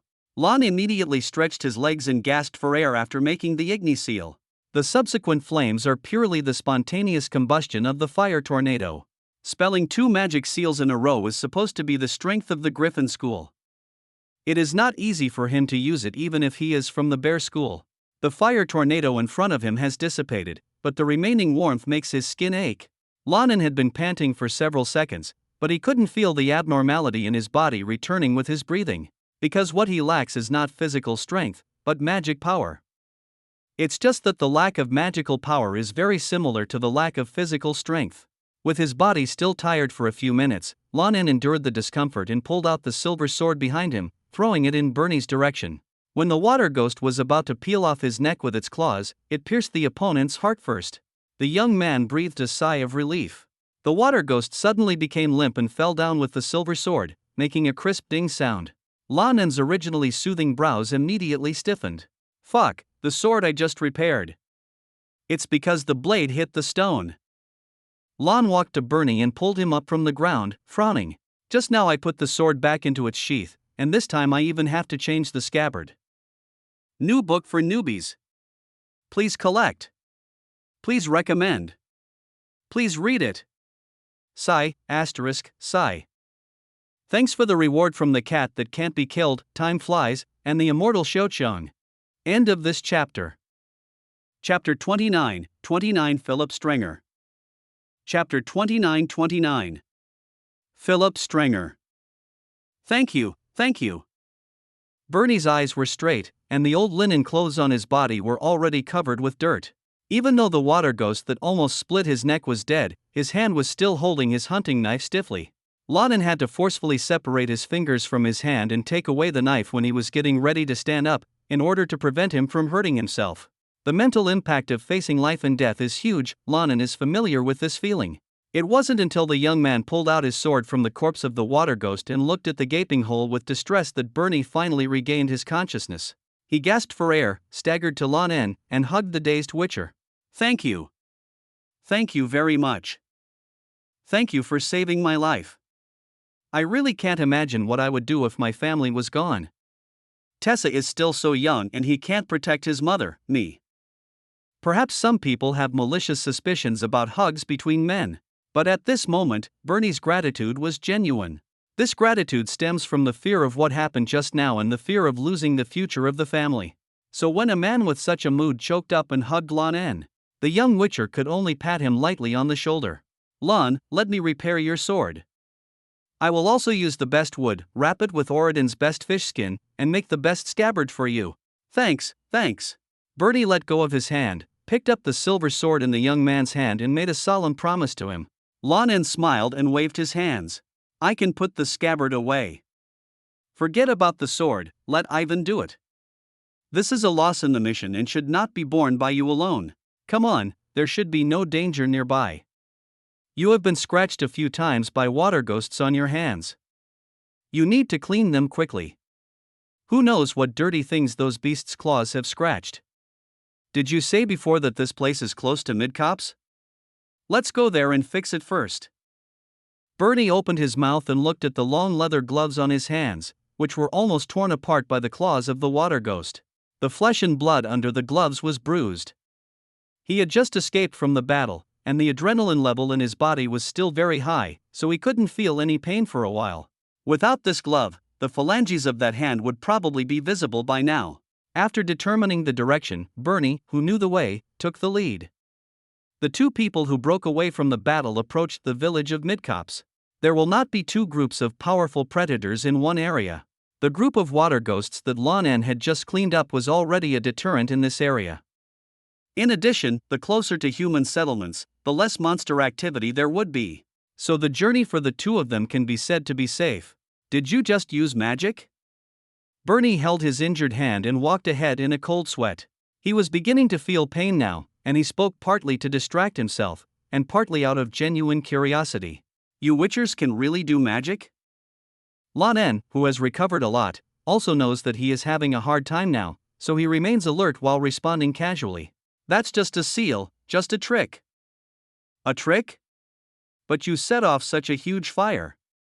10 monsters were burned to death." "I dare say I at least heard the screams of 10 monsters." Lan En's tone was slightly helpless. "Only 5. What should I tell you? That fire tornado is something that can only be encountered. I calculated the station position, terrain, temperature and humidity, and the woods are not a place where there is interference from messy airflow, so I can use the alder sign to blow out the wind I want." Lan paused and looked at Bernie's confused look as he turned around. He gave up on himself and said, "Just think that there is an elite crossbowman. He chose a good military crossbow for me, adjusted the sight, and pulled the bowstring. And I just pulled the trigger. The seal is it's just a trigger dot." Bernie didn't reply for a while, and after a while, he tentatively asked, "You mean you are blessed by gods?" Lan En took a deep breath, his lips trembling, not knowing what to say. He decided that it would be better to let Bernie suffer as much as possible. Bernie's knowledge of local geography is trustworthy. As he held his hand to lead the way, the two of them walked out of the woods without any effort. Not far away, a group of houses made of thatch and wooden boards sit peacefully on a large open space. Midcops is one of the largest villages and resting places in Welland. "Come on Lan En, I still have a few friends here. Maybe they can buy us a few drinks after seeing how miserable I am." Looking at Bernie's cheeks that were twisted and turned white due to pain, Lan En nodded. "Yeah, you really need a few drinks to keep you going." The two continued walking towards the village, but when they were about 100 meters away from the village entrance, Lan En's ears twitched slightly. He grabbed Bernie, who was still trying to move forward. "What are you doing?" Bernie asked, a little confused. but the next moment, the sound of menacing horse hooves hitting the ground came from the village. A dozen horses, their hooves flying in the air, lifted up the mud and cow dung in the fields. By the time the dozen or so cavalrymen came to the two of them and jogged around them in a circle, Bernie had already dragged his injured hand and raised it slightly to show his harmlessness. Out of the forest, the two of them were unable to fight back against a dozen cavalrymen. The body odor of the horses and the smell of mud on the horses' hooves were mixed together, and the two people surrounded by the cavalry felt the smell was even stronger. But in this case, anyone with a normal IQ would not act rashly. Who are you? Where are you from? What are you doing here? Among the cavalry, the leader asked in a harsh tone. In order to prevent the other party from discriminating against witchers, Lan En kept his eyes lowered and only glanced away at the moment when the other party rushed towards him. These people all wear Temerian standard armor, but the leader is different from ordinary soldiers. His lined mail is in the style of a hoodie. The armor also has a small, palm-sized shield mounted on the heart of the left chest, with the Temerian white lily emblem printed on it. In short, it is more advanced. This man's figure is somewhere between muscular and obese, and he looks like he has a capable physique. The nose is red and the smell of alcohol is strong. Are you an alcoholic? Bernie was just a village hunter. He had seen the Lord's cavalry, but he had never been surrounded by cavalry like this. He didn't know what to say at this moment. Young people are thinking and responding in an orderly manner. In what capacity do you cross-examine me, fair sir? The implicit meaning of this sentence is to ask about the other party's law enforcement rights. There is a big village 100 meters away. Unless everyone is killed, everything that happens here today will be spread to the ears of the Lord. If the officers and soldiers were voluntarily trying to make money, then at this point, they would at least realize that they should just give up when they see fit, and they would not go too far. But the cavalry leader who drank a lot didn't seem to care at all. He turned to his companions and laughed and cursed loudly. Plague, guys. This kid is surrounded by 11 cavalrymen, and he still dares to ask me what my position is. After laughing and scolding, the leader tightened the reins and stopped the horse's stroll. At this time, it happened to be facing the two of them. He leaned over, put his arms on the saddle, and leaned forward. That's right, I also like to speak straightforwardly. I am Sergeant Philip Strenger, loyal to Ser Westlard of Viren, and I have been ordered to investigate a vicious murder that occurred in Durnham. As soon as Durnham said the three words, Lan En had no reaction, but Bernie, who was originally silent, opened his eyes wide. He shouted in disbelief, Dunham? Maritelli on top. What bold would do bad things there? When he shouted, his surprise and disbelief seemed to overwhelm the pain of his injury. But what greeted him was not an answer, but a full 10 squeaking sounds of the sword being unsheathed. Except for Philip, his men all pointed their swords at the two of them. Dunham is only half a day's journey from here, and here you are, two injured and suspicious-looking people. Gentlemen, you have a big problem. Bernie is at a loss for words. But Lan sighed and raised his head. New book for newbies. Please collect. Please recommend. Please read it. Sigma. P.S. I woke up late. End of this chapter. Chapter 30, The Cannibalism Case of Durnham. Chapter 30. The Cannibalism Case of Dunham. People seem to have the same reaction when they see a witcher's cat's eyes for the first time. She exclaimed in surprise, and then leaned back hard, alert. After that, it can be a normal conversation. The people around him are all professional soldiers, and their courage is naturally greater than that of ordinary farmers. So after a small burst of noise, calm returned. Witcher? Philip snored twice and spat to the side. It's really getting more and more chaotic these days, and all kinds of messy things are coming out. Lan had no reaction to his nagging. That's the way things are, sir. Let's talk about our suspicions. Aha! Philip made a sign that he was listening. I am a foreigner, Mr. Sergeant. I don't know where Durnham is exactly, but the crow's nest where Sir Whit Harold is located is about 3 days' journey from here. So according to what you just said, Durnham is about crow's nest is at least 2.5 days away. The young man flexed his fingers to show to the soldiers around him. After the news of the murder was passed, and you were dispatched to deal with it, it would have been 5 days since the incident, right? And the two of us. Lan's fingers moved back and forth between himself and Bernie. The meaning is self-evident, but the time is not right. This is an obvious flaw, but what's interesting is that Lan didn't detect the embarrassment of being pointed out from Philip. The man frowned and thought for a while, then suddenly looked at Lan En and said, "A few days ago, one of your kind was captured and killed in Willen. I also helped in that battle." Lan En didn't want to hide anything. Philip nodded upon hearing this. "It just so happens that York is also in the village. Let him come and recognize you. Let's go." Without giving the two a chance to talk, 11 cavalrymen surrounded the two and walked towards the village 100 meters away. Halfway through, Bernie seemed still shocked by the news he heard. Lan En walked beside him and asked without hesitation, "Where is Durnham?" Lan En has a clear understanding of Willen. He knows that dying here is nothing, but that the most important thing is Durnham. 11 cavalry, and it sounds like there are still manpower in the village. Compared with this time, Borden's pursuit was like a joke. It is enough to illustrate the importance of this place. That's not an important town, it's just a road intersection. But it's the place where all the surrounding villages worship the goddess Melitele. What inhuman would commit desecration in that sacred place? Bernie whispered indignantly, as if he had temporarily forgotten even the injury on his hand. At the same time, Lan En also immediately realized that this matter was indeed not a small matter. How to describe Melitele's faith? Let's put it this way, even if he is the king's personal guard, as long as he dares to touch a hair of the priestess inside any Merideli temple, then we don't have to wait until night. At dusk, we can see his body hanging from the locust tree at the intersection. And it was not a deliberate revenge, but simply a result of popular resentment, and the king himself had to bow his head and admit it. Meritele is the belief of every lady in the northern country. The belief of this goddess never involves politics, power, or competition for interests, just simply spreading his teachings of love and peace. But it is this non-dispute that creates the unparalleled influence of Meritele's faith. Because every woman who believes in him has many identities: daughter, mother, wife. Even a king has a mother. Even a bandit wants a wife. You want to hurt Meritele's faith? Then you must have thought about how you will die, right?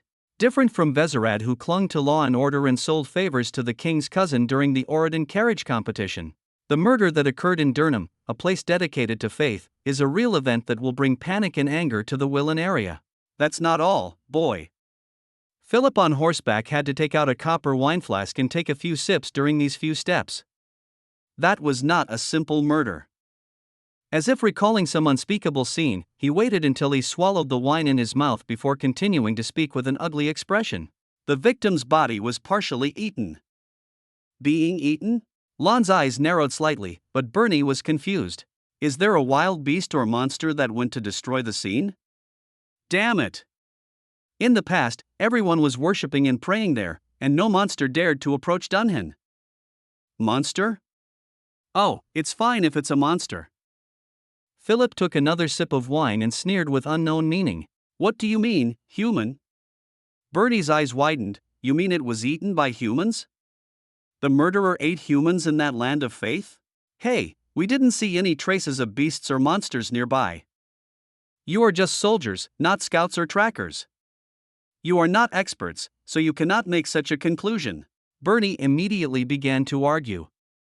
He was not exonerating the murderer, but refused to believe that their place of faith had been so seriously desecrated. What made him even more unexpected was that Philip actually admitted it cheerfully. Yes, we are good at killing people, but we are not experts when it comes to traces and monsters. Lan interrupted the conversation at this time. So Bernie, think about it, why do you think they're taking so long with us? Philip smiled and simply nodded. It's for you, Witcher. You are the experts when it comes to monsters. To be honest, we were just routinely interrogating every suspicious person, but as soon as you looked up, I knew I had hit the jackpot. Whether I win or not will be decided later. Now I have to treat my friend's wounds first. The distance of more than 100 meters was quickly covered. The group dismounted and walked into the tavern. There were 4 soldiers wearing Temerian armor sitting at the table. Lan En saw the halberdiers he had seen a few days ago, but he did not speak for the time being. Instead, he asked for a glass of rye vodka. The cups used in pubs for this kind of high-alcohol wine are different from those for beer. They are small wine glasses that can be held around the mouth of a tiger's mouth. Lan directly splashed onto Bernie's hand, causing him to scream ouch. One more drink, man, Philip called. You'll have to pour it again later to clean up the debris in the wound. The strong man waved his hand behind him, and a soldier shrugged naturally and came over to help bandage it. Until now, Lan En turned his head, smiled and nodded to the halberdiers he had fought with. I thought I would come to the crow's nest to meet you someday, but I didn't expect to see you again now. Halberdier York ignored the weird looks from the people around him, clinked his beer glass with the empty glass in Lan En's hand, and drank it down. Go! Ha, who would have thought that the world would be in such chaos now? I didn't know until I returned to the crow's nest that someone dared to do such a thing in Durham. After exchanging pleasantries with the Witcher, York turned to face his commander. Sergeant, this is the master Witcher I mentioned. An honorable gentleman. Philip waved his hand and asked the bartender for a drink rudely, while York took advantage of this moment to whisper to the young man seriously. You'd better not touch the sergeant's eyebrows now. His wife has just been found to have cheated on her, and her lover was chopped into pieces and fed to the dogs. Literally chop it into pieces and feed it to the dogs? Literally. Wow. Lan smacked his tongue slightly, ordered another glass of rye vodka, and touched it with York. Thanks for reminding me, I said it was like he wanted to find a reason to beat us in the beginning. New book for newbies. Please collect. Please recommend. Please read it. And AMP, GT, Omega Asterisk. End of this chapter. Chapter 31, Crisis of Faith. Chapter 31, Crisis of Faith. The dressing techniques of professional soldiers are very rough, but also very practical. The wound on Bernie's hand that was scratched by the water ghost was finally covered with his muffled groans. In order to relieve the pain, he also ordered himself a glass of rye vodka. Be happy, Bernie. At least the claws of the water ghost are only dirty, but not poisonous. Otherwise, it will be difficult for you to survive. Seeing that Bernie was finally treated, Lan En, who had been standing by the side, wiped the beer foam from his mouth and spoke to comfort him. This wine was given to him by Philip. After saying that, he turned around and the young man raised his glass to the sergeant who was inviting guests. Thank you for your hospitality, Sergeant. But I imagine you feel it's time to get down to business quickly. Philip Strenger now had his elbows on the table and was still drinking. Good, you have already inquired about the situation just now. I have nothing to add. I very much hope that you can help us catch that son of a bitch. After all, Sir has entrusted this job to me. I can't handle it well. Can't make a difference. What do you say, Witcher? Me? Lan En frowned slightly and sat leaning on the table. Of course I'm happy to have work, but I just recently got a long-term commission. In fact, it is the current level of trace detection that makes Lan En feel a little unsure. But the young man said that he definitely couldn't say that. If his business ability was lacking, would he still have to make a living in Willen in the future? Don't worry about the commissions from those shabby villages, Demon Hunter. You have to know that you are brought to me as a suspect now. Even if I detain you for a few months, it is still reasonable and legal in the territory of Willen. Philip slammed the wineglass on the table with a loud bang. Even the companions beside him were startled, but Lan En didn't even move half of his buttocks sitting on the table, and pressed his palms down slightly in midair. Whoa, calm down, man. Lan En turned to look at Bernie and saw that he also looked hopeful. There is no rush to expand the fishery, but the desecration of the place of prayer is an urgent matter in the hearts of the residents and the surrounding areas. So Lan En has nothing to shirk. The skill level is not enough, so he can use extraordinary perception to make up for it. The young man's eyes turned and said, Sergeant, you can't make people work well with just threats. Philip muttered something impatiently, then turned to look at Lan En. I can apply to the knight for a reward of 200 orens, and I can give you another set of my spare armor, which is at least better than your cotton cloth. I hate bargaining, so this is the final price, is it acceptable? An unexpected surprise. Lan En originally thought that having 50 or 60 orens would be enough. After all, he was just assisting in the investigation. It's different from Borden's kind of direct purchase of life for more than 300 oren. Who knew that the Jazz could actually come up with 200 orens as a bounty? It's hard to say whether a village in Willen can earn 200 oren a year. But this also illustrates the seriousness of Dunham's desecration. I don't want the armor, I'll give it to 30 orens instead. Philip nodded impatiently. The spare armor for an officer like him would not be worse than the standard armor. 30 oren was not easy to buy. Lan was also very satisfied. He estimated that the money would be enough for him to make minor repairs to the set of high bear school suits left by Borden. The savings left by Borden can be replenished into his small treasury. It doesn't matter that he doesn't use money much now, but that's because his cooperation with Oridon has resulted in minimal logistical pressure on him. After arriving, he still needs to practice alchemy and stock up on magic potions and alchemy bombs. If there is no money in this world, you can't even improve your combat effectiveness. Deal, we'll meet here tomorrow. Why tomorrow? Philip's cheeks were red and he smelled of wine. Why are you here? Can't we start work today? It would be great if we go to Durham quickly and put an end to this troublesome matter. Lan En explained patiently to the drunken sergeant. We came here by boat today, and I have to ride my horse. And why here? Because I have to see the body first. Ha! Philip raised his head. Lan En spread his hands and said, I smelled the smell of corpses as soon as I entered the village. Oh. Yes, I forgot, we placed the unfortunate guy here. Hey, you demon hunters have sharp noses. Just as you said, we will wait for you here tomorrow. It can be seen that Philip Stringer is a generous man. Even though the family has just changed, he is still enthusiastic about Lan En's ability. Lan En helped Bernie up, nodded to the dozen soldiers, and walked out of the tavern. Along the road back to where the boat was parked, Bernie was injured in one hand, but it did not prevent him from steering. After a lot of trouble, it turned out to be a little earlier than the time we returned to Oridon yesterday. The response to my return this time was much more normal, and the village couldn't afford to hold cocktail parties every day. But when Bernie, together with Lan, told old Alan the news that he was going to assist in the investigation of the Durham murder case, it really scared the village elder. An old smoker who has been smoking tobacco for decades couldn't take a breath and almost coughed out his eyeballs. Ahem. Ahem. You said murder? In Durham? The plague is up there. Old Alan turned to look at his wife who was still busy in the kitchen, quickly took the two of them out of the house, and closed the door behind them. We can't let Zybona know about this, she will be frightened to death. But how can we stop this kind of news? The old man was holding his pipe and murmuring in a low voice. The poorer you live in such a poor place, the greater the proportion of faith in people's lives. Maritelli's religious sect, which does not fight for anything and is purely dedicated to the poor, is unprecedented in Lan En's historical knowledge, and it is called a king. Lan himself does not believe in God, but during the time he has lived here, he can almost understand the fear in old Alan's heart. Lan En, I will ask Ivan to repair your sword now. I'll leave it to you to deal with Durnhan.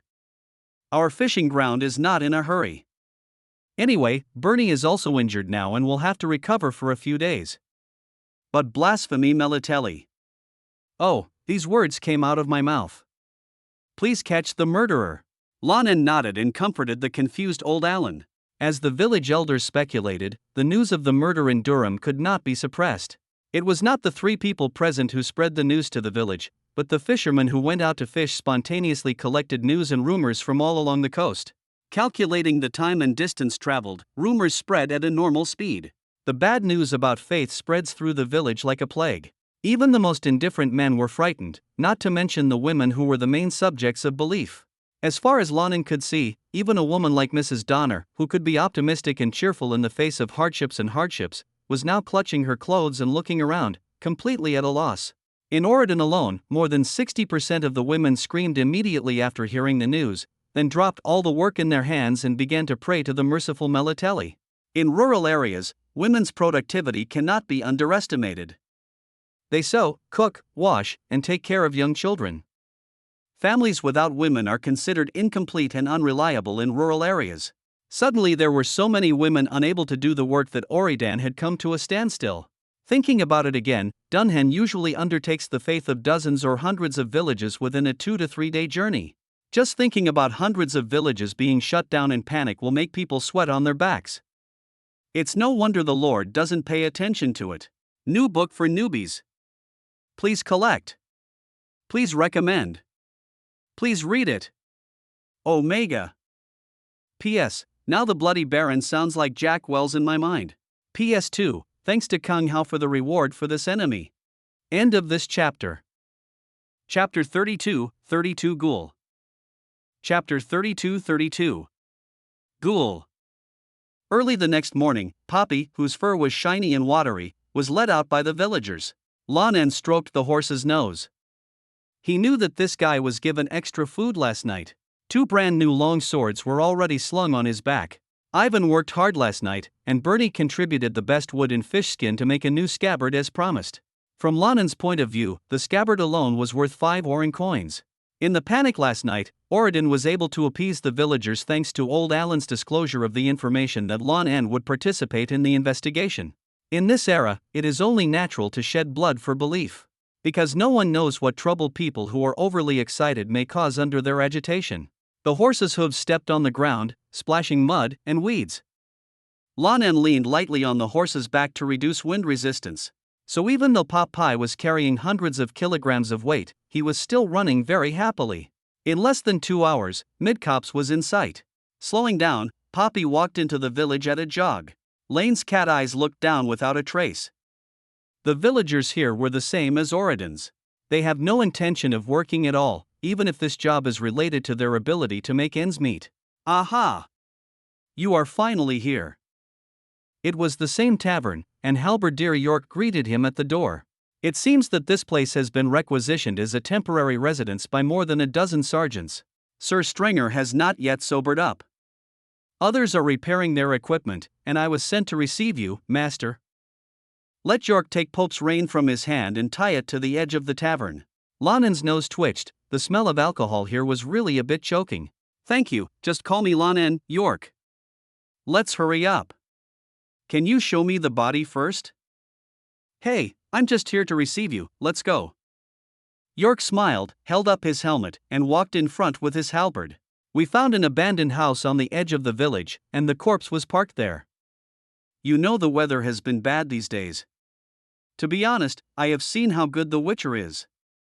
You and your teacher, that the old is the best swordsman I've ever seen. But I don't think you'll find much on a rotting corpse. Lan remained silent on this. He actually couldn't say much, because his current trace detection proficiency was only 19%. Although he thinks that his mutation is perfect, the effect of the Witcher's senses is also good among Witchers. But the knowledge base about tracking is not even 20% of that of an ordinary hunter. Speaking too early can lead to embarrassment. But when York and Lan En were getting closer and closer to the outskirts of the village, Lan En sniffed and sighed. His right hand went over his shoulder and touched the silver sword behind him. York! What? The halberdiers were still leading the way carelessly. I guess you didn't leave enough light around the body, and you didn't leave any hands to look after it. Hey, that's amazing. How did you know? York turned around and saw that Lan En had drawn out the silver sword. His face and the hand holding the halberd suddenly tightened at the same time. Is there a monster? The response is very fast, man.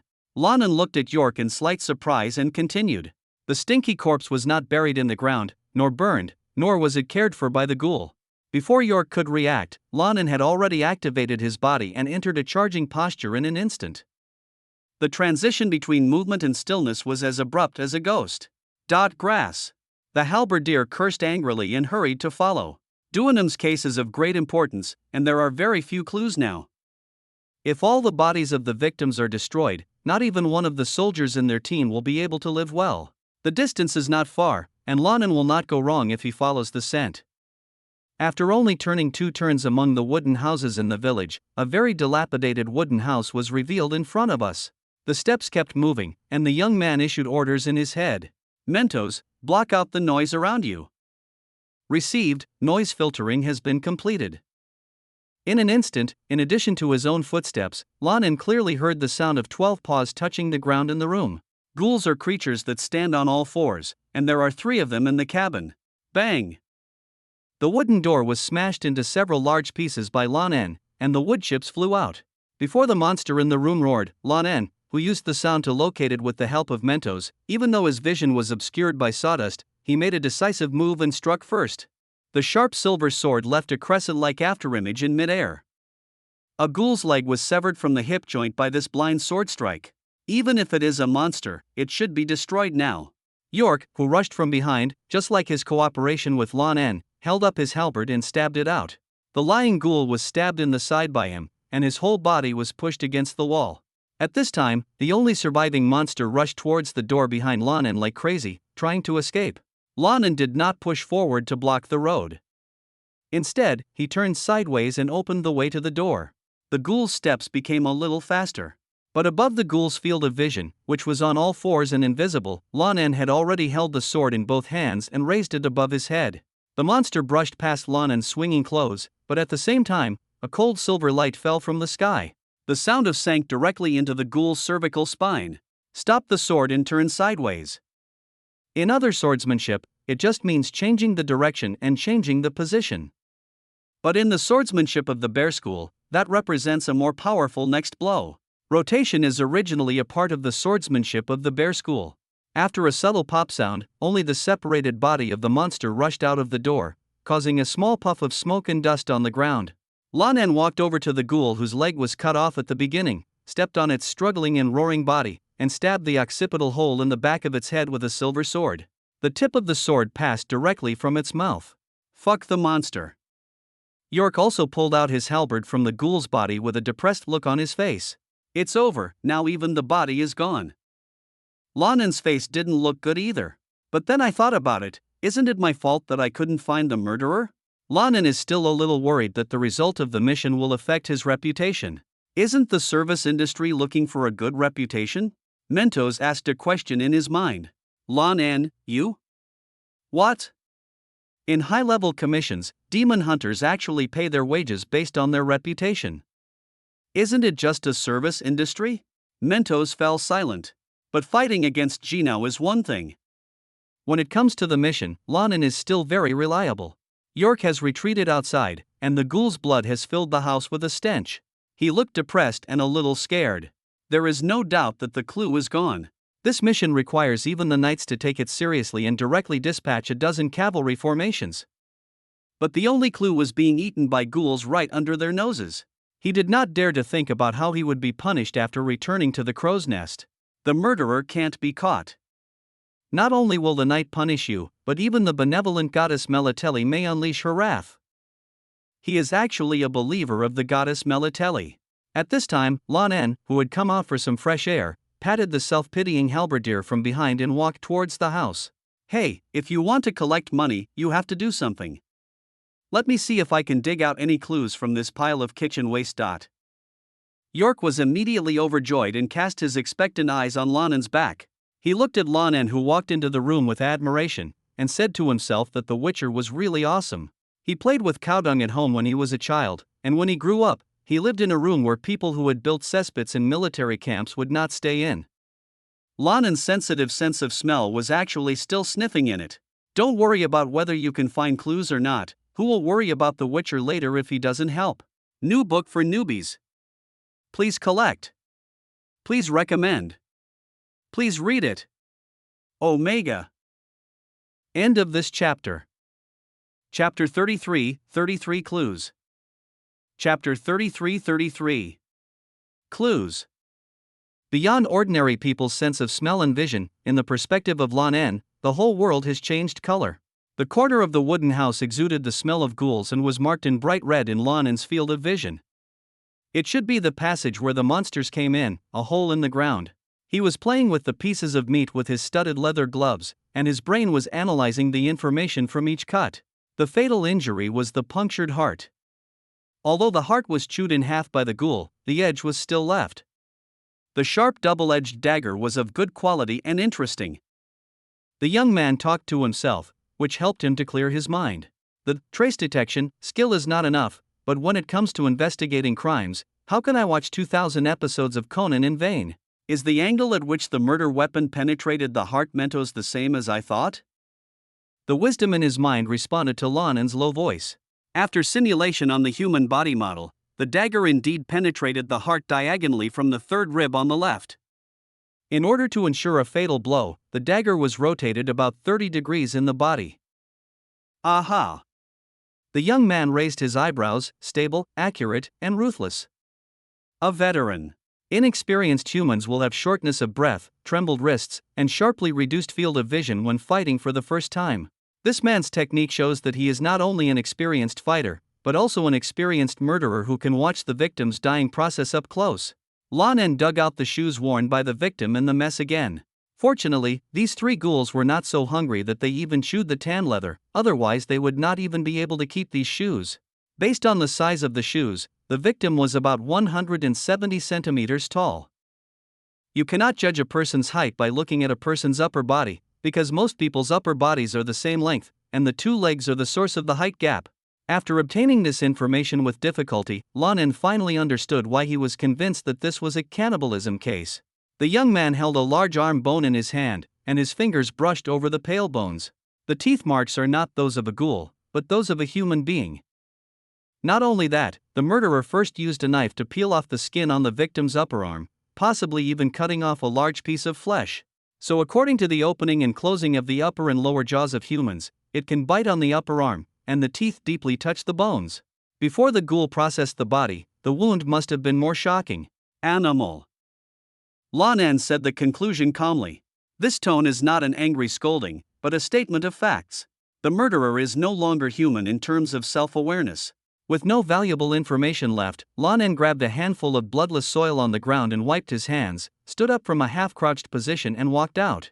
Now, the members of the team led by Philip Stringer were standing outside the wooden house because of the noise of the battle. As the captain and the person with the highest position, the strong Philip was cursing. "Are you idiots crawling out of the belly of evil spirits?"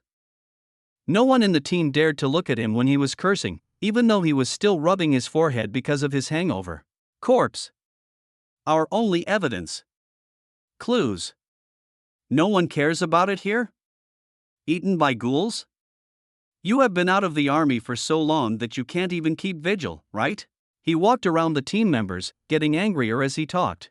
They are a group of veterans who have just come out of the war army in Temeria to support the restoration of Hydarus to the throne.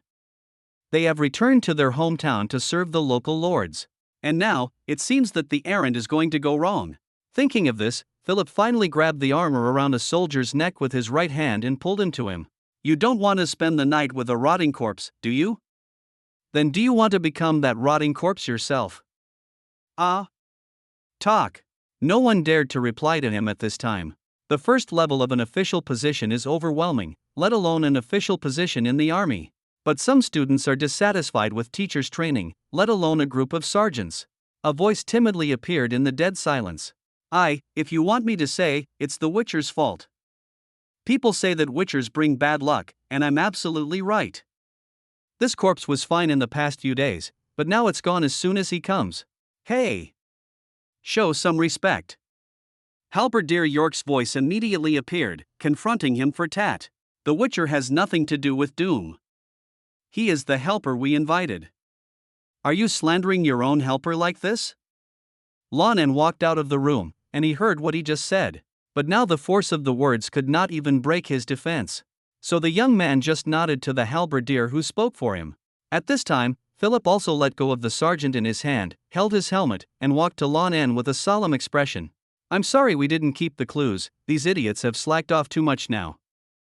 He first examined himself, then rubbed his hands and cast an expectant look at Lan En. But York just said, what clues can you find in that pile of wreckage? Is it really possible? How should I say it? The young man was also cleaning the dust on his hands at the moment. He seemed to be thinking of the mess in the house and unconsciously ground his teeth. The broken ones were indeed not light. Oh. Philip was visibly disappointed, but this result was really expected. If all corpses that have been chewed by ghouls can be found out, then the demon hunter can just go to the temple and become a priest. It is better to ask them than to worship the gods. Come on, Jazz's mission is to find the missing person. Philip waved his hands behind him in frustration, and was about to take a group of brothers back to the crow's nest to report on their work. But the information is not lacking. The tall and strong officer turned around suddenly while holding on to his helmet. The murderer is about 160 centimeters tall and weighs 60 kilograms. He is a skilled killer. He has a double-edged dagger of good quality. I guess his cannibalism has reached a stage where he can only eat human flesh and nothing else. And he had been hungry for a long time when he killed this man. The young man dusted his palms and recounted the results of his investigation in a calm voice. Philip was very excited when he heard it. This was because his mission had been fulfilled. But then, as Lan En's description became more and more detailed, his expression began to hesitate. There are few clues, and they were ruined by ghouls. Can it really provide so much information? This guy doesn't want to defraud money, does he? Lan En, who was still talking leisurely, seemed to have taken his concerns into consideration. That guy has eaten a lot of people. When he killed the victim farmer, he even skinned him to ensure the taste and cleanliness. But his first bite actually hit the bone directly. He was too hungry. And a person who owns a dagger that can go between bones without even dropping any iron filings can have a full meal anywhere, even if it is a temporary mortgage. So there is no doubt that he only eats human flesh. The logic was clear, and now Philip's doubts completely disappeared. The sergeants behind him, including York, who had already seen the extraordinary power of the Witcher, opened their mouths one by one under this kind of logical thinking that they had never seen before, like carp waiting to be fed in the pond. Besides, he may be a foreigner. When saying this, Lan En was unusually hesitant. After all, he claimed to be a foreigner yesterday, which made him feel a little uncomfortable. Philip, worthy of his position, sensed this at once. What is this, Master Witcher? Because he is a foreigner, he doesn't know the significance of Durnham, so he would commit murder here. Bernie told Lan about Durnham's situation when he was still in Oridian. Although it is a place where residents' beliefs converge, it is actually the intersection of several roads. Under the teachings of the goddess Melitele, people went to worship the 3 small stone statues there, which are the 3 incarnations of the goddess. The statues are of a carefree girl, a loving pregnant woman, and a hunched old woman. Leave a meager amount of food, belongings, etc. there, and passers-by in need will take some away. When he is able to repay it in the future, he will also donate it to Melitele again. So if Dunhan is in the non-sacrificial period, there is really nothing special about it. As a result, unsuspecting outsiders may risk public outrage and kill people on the spot. New book for newbies. Please collect. Please recommend. Please read it, Omega. End of this chapter. Chapter 34, 34 Recourse. Chapter 34. Pursuit. Aha! Now they can't run away. Philip cheered happily, as if catching the cannibal criminal was within reach. Master, you have to help us again. Let's go chop this into pieces together. Philip is qualified to be a sergeant, so he is certainly not stupid. Now that we know the characteristics of the criminal, don't we still have to find it slowly? But if we bring this demon hunter who is more powerful than the temple priest, maybe the case will be completed today. Lan En thought about it. It seemed inappropriate for him to come over and kill 2 ghouls before saying a few words for a task worth 230 orens. And the young man's cat eyes narrowed slightly, like a big cat hunting for prey, with a cold light. He really wanted to know what it felt like to chop down a cannibal. Have you secured the crime scene? Lan nodded to Philip and then asked. The sergeant patted his big belly, and the iron gloves made a duong-duong sound against the front armor. No one is watching the scene, but don't worry. Since this happened, although the surrounding villagers want to kill the murderer alive, no one dares to go to Dunhan again. After all, no one knows when the goddess will come.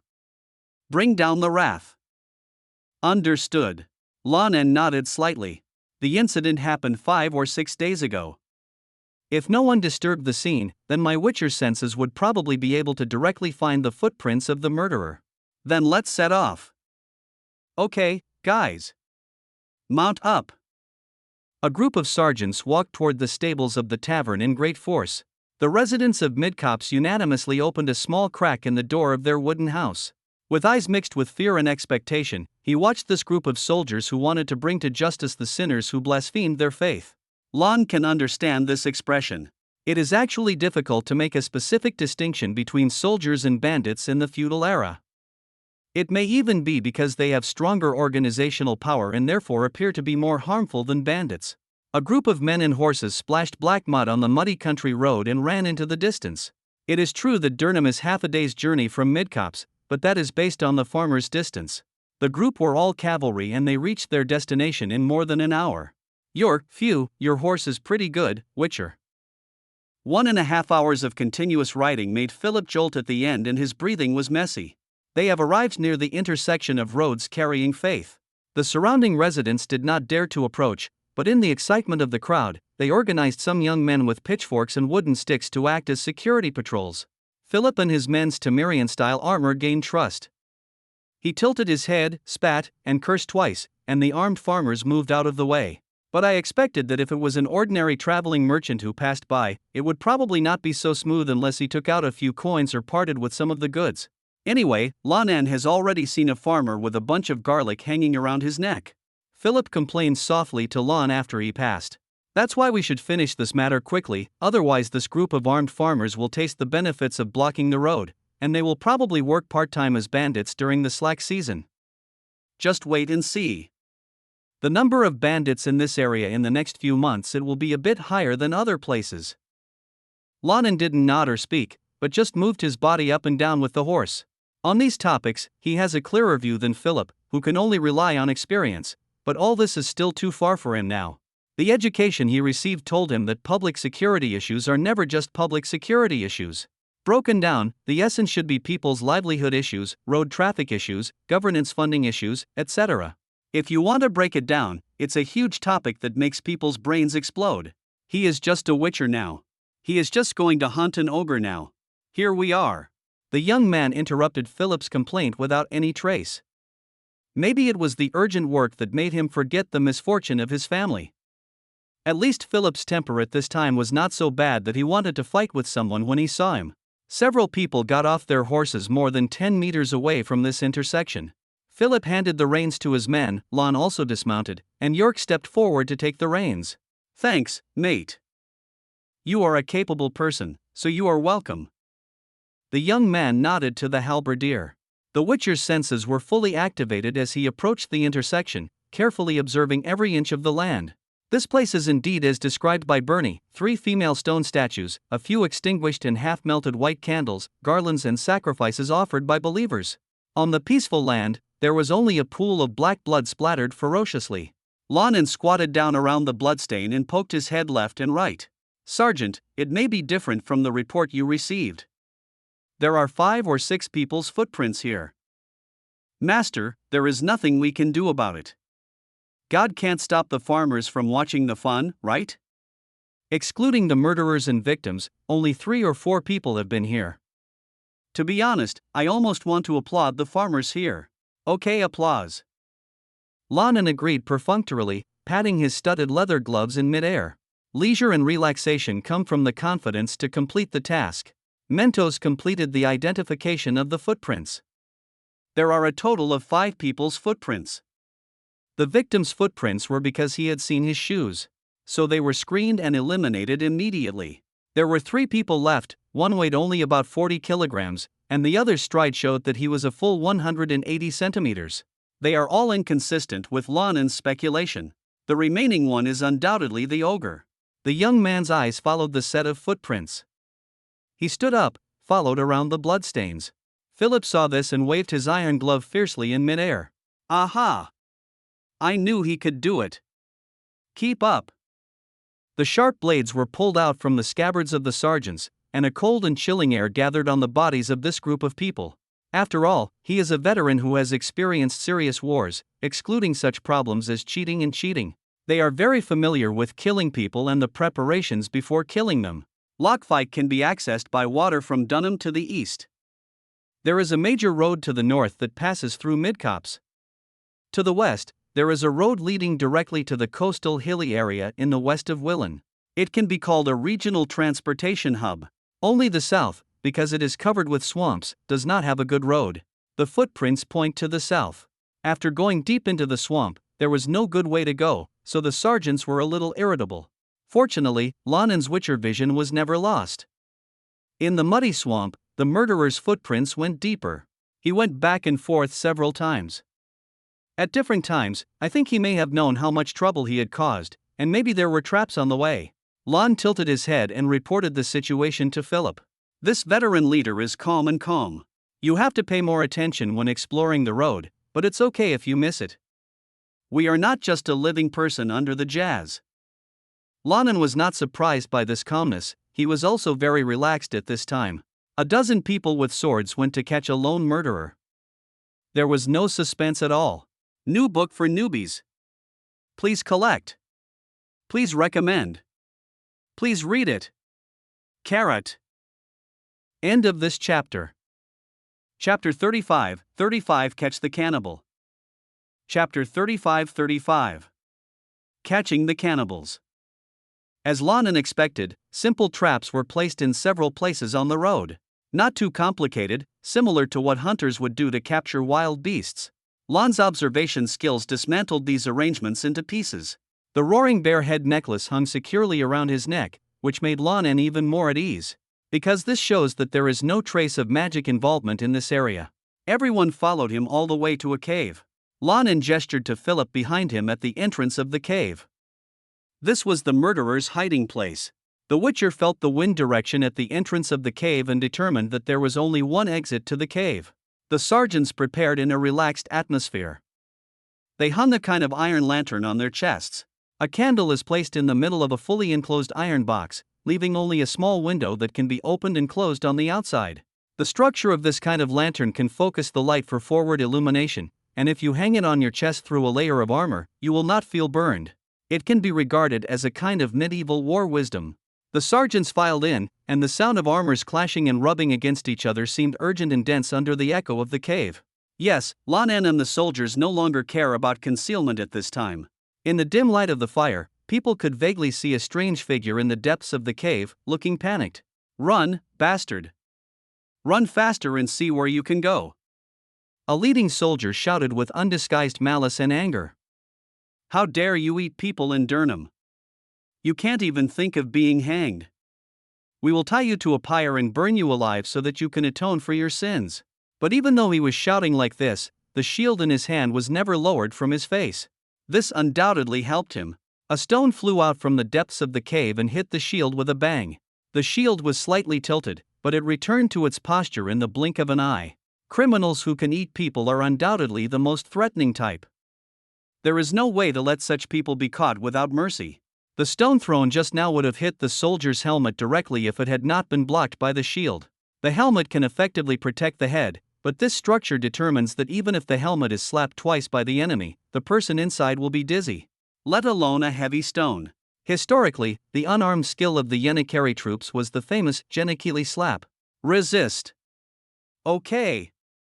Continue to resist. The soldiers' pace became faster, and the anger of having their faith trampled on burst out together with the resentment of wearing armor and going deep into the swamp. Lan heard York shouting too. "You bitch, we'll make you beg to be burned at the stake." Finally, a man couldn't stand the threat of approaching people outside. He threw a dozen stones like crazy and then pounced on them. All the stones were blocked by the shield soldiers in front of the team. And this man really wanted to know what terrible punishment he was going to face. From Lan En's point of view, his purpose in rushing forward was to die more than to live. A dagger as short as an arm did not protect the torso at all. It danced wildly and hit the soldier's blade. "He doesn't want to live anymore, don't kill him here." The Witcher has low light vision, and the murderer's little thoughts were completely seen by Lan En, so he simply spoke to remind him. What this guy did is fully worthy of all the torture in this world. These veterans cooperated very well. While the murderer was entangled with one of the soldiers, 3 sword and shield soldiers raised their shields and surrounded him. 3 shields were squeezed inward, and the murderer's arm holding the dagger was caught in the gap, and it was broken with a click. After screaming in vain, several one-handed swords were thrust through the gaps in the shield. The tip of the sword was all pointed downwards, and most of it was stabbed in the thigh. When things have reached this point, it can be said that the dust has settled. The nearly 10 remaining soldiers did not even take action. A group of people dragged the beast out of the cave and exposed it to the sun. At this time, everyone could see his appearance clearly. Pale skin, deep-set eye sockets, and body shape data are quite consistent with those provided by Lan En. He was wearing a black open-waisted animal skin vest, with no other coverings on his upper body. A human palm serves as a pendant, with a cord passed through the wrist bone and worn around his neck. The palm was cut off from the wrist and seemed to have been treated with antiseptic treatment, keeping it plump before being dried but not smelly. To prevent him from escaping, the soldiers simply made 2 holes in the soles of his feet with their swords. From the instep to the sole of the foot, it is transparent from top to bottom. As for whether you can get infected in the swamp, he is going to be burned at the stake. Do I care if he is infected? Philip is in a good mood. Thanks to you, Master. Otherwise, if this was hiding here, we wouldn't know how hard it would have been to catch him. Just remember the reward. Ugh, this smells so much of human flesh that it almost makes me sick to my stomach. Don't worry about the bounty. We captured him alive, and the bounty will definitely not be less. Lan nodded. He also agreed with Philip's idea. Alive is more valuable than dead. But looking at the cannibal who was still wailing, Lan became a little more serious and made suggestions to Philip. It's a good thing to complete the task, but let me say one more thing, that guy should not be alone. Huh? Is there a murderer? Philip was shocked, but Lan shook his head and waved his hands. He was the only one who committed the crime in Durham, but what I'm saying is that this guy belongs to a group of cannibals. How do you know? The sergeant looked at Lan En suspiciously. The young man raised his chin and pointed at the palm necklace on the murderer's chest. Look at that necklace. A human palm, neatly processed and hung around the neck. This is an obviously ceremonial ornament. Only when you are in a certain targeted group will you be born. Ritual and ornamental needs. Philip's eyes were as clear as a child's. Seeing this, Lan En pursed his lips and touched his forehead.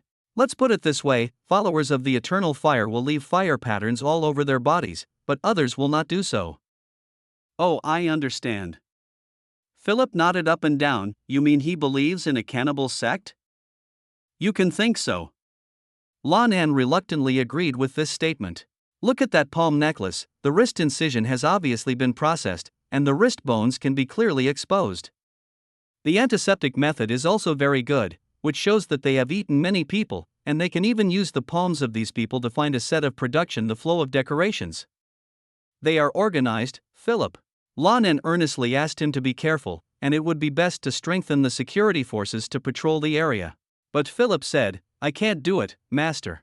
This man spoke in a very plain tone, and the tone was so light that it was almost not like he was talking about a group of organized cannibals, but a few mischievous children. We only have so many people, and we can't support more people.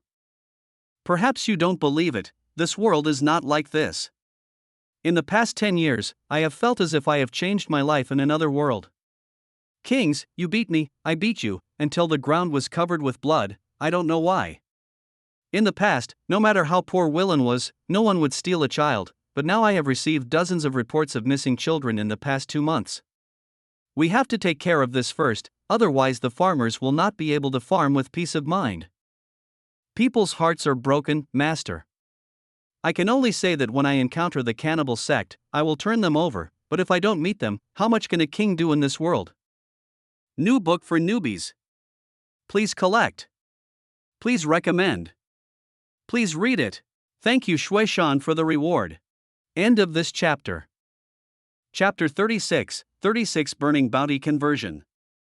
Chapter 36. Burning Bounty Conversion. The case of the cannibals ends here.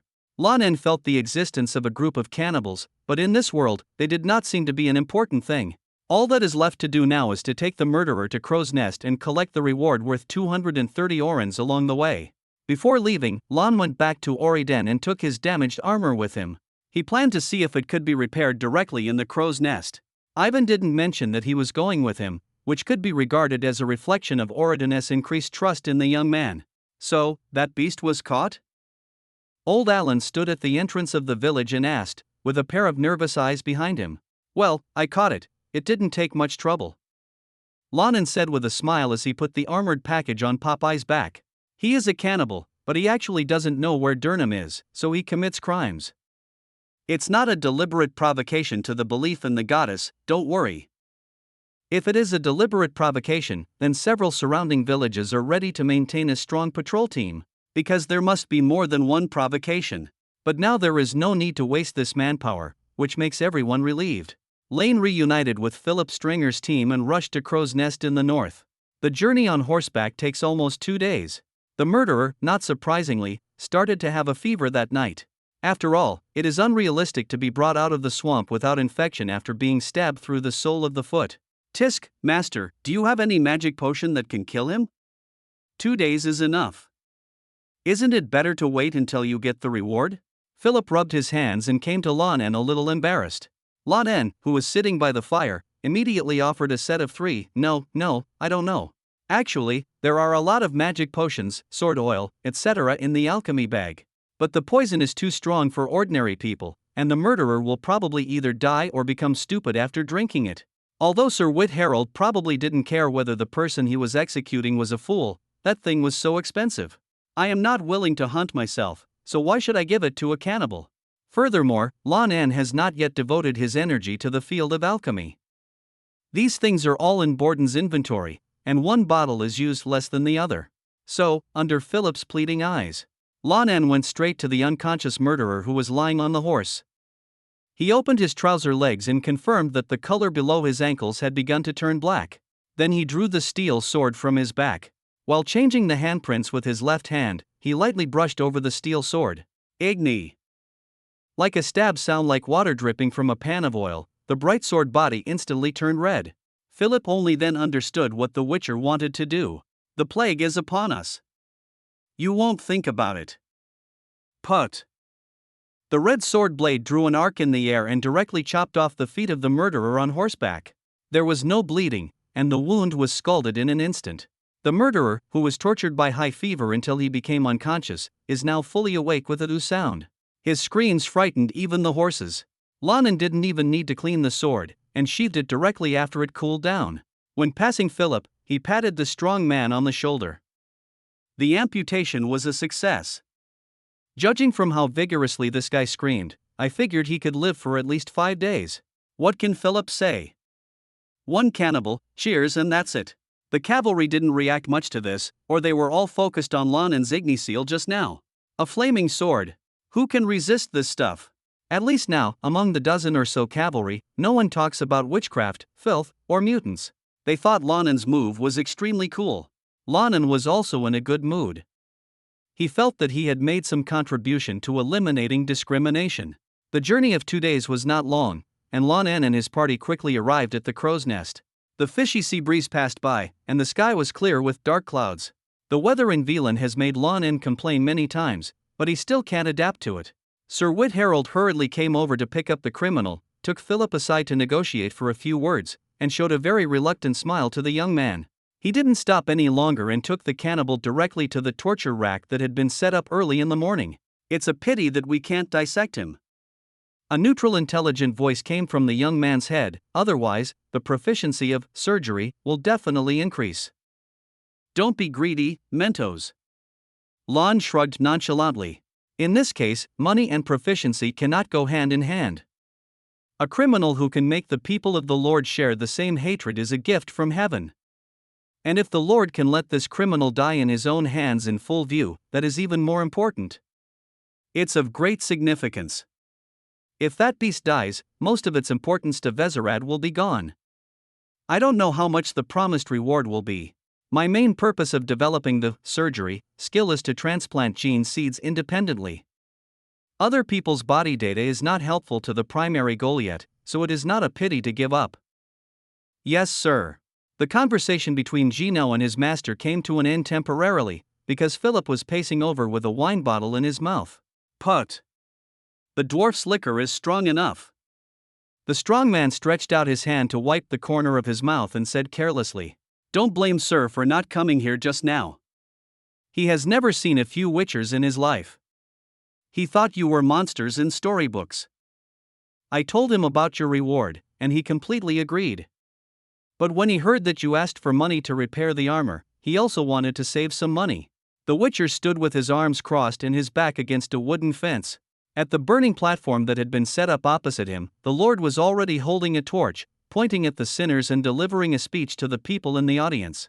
There is no doubt that Vezerad has some speaking skills, and this crime is really outrageous. The people in the audience were so excited that they wanted to tear the cannibal alive. That's interesting. What price does he offer? Philippe burped first before speaking. I disappoint you. There are no master blacksmiths in Crow's Nest. But Sir promised to give you a signed note with his seal, recommending you to go to a blacksmith shop in Gosveland to repair your armor for free. Don't worry, then he is a master blacksmith who has passed the license test in Novigrad, and his craftsmanship is beyond praise. But you can only get 20 oren as a reward from the knight. Counting what I gave you personally, the total is 50 oren. Lan En did a little comparison, and he found that the ideal price for repairing the armor was 200 oren.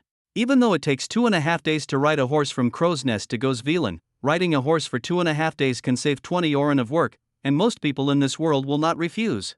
Jerry making? The young man raised his eyebrows and looked at the sergeant. Man, that's the autograph and seal of Lord Willan. If he offers this condition but can't come up with something satisfactory, Foltest might as well just seal the province to someone else. Then it's a deal. Deal. As the two shook hands, a pillar of fire suddenly shot up from the burning platform. The screams of the tortured were drowned in the cheers of the people. New book for newbies. Please collect. Please recommend. Please read it. Gentlemen, the new book recommendations are very cruel now. If you can't keep up with your reading, it's going to be a big deal. Sigma dash. End of this chapter.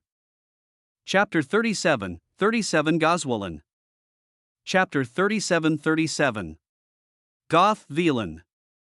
Although Lan En is still deeply wary of the cannibal gang, he has already told the person in charge of the security patrol in Willan about his suspicions.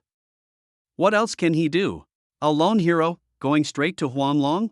No kidding, the cannibal gang must have at least dozens of people. Only a group of this size can develop the rituality represented by the palm necklace.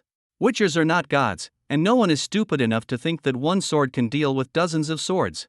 With dozens of swords, the mage will chop you to death. As for Philip's choice, Lan En had nothing to say. The crime of stealing children is difficult to compare with cannibalism in terms of seriousness, and the same is true in terms of influence. And the scale of child theft is obviously larger, so there is nothing wrong with giving priority to this case. Lan could only hope that those cannibal gangs wouldn't cause any big trouble before Viren's security forces were freed up. The young man did not stay in the crow's nest for long, so he rode away with his damaged school armor. Before leaving, he asked Philip to leave a message to Oridan, saying that he needed to go to Gosvilan and did not want to break the contract. The blacksmith Ivan would come to Crow's Nest regularly to buy raw materials. It was not difficult to send a message, and Philip readily agreed. There is nothing much to say about traveling alone. Fortunately, Mentos also has excellent chat functions. Moreover, if nothing happens, Lan En can also entertain himself by humming a few ditties. Although when humming a tune, Mentos always suddenly stopped talking. But this at least prevented Lan En from confiding his feelings to Poppy. It feels a little too pathetic to be so lonely as to talk to a horse. Passing through swamps and villages, and occasionally seeing abandoned houses and farmland, the scenery of Willan has a gloomy beauty, but it is extremely bright in color composition. Flowers of various colors, clear clouds, trees, and pools. Lan En felt that even if he took the camera from his home world, the photos he took and retouched them would not have the same color contrast. The running journey passed quickly, and he followed the map and arrived at this coastal city that he had never been to before. Surrounded by high walls, towering steeples, and glittering tops. On the other side of the city is the sea. The gray-green sea surface reflects the morning sun, and dots of white sails are scattered among it. This is the first settlement worthy of the name city that young people have seen in this world. Although Mentos estimated that the city of this place could have at most 5,000 residents, it was already considered a large number in this world. In the poor and vicious land of Velan, it is even more like a pearl. Lan wore a hooded cloak, burying his cat eyes in the shadows. The city gate guards are people who have seen the world, and this mysterious dress is completely indifferent to them. No one can escape the few silver coins from the city entry tax. Lan En carefully counted out enough silver coins from the money bag and handed them to the city gate guard. The tall and mysterious man carrying two swords and wearing a cloak, sitting on a horse and counting money seriously, is a bit inconsistent. After Lan En left, several city gate guards blew water on each other. That person just now, I thought he was a big shot when he was wearing a cloak. But it turned out that the way he counted money was no different from that of an ordinary businessman. With two swords on his back, I thought he was a powerful mercenary. Who will count the entrance fee for a famous mercenary? Can the person counting the money be a famous person? Amidst the laughter of the city gate guards, the corners of Lan En's mouth twitched slightly. You don't know how to save money and manage your finances. You deserve to be a gate guard for the rest of your life. Attack the streets. Indeed. Mentos immediately followed him like a dog. Dare to ridicule you, this is a way to die. He can't even catch up with a guard captain in this life. The young man suddenly raised his chest and raised his head, with a reserved look on his face. It can be seen that it feels very comfortable to be licked. Soak up the smell, Mentos. His mind, brain, and heart are like mirrors, and his tone immediately changes to a polite, thoughtful, and elegant tone. As you wish, sir. The young man nodded with satisfaction. After entering the city gate, it is equivalent to stepping onto Cato Street. According to Philip's introduction, this street runs through the entire city, linking the city gate and the sea gate. Extending from this street across the sea gate is equivalent to stepping on the bridge to Cyanide Island. That is the island where the Sorceress Academy, Arethusa, is located. The Witcher's eyes followed the street directly through this small city and looked towards Hymen. There is already a light blue flat light curtain covering it, like a blockade? Haven't you heard that Arethusa College has a closed management system? Lan En's brows frowned slightly. In fact, more than half of the entire economy of Gosvelan is contributed by the mages in the academy. Based on this economic relationship, the way colleges and towns get along should never be this separated. But Mao Yan looked at the reactions of the people around him and saw that he did not squint when he passed the light curtain, and was neither nervous nor afraid. Not even curious. Lan En then shrugged. It seemed that the problem was not big. Maybe this was the daily life of the academy. The people here are very receptive to spells. After all, even the princes and nobles in remote areas may not see as many spells in their lifetime as the residents here. Maybe you can come here to find business in the future. Lan En was thinking about it all the time. Following the guide described by Philip, he soon found the blacksmith shop that he heard had passed the master's certificate in Novigrad. The young man looked at the store and repeatedly confirmed that he had found the right one. There is no stove, no forging table, and no grinding wheel. From the outside, it looks like a clothing store. Typical wooden structure, commercial building. But as soon as he entered, Lan En immediately knew that he had come to the right place. This is indeed a clothing store, but what is displayed on the display racks is not some high-end tights made of soft velvet. Rather, it is a piece of strong and sturdy armor. Lan En's movement of entering the door disturbed the bell at the door, alerting the store that a customer was coming. Inside the store, there was a stocky turbaned dwarf and a blonde girl with braids. They were busy working behind the counter. Well, it cannot be said to be busy work. To Lan En, that action was obviously playing cards. When the dwarf saw the guests coming, he stood up suddenly as if he had been granted amnesty. Ah! There are guests here, get up Yuna, don't make people feel unprofessional. If he hadn't flipped the card table with a big movement when he stood up, Lan might have believed in his enthusiasm for his customers. His opponent at the card table didn't believe it either, and the girl with braided blonde hair screamed. Fergus! You were about to lose just now, you son of a bitch, don't even think about defaulting. Give me that earth element. Wow, you are quite aggressive. The young man was slightly stunned. The dwarf has a huge rosacea that fits the stereotype, but his groomed beard cannot hide his wrinkle-free face. This guy is 80 years old, so he is considered a young dwarf. He quickly rushed from the card table to the counter and began to say hello to Lan En. Even if the reception was entered, the girl could only stare and stop. Welcome, guest. Welcome to Master Tull Butcher's smithy. If you need anything, please tell me. I am Fergus, the chief apprentice of this blacksmith shop. If you are interested in the products on the shelves at this time, then we will clearly mark the price and you can get the goods after paying the price. If you have customization requirements, please explain first, and we will inform the master personally according to the difficulty, and then make an offer. New book for newbies. Please collect. Please recommend. Please read it. It's really important to pursue reading, family members. Sigma. P.S. Thanks to Jetime and Fascinate for the reward. End of this chapter. Chapter 38, 38 Blacksmith Apprentice. Chapter 38. Blacksmith's Apprentice. Lan En touched his chin and nodded. He didn't know much about this kind of high-end blacksmith shop, but he really didn't feel any problem just listening to this set of procedures. The dwarf in front of me used stress when referring to his status as chief apprentice. He seemed to be very proud of his status. This at least shows that Master Tull Butcher is indeed a capable blacksmith. So Lan En simply put his set of school armor on the counter. There was a clang sound, and the entire wooden counter trembled twice. Fergus crossed his arms and nodded confidently. Oh, you want repair services, so I can do this little job. No need to bother the master. But before he could finish speaking, the blonde woman with braided hair behind him interrupted him. Don't boast, Fergus. Open your eyes and take a good look. This is the armor of a witcher. The words contained the surprise of seeing a rare treasure, which made Lan En also look at him sideways. This is the first time in a long time that someone has seen that this is the armor of the Witcher school. Expert. The young man's cat eyes rolled over the two of them. Both men were wearing aprons, but the difference was that Fergus was wearing a leather apron commonly used by blacksmiths, which could easily block the hot sparks during blacksmithing. But the human woman named Yuna only wore a cloth apron, and it seemed that her application in this store was limited to cleaning. The aprons clearly reflect the identities of the two people, apprentice and handyman. But the handyman's tone of reprimanding to the apprentices on professional matters? Interesting. The chain of contempt among technicians usually only depends on the technology itself. A human female handyman who was more skilled than a dwarf male apprentice? Is it so magical? Under Lan En's subtle expression, the female handyman arranged the various parts of the armor neatly and listed them on the counter with ease. The puncture mark on the abdomen was caused by a halberd? This is really deep. Look at these links. I bet the material of these links is definitely not ordinary steel. Like touching a treasure, Yuna's face almost touched the armor. Lan crossed his arms and let her observe, and even revealed a little bit of information about the armor.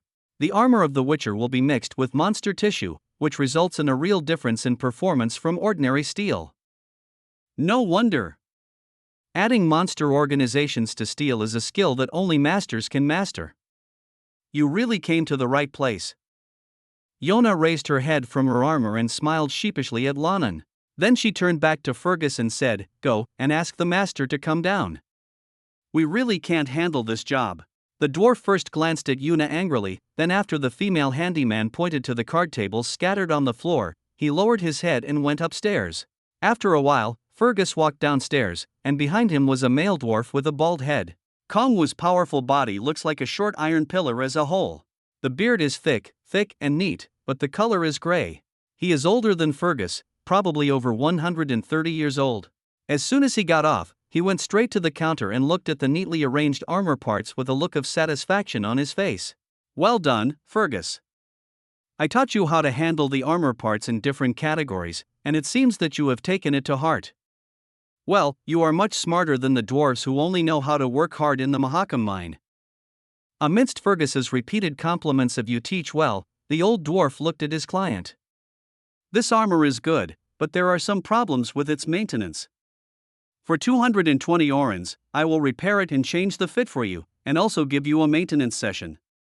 How about it? The master is the master. Even if the chain mail in the armor is not placed flatly, it can be seen at a glance that he is one size larger than Lan En. Lan, on the other hand, has no objection to the price at all. Not only does he say 220 oren, but he doesn't have any objection if you offer 300 oren. The higher the offer, the happier he will be. He has a free coupon anyway. I completely agree with your price. Your craftsmanship is definitely worth it. But before that, Lan En took out the parchment note from his arms under the very proud expression of the old dwarf and put it on the counter with a smile. Take a look at this first. The old dwarf's expression slowly turned from conceited to expressionless. Fuck you, Vezerad, the old dwarf muttered, then suddenly stopped and looked at the young man's cat eyes suspiciously. You're not going to tell the truth, are you? Lan En shook his head and raised his hands to show that he was harmless.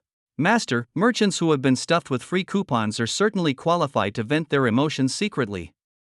Very good, I'm starting to like you, young man. Fuck you, Vezerad. You're trying to sell me a favor again. Again. Last time I fought for a whole day and didn't make a penny. Just supplies. I paid the price. Come again this time. The dwarves had loud voices, not to mention they were roaring angrily. Yona and Fergus may have gotten used to it, but Lan still picked his ears. Then let's quit? Fergus stretched his head and tentatively asked his teacher. The old dwarf's anger seemed to disappear suddenly. He turned to look at his apprentice as if he were looking at an innocent donkey. My net worth is this store. This store is located in Gosvelan. Gosvelan is in Velan.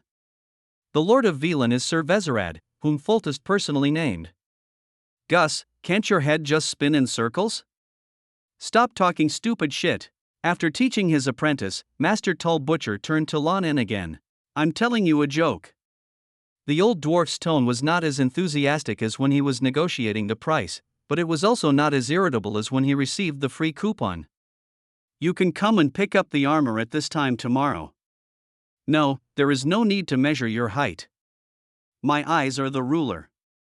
If you make a mistake, I will correct it for you for free. The young man took matters into his own hands and turned around and left.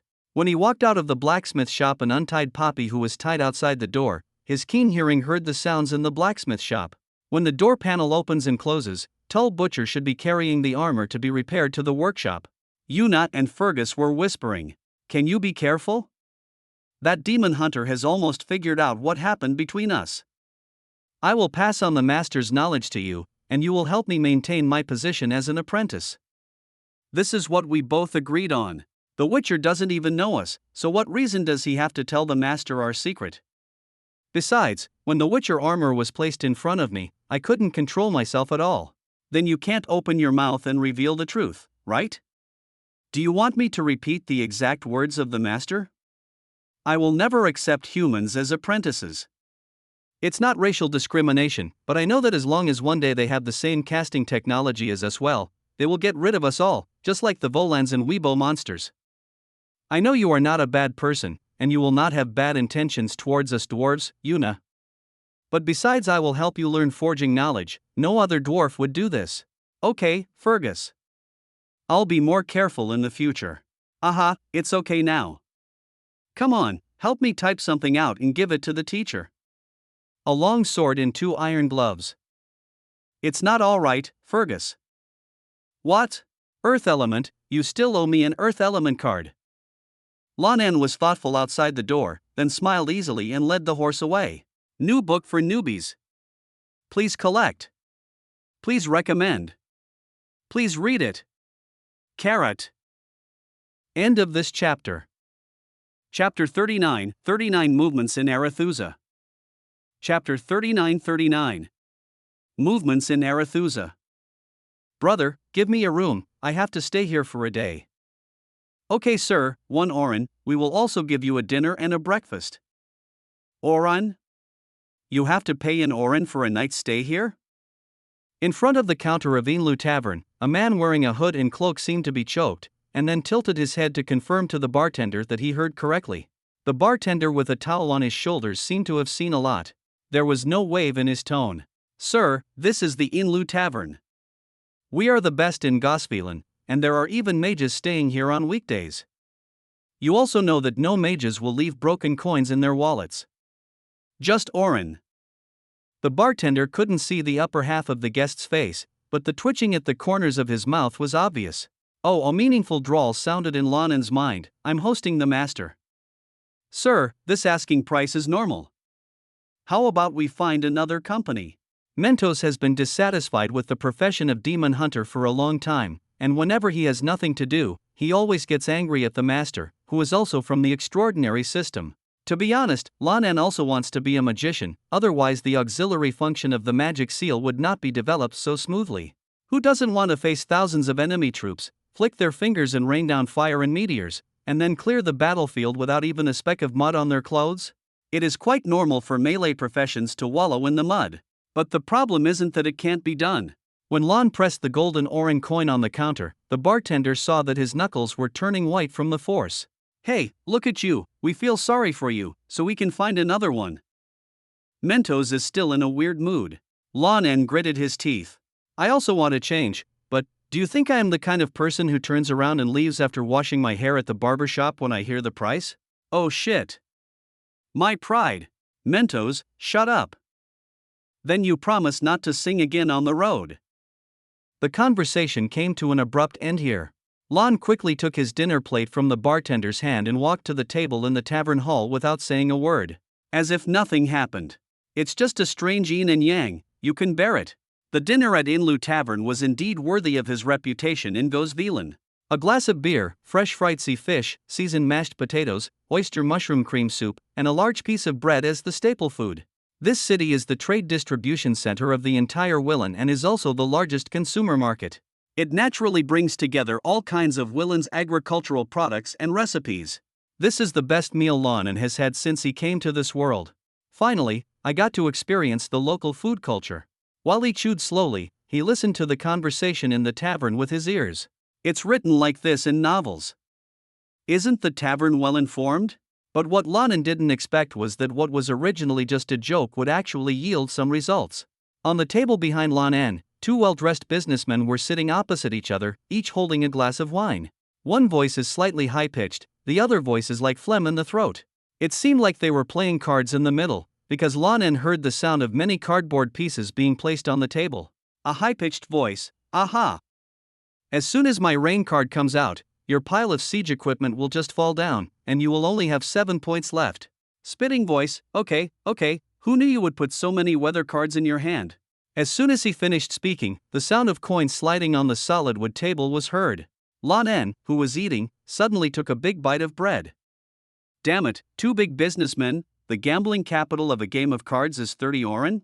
Xiao Chanshan's voice penetrated deeply into Lan En's bones. But the next moment, the two businessmen chatted while shuffling the cards, which cheered up the young man again from the frustration of the gap between the rich and the poor. Thin voice, how is your vegetable business? Aretusa is closed. I remember supplying them every day. I am the biggest player in your business.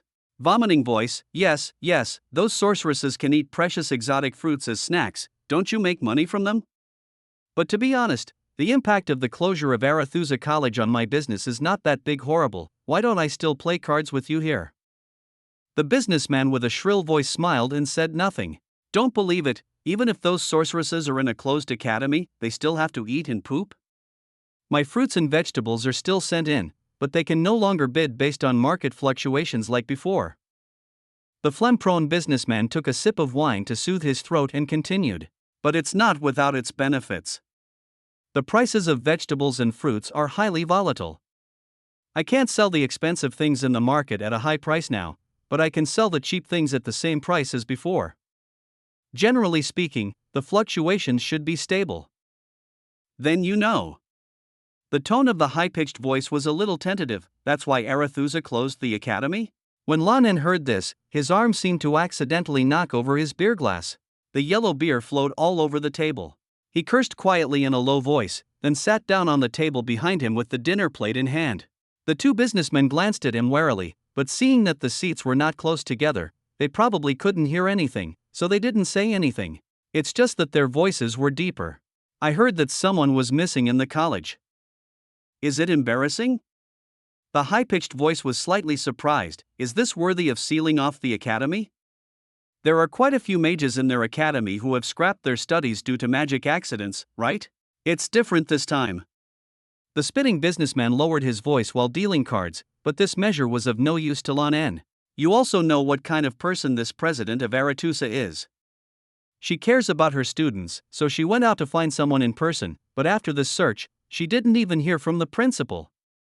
There is suspicion in the college that someone is targeting her. The academy was closed. The principals are all gone? The high-pitched voice was so surprised that he even had to raise his wine glass and pretend to drink to cover his open mouth. That lady Margarita? That's one of the most powerful sorcerers in the world. Who says it's not the case? Otherwise, how could there be such a big movement in Arethusa? The phlegm merchant also took a sip. The conversation ends here. Perhaps it was because of Lan En's table change that the two businessmen were really focused on the card table. All that's left is small talk. Lan En is not dissatisfied with hearing only this part. This matter really had little to do with him. It was just that the young man wanted to collect more information out of a lingering sense of crisis in his heart. There is a businessman who relies on the college for a living. He is drinking and playing cards right now. He has nothing to do with the college, so why should he worry about it? But the conversation was not fruitless. Lan En knew that Inlu Tavern had purchased a new batch of wine, which was produced in the Sodden area and was called Sodden Mountain Triple Mead. I heard that honey is added 3 times during the fermentation process before it leaves the wine cellar. It doesn't matter whether it's real honey or just sugar. Anyway, Lan En took out an orange without blinking this time. I filled up my 2 water bags and had an extra cup ready to be taken to the guest room upstairs. Thanks to book friend 201905270029204007 and book friend 2021100115074924 for the reward. Newcomers, new books. Please collect. Please recommend. Please read it. End of this chapter. Chapter 40, 40 full set of school armor. Chapter 40. Full set of school armor. The day passed quickly, and Lan En had not much to see in this city. The prices of the things he wanted to play with were always higher than expected, such as a shop selling magic amulets. There are amulets to ward off bad luck, amulets to cure hiccups, etc., but there is a charge just to try them out. And from a functional point of view, Lan En always felt that these things were used by warlocks to fool people. There is also a medical clinic that sells magic cream part-time. I heard that the magic cream there can significantly improve the relationship between husband and wife, allowing women from wealthy families to capture the hearts of their husbands again. These shops are all opened by sorcerers. Of course, their prices are also in line with this perception. Excluding these most attractive magical powers, Goth Vieland's appeal to Lan is greatly reduced. After all, in his homeworld, a large shopping mall might have more than 5,000 or 6,000 people on it during holidays. This is the fish market located on Round Street, where catches from all over Willen are gathered, and the strong fishy smell attracts all the cats around. These furry little animals are resistant to contact with demon hunters because they can sense the energy of chaos. But Lan En felt much more relaxed just by looking outside. After eating and drinking, it's time to get back your armor. Lan En tightened the sword belt on his body, feeling a little excited about getting new equipment. He has never worn this set of advanced bear school armor in its entirety. He imagines that when the steel lining sticks to his body, it will definitely create a comfortable sense of security. Having armor that is thick enough to withstand monster attacks will greatly enhance your ability to fight in the future. A soft ringing of ding bell dash, the bell at the door of the blacksmith shop reminds the guests of their arrival. Lan En stepped into the store again and found that there were still only Fergus and Una. Don't look at it, the master will take a rest after his work, and he doesn't really want to see you, the guest who came here with a free ticket. Fergus stood on the stool behind the counter with his arms folded. This resulted in his head being as tall as Una now. The two people made a clang sound, and together they held a large pile of steel and placed it on the counter. These are the parts of the armor after repair.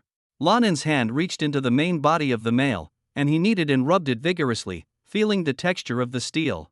The big tear in the abdomen was completely unnoticeable. Great workmanship. Of course. Fergus proudly raised his head and raised his chest. This is Master Butcher's craftsmanship. Lan En nodded slightly. He was now completely immersed in the hard texture of the steel. Immediately, with the help of Una, he took off his cotton armor. The armor is worn layer by layer on the body, with the innermost chain armor, and then the plate armor as protection for important parts. In addition, there are leather armors for the crotch and knee pads. When he finally put on the cotton armor again, Lan En's body had already improved by a whole level in terms of thickness. Raise your hand. The steel underneath the cotton armor rubs against each other layer by layer, making a subtle sound of dinging bells. With a little encouragement, the strong muscles in the arms suddenly became engorged with blood. Offices. The joints of the armor groaned under the pressure, but the structure remained completely normal. The bulging girth of the muscles confronts the steel structure, giving Lan En the pleasure of wrestling with steel. Heavy, but safe and powerful. In short, it's great. Excluding piercing attacks, after putting on a full set of armor, Lan En's resistance to slashing and cutting damage is no longer at the same level as before. That's the point of a good set of armor, a higher fault tolerance rate. Wah, good craftsmanship. Lan En praised again after relaxing. But he relaxed, but Una and Fergus swallowed together at this moment. A dwarf and a human looked at each other and found that each other's eyes were round. I have never seen anyone adapt to it so well after putting on armor. The two of them worked in Butcher's shop, and they usually received a lot of customers, so they saw a lot. After ordinary people put on armor, the sudden increase in weight will make it difficult for them to control their own center of gravity. As a result, the person will be swaying when walking, unable to hold back his sword, and unable to cut accurately. It is not uncommon for some people to turn around and duck their backs. Because external weight can easily deflect the center of gravity that humans have developed over a long period of time. But what was that just now? The bulging muscles stretched the armor joints until they creaked? Can you just tear off the armor? If you didn't use tan monster leather as the armor linker, you could really tear the armor apart, right? Is a witcher a creature of this strength? Ah, I am a demon hunter from the bear school. Our power will be slightly greater. As if he noticed the surprise of the two of them, Lan En raised his hands and feet to adjust to the armor while giving an explanation. The two nodded numbly. It turns out that slightly bigger is this concept. Reading the previous books was really in vain. Wrong. Fergus shook his head first, sobering up. They should not dwell on these matters now. While Lan En started to try jumping, sudden stops and other actions, Fergus came to his side and spoke frankly. Well, guest. You must have noticed the abnormal interaction between Yuna and I yesterday, right? Lan En didn't expect that he could be so straightforward, so he stopped and looked at Yuna. The human female handyman is sweeping the floor very deliberately. What are you looking at her doing? Look at me. You have nothing to do with me, so I'll just tell you. Yuna is the second most powerful blacksmith in this shop, but she is a human and a female, so it is inconvenient to do anything. So we are mutually beneficial. She learns skills and I have status. Fergus scratched his chin and continued. Yesterday when you came over and saw this heirloom-level armor, you were so beautiful that you lost your sense of proportion. I asked, you got the free coupon because you caught the murderer who blasphemed Melitelli. You are a good person. So I want to discuss it with you and see if you cannot reveal it to the master. You are different from others. You wear this heirloom armor to fight. You will definitely come here many times in the future. There is a master blacksmith here in Velan, so I have to make it clear to you. After saying a lot of words, Fergus looked relaxed, but in fact he looked at the young man nervously. Yuna next to her also had the same expression. In the slightly tense atmosphere, Lan En smiled. As you said, Fergus. We have nothing to do with each other, and I will not reveal your affairs to the master. After all, you are friends, right? Fergus relaxed immediately upon receiving the promise. A good person can always gain the trust of others. Ha! Yes, Yuna and I are very good friends. To be honest, if she hadn't been too thin and tall, and didn't have a beautiful beard, I would have wanted to marry her. Fergus. Yuna called him helplessly. That expression was not one of shyness, but one of helplessness that had been experienced many times. Ha ha. Lan En was also amused by the dwarf's straightforwardness and aesthetics. Then there is no need for me to destroy the friendship between a pair of friends who help each other. A few people have become friends. Fergus has always emphasized that Lan En will give him the best discount when he comes to repair his equipment next time, and he will also invite him to have a drink at the Inlu Tavern. Before leaving, the dwarf asked the young man to give him something to take with him. After a final round, Yuna took out a stack of cards and handed them to Lan En. Gwent, monster deck. The girl with blonde hair and braids smiled and handed it to Lan En. The hometown of the dwarves, the stuff that came out of Mahakam, I heard it's still going viral. Ah. I didn't think about it, but it's useless to think about it. My cards are too bad and I can't use them. Goodbye, Lan. The girl and the dwarf walked all the way to the city gate. The dwarf smiled boldly and the girl smiled brightly. Goodbye is not a perfunctory farewell, they sincerely look forward to seeing each other again. The same goes for Lan En. He put the stack of Gwent cards into his arms. Goodbye, friends. New book for newbies. Please collect. Please recommend. Please read it. _ End of this chapter. Chapter 41, 41 Look at the power of my bear. Chapter 41. Look at the power of my bear. By the time Lan rode Popeye back to Oriden, the villagers were not as anxious as he thought, or suspected that he had given up halfway. He has developed trust with the people here, and after solving the case of Maradili being desecrated by cannibals, he did have a good reputation in Velan. It was this reputation that allowed Fergus to confess to him on the second meeting. Bad people can live very wantonly, but good people can get many good friends. Lan's goal is to be a good person in this world. Seeing the smiling faces of the villagers when he returned, he felt that he was indeed on the road to his goal.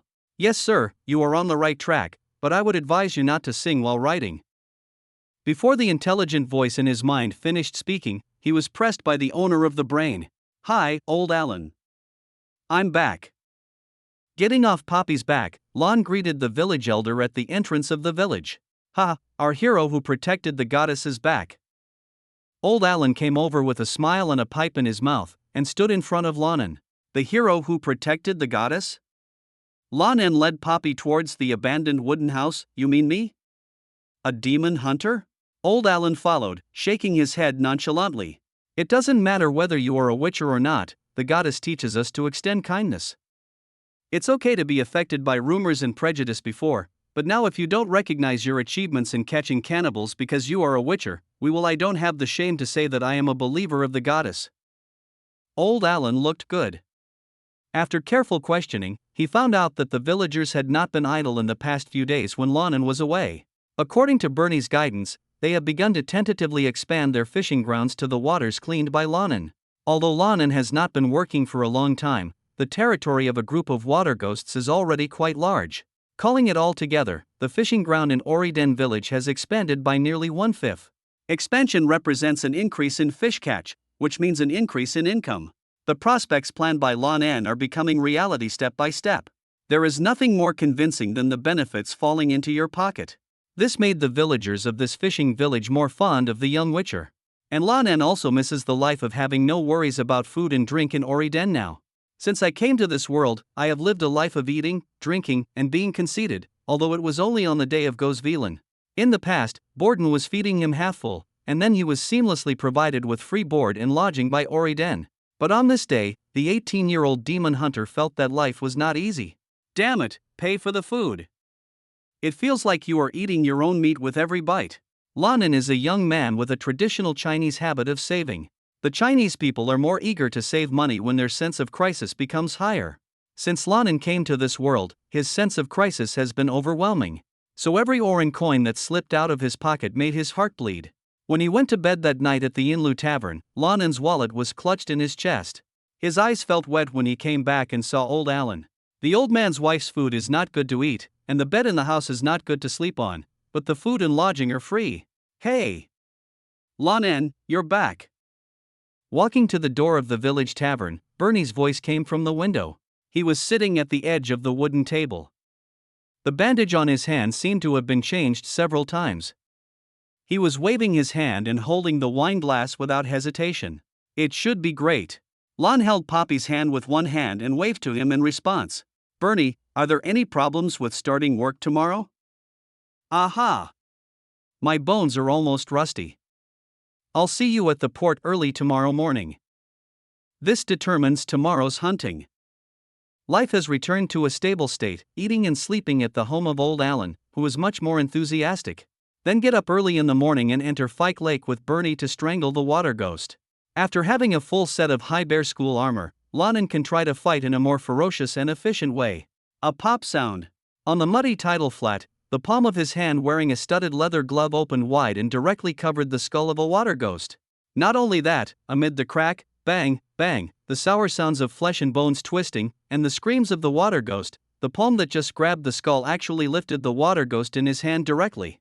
Then he threw it straight in front of him and smashed it out. "I'm sorry for the power of the bear." The water ghost's head deformed like mud in the palm of his hand, and the demon hunter roared happily.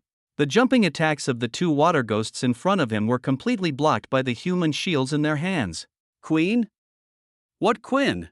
Like a charging chariot, it rushes forward holding a human shield. With the body in armor, the weight is close to 150 kilograms, which completely crushes the water ghost's own weight.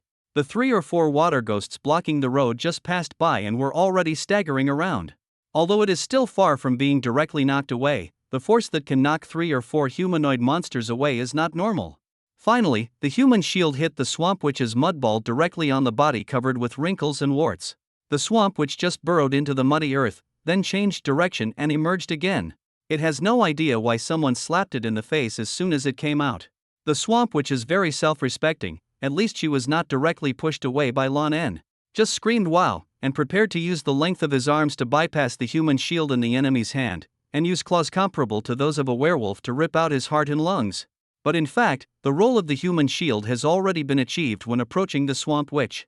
Schwa! The sound of breaking through the air, accompanied by the sound of breaking through the air with a cold silver light. That voice made the swamp witch with low intelligence feel terrified from the bottom of her heart. Wow! It didn't even realize what was happening. It could only scream, and use fear to make its claws faster and harder. But it was too late. Too late, idiot. The speaker was Bernie, who was standing outside the battlefield. He couldn't even carry his bow anymore. Instead, he learned from the previous lesson and asked the blacksmith Ivan for a willen sword. Because he stood farther away, he could see more clearly. Tisk, tsk, tsk, tsk, tsk, this swordsmanship. No matter how many times he sees it, Bernie probably won't be able to help but feel this way. In the distance, Lan En's left hand held the head of the human shield and hit the swamp witch in the face. But his right hand was holding his silver sword loosely. Before the swamp witch reacted and before she was in the claws, the silver sword followed the flow of Lan En's body center of gravity and drew an extremely round arc. Looks like Lan En whipped out a silver whip. The whip seemed not to be bound by flesh, blood, or bones at all. The hot knife sliced through the bodies of the two monsters without hesitation, along with the human shields. Even though he was standing far away, whenever he saw the sight of the blood spraying violently, Bernie felt like he was hearing the sound of blood flow as if he were hallucinating. The sound of stabla is the silver sword cutting the body. The human shield in Lan En's hand was cut off from the neck to the left shoulder. Due to the height difference, only the lower jaw remained on the entire head of the swamp witch. Bernie felt that it was because Lan En's sword slashed in and out of the gaps between the cheeks and jaws, causing a smooth wound. The rest of the battle is not even worth watching. Bernie feels that during the hunt at this time, he and Lan are more like monsters in the eyes of the monster. The scene is so brutal and so cool. No man can say no to such a brutal and technical scene of violence. Especially when killing monsters, it's even cooler. New book for newbies. Please collect. Please recommend. Please read it. Thanks to Menghui Boyhood for the reward. _. End of this chapter. Chapter 42, 42 Alchemical Materials. Chapter 42. Alchemy Materials. When dinner was approaching, Lan En and Bernie sailed the boat back to the village to prepare for a rest. After a period of adjustment, they settled on a more efficient working time. Go out in the morning and return to the village in the evening. While there is still plenty of time, the equipment can be repaired and prepared before going to bed. It can be put into use again the next morning. Long-term hunting work is not only helping the villagers of Oriden, Lan himself is also learning the living habits of a witcher. You have to know that during the first few times of work, he had to waste half of the day waiting for equipment. Similar to time planning, this kind of detailed knowledge is useless even if there is a teacher to teach it. You have to actually get started and do it yourself in order to grow. Time is work efficiency.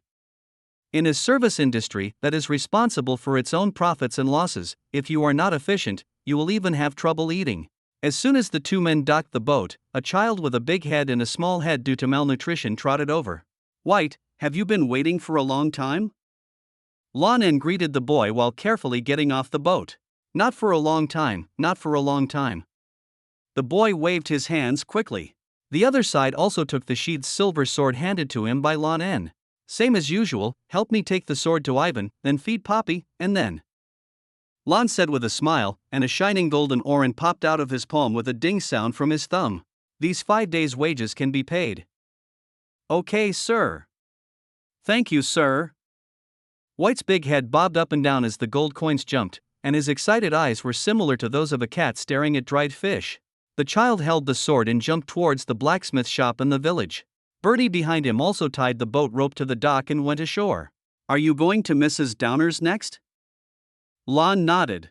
"Well, although it's fun and safe to cut down water ghosts now, the cotton armor is just." The young man raised his hand to grab the water ghost human shield. The arm part of the school armor and the steel structure inside were not serious. But the outer layer of cotton armor has become tattered due to the struggle of the water ghost on his hands. The job of a witcher is really expensive. "I'll go to the tavern. If you want a drink, come to me." "Well, see you later." When Lan En left his cotton-padded armor at Mrs. Downer's house, when he came out, he happened to meet White, who was returning home from doing errands. The little boy smiled sheepishly at the young man, his fingers still holding the corners of his clothes. Lan directly popped an orange coin out of his hand with a ding sound. Hey, I've got my salary. The boy couldn't care less about his embarrassment and fumbled for a while before he could get the gold coins in his hand.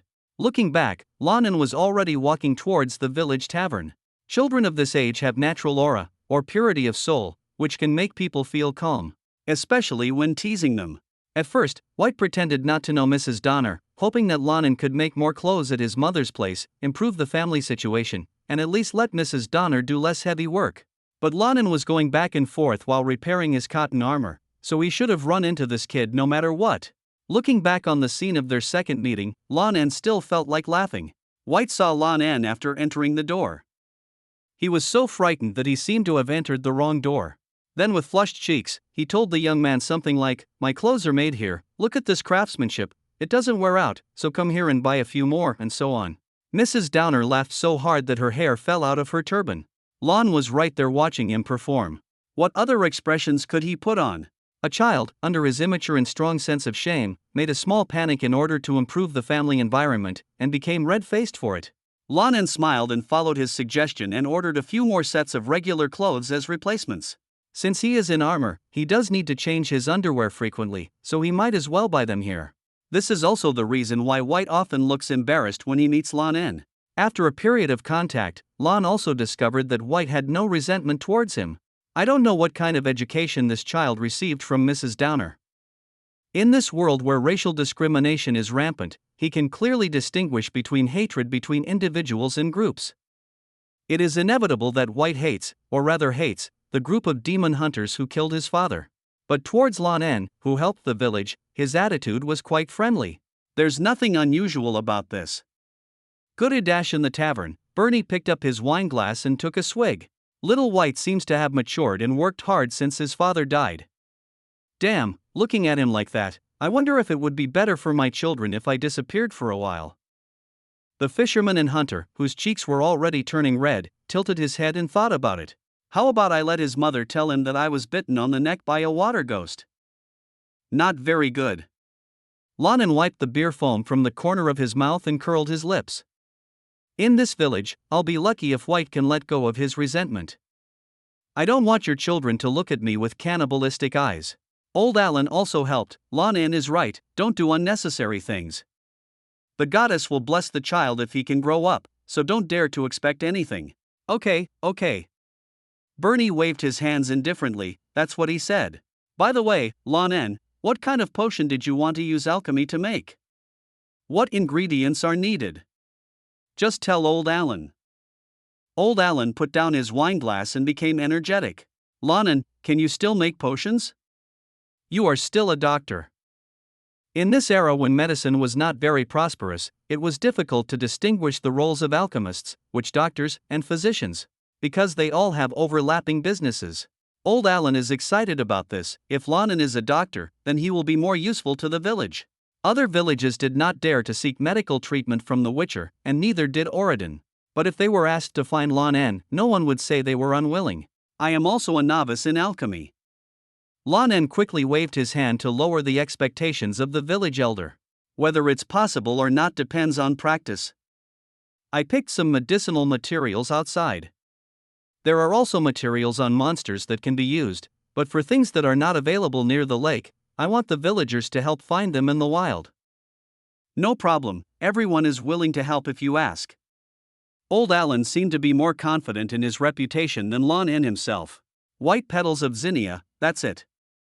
I can find honeysuckle and flea flowers by the lake, but not this. Lan En spread his hands and expressed his difficulties. Old Alan was about to say that it was okay, but the sound outside the tavern window interrupted him. White zinnia petals. No problem. A big-headed kid stuck his head in. His little face was red, and you could tell how nervous he was. But he still looked at the stunned Lan En firmly. Sir, don't worry and leave it to me. After saying that, Lan En ran away without waiting for any reaction. That boy? Bernie was also stunned at this time. Is he eavesdropping? You idiot. Lan En seemed to have just come to his senses, his eyes widened and he opened his mouth with an expletive. What did you say? No.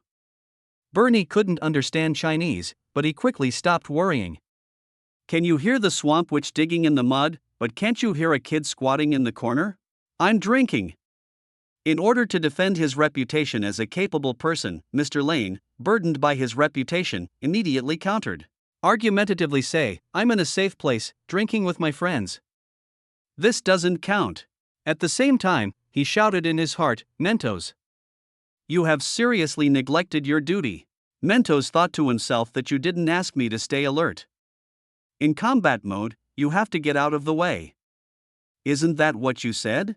But it also knew that the best way to deal with Lan En at this time was to remain silent. Fortunately, Bernie doesn't dwell on this issue. That's okay. You don't have to go into the forest to pick some flower petals.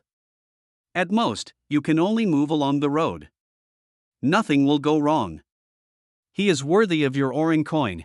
The wages Lan En paid to Little White were exaggerated. Everyone knew it, including White himself.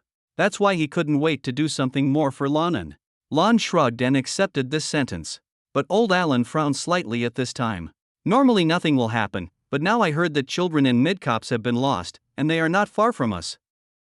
Before he finished speaking, he shook his head. There are white whoops near the village. Those human traffickers shouldn't dare to approach the village no matter what. Let's do it like this. New book for newbies. Please collect.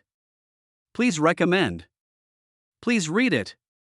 And AMP, GT, and AMP, LT Winkyface. End of this chapter.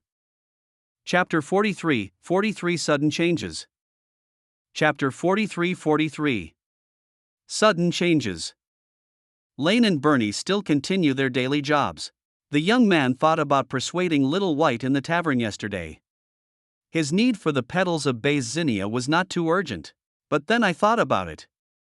As long as you didn't go into the woods, the road around the village was indeed safe, so I followed White's lead. The two men once again searched for traces of monsters along the shore of Fike Lake. At this time, Lan En was sitting on the bow of the boat. His heavy weight and armor made the draft of the bow a little deeper than the stern of the boat where Bernie was sitting. The young man was pressing his temples hard. Last night was a Mentos stirring Coke bottle night. After more than half a month of cooperative hunting, Lan En's trace detection skill acquired from Bernie has reached 87% proficiency. This proficiency, combined with the extraordinary senses of the Witcher, has actually made Lan En's retrieval ability beyond the limits that ordinary people can achieve. Perhaps the knowledge about monsters is still poor without the guidance of a teacher. But in terms of tracking ability alone, he is definitely not at the bottom even among demon hunters. With the calculation ability provided by Mentos, he can even replay what happened in a location within a week to a certain extent in his mind. The Sherlock Holmes in the novel is nothing more than that. What concerns the young man the most is the surgery skill that is related to his personal military upgrade. This skill has been practiced by water ghosts, swamp witches, and occasionally evil ghosts and ghouls, and its current proficiency has soared to 55%. The value may not seem big, but Lan En's goal is not to become a reliable surgeon. Performing surgery on himself and putting the gene seed into his chest was his primary goal. Stable technique, grasp of own organs, precise cutting and suturing. For Lan En's primary goal, this level of proficiency is actually enough. In other words, there is only a magic potion left from the plan. Lan En put down the hand that was rubbing his forehead and rubbed it on his face to stay awake. Just at this time, there was a collision sound from the bottom of the ship. The ship shook and then stabilized. We're here, let's start working. By the way, you didn't sleep last night, okay? Bernie jumped out of the boat first and began to adjust the docking attitude of the boat. It's not bad. That's enough, it's a tidal flat again. The young man muttered. Yesterday on the road, Bernie told Lan in detail about a time when he hunted a pack of wolves. How he tracked, distinguished traces, lured, and divided the wolves, according to him, almost used up all his knowledge and ingenuity that time. Because the atmosphere was very good at that time, he was very interested in talking, so he talked in detail. It doesn't matter, Mentos's analysis prompts never stop. When Lan En lay down at night, a full 20% of the proficiency poured in all at once, and the feeling was really stronger than the first day. The two have become very comfortable working together. Bernie's hand was on the hilt of the sword, squatting down to check the marks. After taking off the bandage, he sewed himself a long leather glove out of leather. The gloves that had been scratched by the water ghost now became a pair again. This way, let's go. After a while, Bernie's tracking skills led the two of them to find a group of monsters. There is no swamp witch. For water ghosts are picking up dead fish and crabs on the beach to eat. Lane now handles opponents of this level very cleanly. Within less than 2 minutes in total, his silver sword was thrust into the mouth of the last water ghost, and the tip of the sword came out from the back of the head. Then he didn't dissect the body anymore, and just walked in the mud to look for Bernie. About the monster material about the water ghost, he can hardly put it down. And if there are no strange deformities or lesions, the contribution of water ghosts to surgical skill proficiency has become very little. Let's go, wear heavy armor, I don't want to stay on the beach any longer now. The soles of his feet stepped into the wet and sticky mud, sinking deeply into it. This touch made the young man purse his lips in discomfort. Bernie felt light all over and looked at Lan En teasingly, and the two of them prepared to move to the next battlefield. But at this moment, not far from the tidal flat, there was a sudden cry on the road that had turned into dry ground. Hey! Please wait a minute.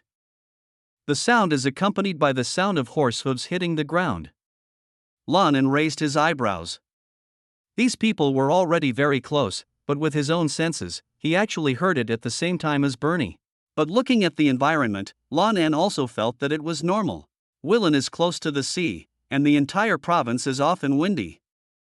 However, due to the difference in air temperature near the lake, the wind will be even stronger.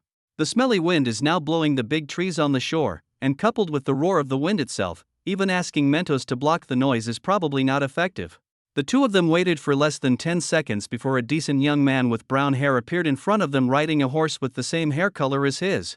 A smooth bearskin shawl, clothes with dense stitching, and a leather hat. He is a rich man. As we all know, rich people are generally believed to be less likely to do bad things that involve violence. So Lan En and Bernie were not too nervous at the moment. You too, thank you too for giving me time to get closer. It seemed that the wind was too strong and disturbed his breathing on the horse. The decent young man took a big breath and stumbled over his words. But because of this, the smile on his face became more friendly. Bernie saw that the Witcher was still struggling with the mud on his boots, so he took a step forward. Okay, friend, you don't have to get close, just stand there. If you meet someone who needs help on the road, you should help, because no one knows whether you will have such a day. But you also know that the world is not right now. Taiping, we should be more vigilant, it's good for us all. Yes, this distance is enough, I can hear clearly what you are saying. In order to show friendliness and trustworthiness, the decent young man controlled his horse and took 2 small steps back. Who says it's not the case? First, Maritelli was desecrated by cannibals, and now there is no news about the case of missing children. I understand your caution. The decent young man smiled and tightened his bearskin shawl until it covered his chest. Call me Willis, son of a Novigrad merchant. I just came to ask for directions, nothing else. I walked all the way from Novigrad to the village of Lindenvale, which was considered to be in the territory of Willen, but my guide only took me there, and he contracted the disease and died. But my goal was the village of Burnt Wood. I heard that there was a man there. A powerful witch doctor, I am here just for him. The young man rubbed his nose and inadvertently showed 3 shining gold rings with precious stones on his fingers, which greatly strengthened his credibility as a man from Novigrad. After all, everyone knows that the rich people there are really rich. Bernie also believed most of what the other party said, but he was still a little confused. Lindenville? Where are you going from Novigrad to Scorchwood Village? Can't you go directly to the inn at the crossroads? We are in the south of Wellen, and Scorchwood Village is in the northwest. It's not that bad. Lan En, who originally had no intention of asking passers-by, suddenly felt something was wrong. Mentos captured this feeling keenly, and in an instant, the biological brain laid out several logical chains for reference. His direction was too far off. Didn't he just enter Velan? Why does he know everything about what happened a few days ago? Also, the sound of horse hooves just now was not just one horse, was it? What are the other people doing? Sudden palpitations, Lan En's heart was beating wildly at this moment. There was no time to draw the sword from his back. Lan En stepped on the mud, not caring that the huge force had completely buried the soles of his feet in the tidal flats. Taking big strides towards Bernie. Queen! There is no time to invoke the auxiliary function of the sigil, or even use the secret knowledge of the bear school. At this moment, Lan En could only use the most traditional Quen seal and then put himself blessed by the seal in front of Bernie. A sound of dang. Until his instinctive reaction passed, Lan En realized that his Quen seal collapsed and a crossbow arrow flew away. But this is not enough. The other side's hooves were heard by more than 2 horses. There are still people. What is that person doing? Where is that person? A pair of cat eyes glanced around in an instant, but found nothing. Until there was a sound of flesh falling into the muddy water from behind. The pupils of the cat's eyes shrank sharply, and Lan En turned his head sharply. Bernie lay on his back with a dazed face. He has a crossbow arrow stuck in his belly. Not far away, a respectable young man who called himself Willis laughed and drew his sword from the side of the saddle. His bearskin shawl could no longer cover his chest. A human hand necklace slipped out of the shawl. Thanks to Gongui Jianshou Chang and Xiling 0 for the 500-point reward. Thanks to book friend 20211001150749264 for the 1100-point reward. Newcomers, new books. Please collect. Please recommend. Asking for a monthly ticket. Please read it. End of this chapter. Chapter 44, 44 Cavalry killed at first sight.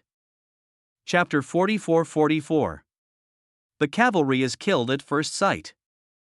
Ha ha. The country bumpkin has been tricked. The young man who called himself Willis laughed and stepped forward to cut off Lan En's head.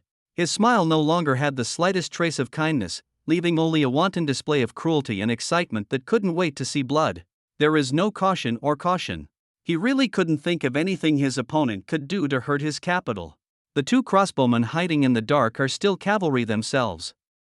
Is there any suspense about being alone? Cavalry. The armies of the King of War. In the cold weapon age, no matter how strong the infantry was, they were like rabbits under the talons of an eagle in front of the cavalry. Modern people don't have a deep understanding of this, but people who have watched Spanish bullfighting programs may have a little understanding. The knights in bright clothes ride on the horses with braided hair. They even dared to stand face to face with the enraged bull, and then started the horses at the moment when the bull charged and attacked, deliberately keeping only 1 step away, and playing with the bull. A knight with good horse control skills can even greet the audience while drawing his javelin and stabbing it into the back of the bull. A bull that cannot be knocked down by a dozen strong men becomes a target with the cooperation of 1 man and 1 horse. The startup speed is not comparable, and the movement speed is not comparable. So what if I stand face to face with you? For humans, this advantage is even more terrifying. The infantry's chance to cause damage to the cavalry is only the moment it gets close, but the cavalry has opportunities from beginning to end. So Willis's wantonness and relaxation are natural to him.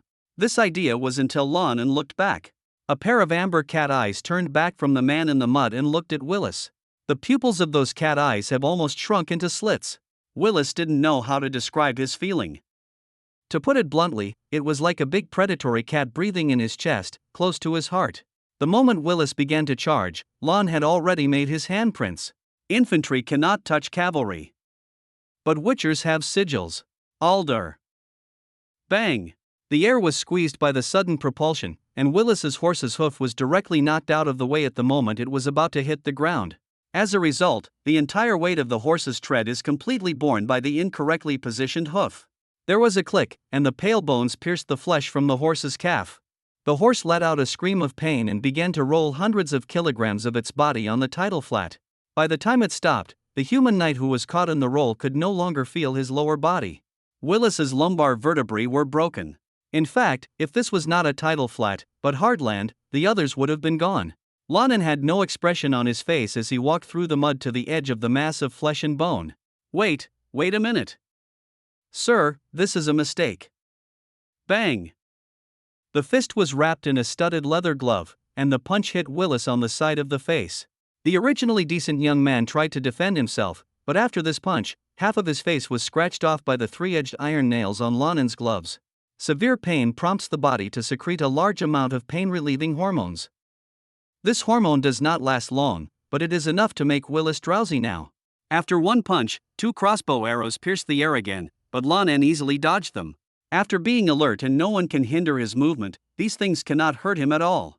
1 cavalryman and 2 crossbowmen. This was originally a more difficult battle than the siege of Borden. But Borden didn't even have a way out at the time, so he had to fight hard. Then he was killed. Now Lan En takes advantage of Willis's carelessness and destroys him first. This battle goes from climax to end in just a blink of an eye. Ordinary witchers simply have no ability to seize the moment when the horse's hoof hits the ground, and then release Alder, which is enough to knock the horse's hoof off. The power of their Alder seal is too scattered, and it may not be able to even make the horse pause if it hits the cavalry. This is the first kill that can only be accomplished by Lan En's observation and control abilities blessed by Mentos. The Witcher took a deep look at the road in the distance, which was the starting point of the crossbow. But he didn't have time to kill them all, because Bernie had already begun to bleed profusely. Lan En might lose consciousness before he and the two crossbowmen finish struggling with each other at a distance of 100 meters. Mentos, create an emergency skill, ship maneuvering, analyze Bernie's boat sailing movements from memory, and then instill it directly into me. Took Willis by the neck, pulled him out of his body entangled with the horse, and threw him into the boat. There was blood at the corners of Lan En's eyes, but he didn't even wipe it away. He raised his hand to help Bernie up and walked towards the boat. Twisted left and right twice, and the third round of crossbow arrows will hit your ears and miss. After this round, the crossbowmen on the opposite side have begun to dare not shoot arrows. This is going to be very uncomfortable, sir. We have been with Bernie for too long, and it is estimated that the proficiency of ship handling skill should reach more than 70%. Just do it. Just went out in the morning, 20% of the proficiency was instilled. Even after a night of repairing, Lan En rubbed his head for a long time. But now, faced with at least 70% proficiency in fusion, he didn't even blink an eye. Mentos has no authority to stop his master, and he also knows that with Lan En's will, he can't do anything to dissuade him at this time. It's just that the underlying logic commands it to make a reminder. Proficiency in fusion begins. Countless action analyses flooded into his mind, forcing Lan En's brain cells to remember and understand. The amount of information was too great, and the activity of his brain cells caused his forehead temperature to rise sharply to 39 degrees. Without the Witcher's physical endurance, this could kill someone. But Lan En only paused while helping Bernie to walk, and then started walking again. Cold sweat was flowing, and the muscles on his face were so painful that they were twitching uncontrollably. He felt like his brain was going to explode. Lan En, was I hit by an arrow?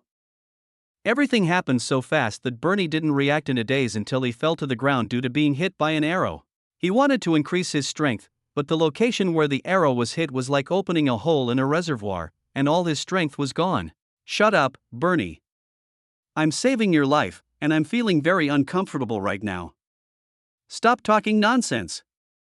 The eyes had double vision, but Lan En's mouth still mocked Bernie mercilessly. Ha, you can also curse.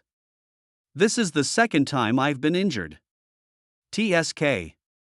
The demon hunter is really a disaster.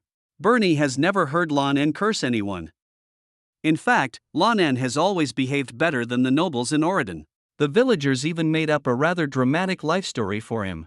Bernie's teasing has no effect on Lan. In pain, time passes very slowly. Lane finally put Bernie on the boat.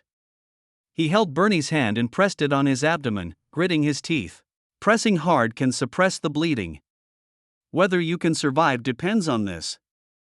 Then he turned around and pushed the boat into the lake. His head was in a mess, and during the first 2 minutes at the helm, the boat was even spinning in place. But even if the head is in pain like this, the proficiency of the skill will still not be faked. 2 minutes later, the boat was moving smoothly. But this didn't put Lan En in a good mood. Because his head still hurts and Bernie's condition is not good. This man looked like he was not afraid of anything at first, no matter what he said. I just said yesterday that I wanted to disappear for a while, and it won't work if I don't disappear today. I'm just a crow's mouth. But then, as the blood loss became more severe, his body became colder and weaker. The teasing at the beginning was to comfort Lan En, his friends, and himself. He has always been a man and doesn't want his friends to worry too much. But now, inescapable fear assailed him. His hands and feet began to scratch and flap in the boat, just to give him some sense of existence. He began to mumble the names of his family members incoherently. Lan En had no choice but to drag him to his side and let him hold the wound. On the other side, work harder to master ship maneuvering and rush back to Oriden as soon as possible. The journey back was not far, and Lan En got familiar with it quickly. 20 minutes after Bernie was hit by an arrow, the Witcher returned to the village with his friends. But his eyes with double vision were unable to pay attention at this time. The village pier was already crowded with people. Mrs. Downer was holding a small cloth bag, and she was sitting in the middle of the crowd in a daze and powerlessness. New book for newbies. Please collect. Please recommend. Asking for a monthly ticket. Please read it. End of this chapter. Chapter 45, 45 Surgeries. Chapter 45. Surgery. Alan. Where are you? Something happened. Go get the package I left at your house. Quick! The boat controlled by Lan almost crashed into Oridan's small dock. The villagers gathered in a circle looked at the fishing boat belonging to Bernie in astonishment. The bottom of this small boat has turned scarlet due to the bleeding of 2 people. Several village women surrounding Mrs. Downer anxiously stepped forward to say something. But when they saw Bernie, who looked pale, they stopped hesitantly. It was obvious that they had something serious to say, but for a while they couldn't tell which one was more important than Bernie at this moment. Lan is just one person, and he only has the energy of one person. Lan En, who dragged Bernie onto the pier, didn't even notice that there were so many people watching, which was abnormal in normal times. Oh my god. Bernie, I'm going right now. I'm going right now. Old Alan already had a grimace on his face, but now he was even more frightened.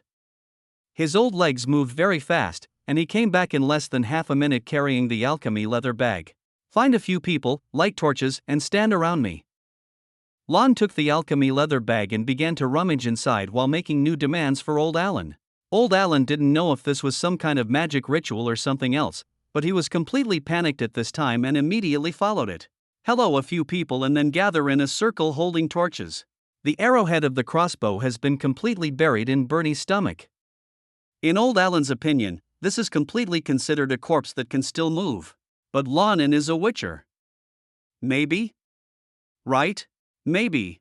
Lan took out a bundle of small and exquisite knives from the alchemical leather bag. That was the knife set he commissioned Ivan to forge. The first user of this thing should have been himself. Get the torch closer. Lane took off his studded leather gloves and steel wrist guards. The torch has nothing to do with magic, it is to use heat to kill most of the bacteria in the surrounding air. Similar to operating next to an alcohol lamp in biological experiments. Lane needs to perform a surgical operation on Bernie immediately, even if there is no surgical environment, he must go into battle immediately. He can't wait any longer. Bernie's lips are now pale. Lan En took out a brown wine bottle from the alchemical leather bag. Redanian herbal wine is often used as the alcohol base for witchers to make potions. It is a highly potent wine. Although it is better to use pure distilled dwarf spirits instead of wine mixed with herbs at this time, but still, it is too late. Lane spilled the valuable bottle of wine on his palms, wrists, delicate knives, and Bernie's wounds. Mentos, correct the double vision for me. The movements were methodical. After starting the surgical steps, Lan En forced himself to get out of his impatience. The brain, which withstood 70% proficiency perfusion in a short period of time, developed a stress response, and visual field afterimages were nothing but normal. The biological brain completes the task in the blink of an eye. The blurred and overlapping vision was artificially eliminated. The headache continued, but Lan En's eyes and hands were extremely stable at this time. Old Alan and a large group of villagers were watching, and Lan En's methodical movements gave people confidence. The village elder looked at Bernie worriedly for a while, and then cast sympathetic eyes at Mrs. Downer, who was slumped on the ground next to him. He opened his mouth to speak to the busy Lan En, but Mrs. Downer raised her hand and held his forearm and squeezed it. Mrs. Downer shook her head slightly. So the village elder could only sigh and remain silent for the time being. Lan En's hand is very steady, everyone who has seen his swordsmanship can't help but say so. The young man who has hunted dozens of water ghosts is already familiar with the feel of a knife cutting through flesh. He manipulated the delicate knife, cutting through the skin, fat, muscles, and removing the organs, and went deep into Bernie's abdominal wound layer by layer until he found the depth where the arrow was.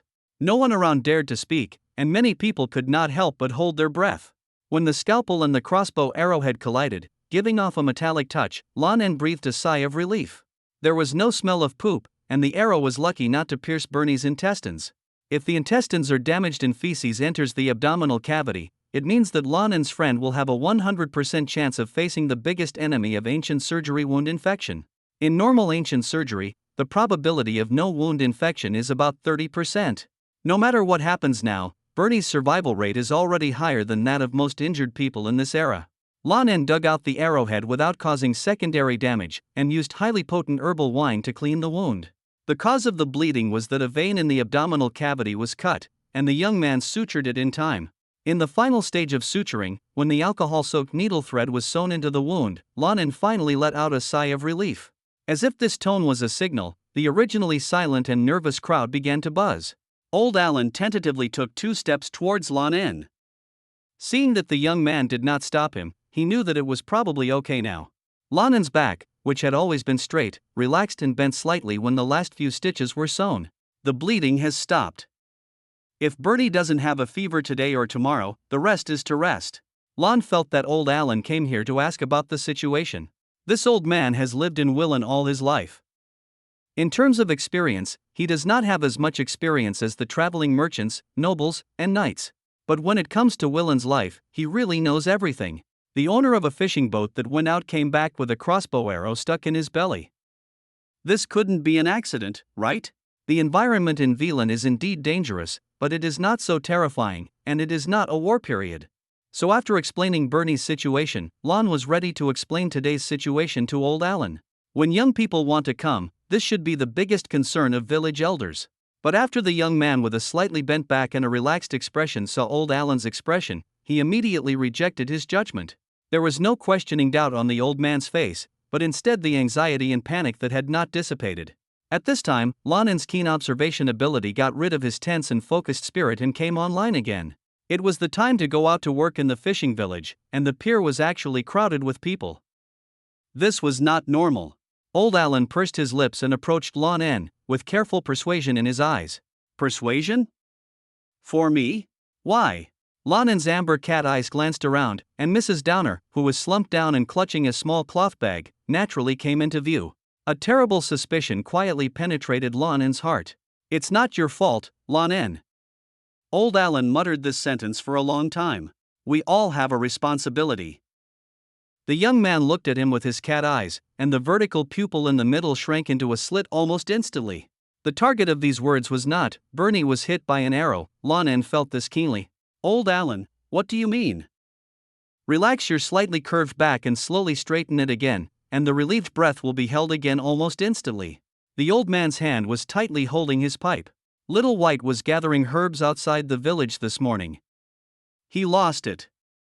New book for newbies. Please collect. Please recommend.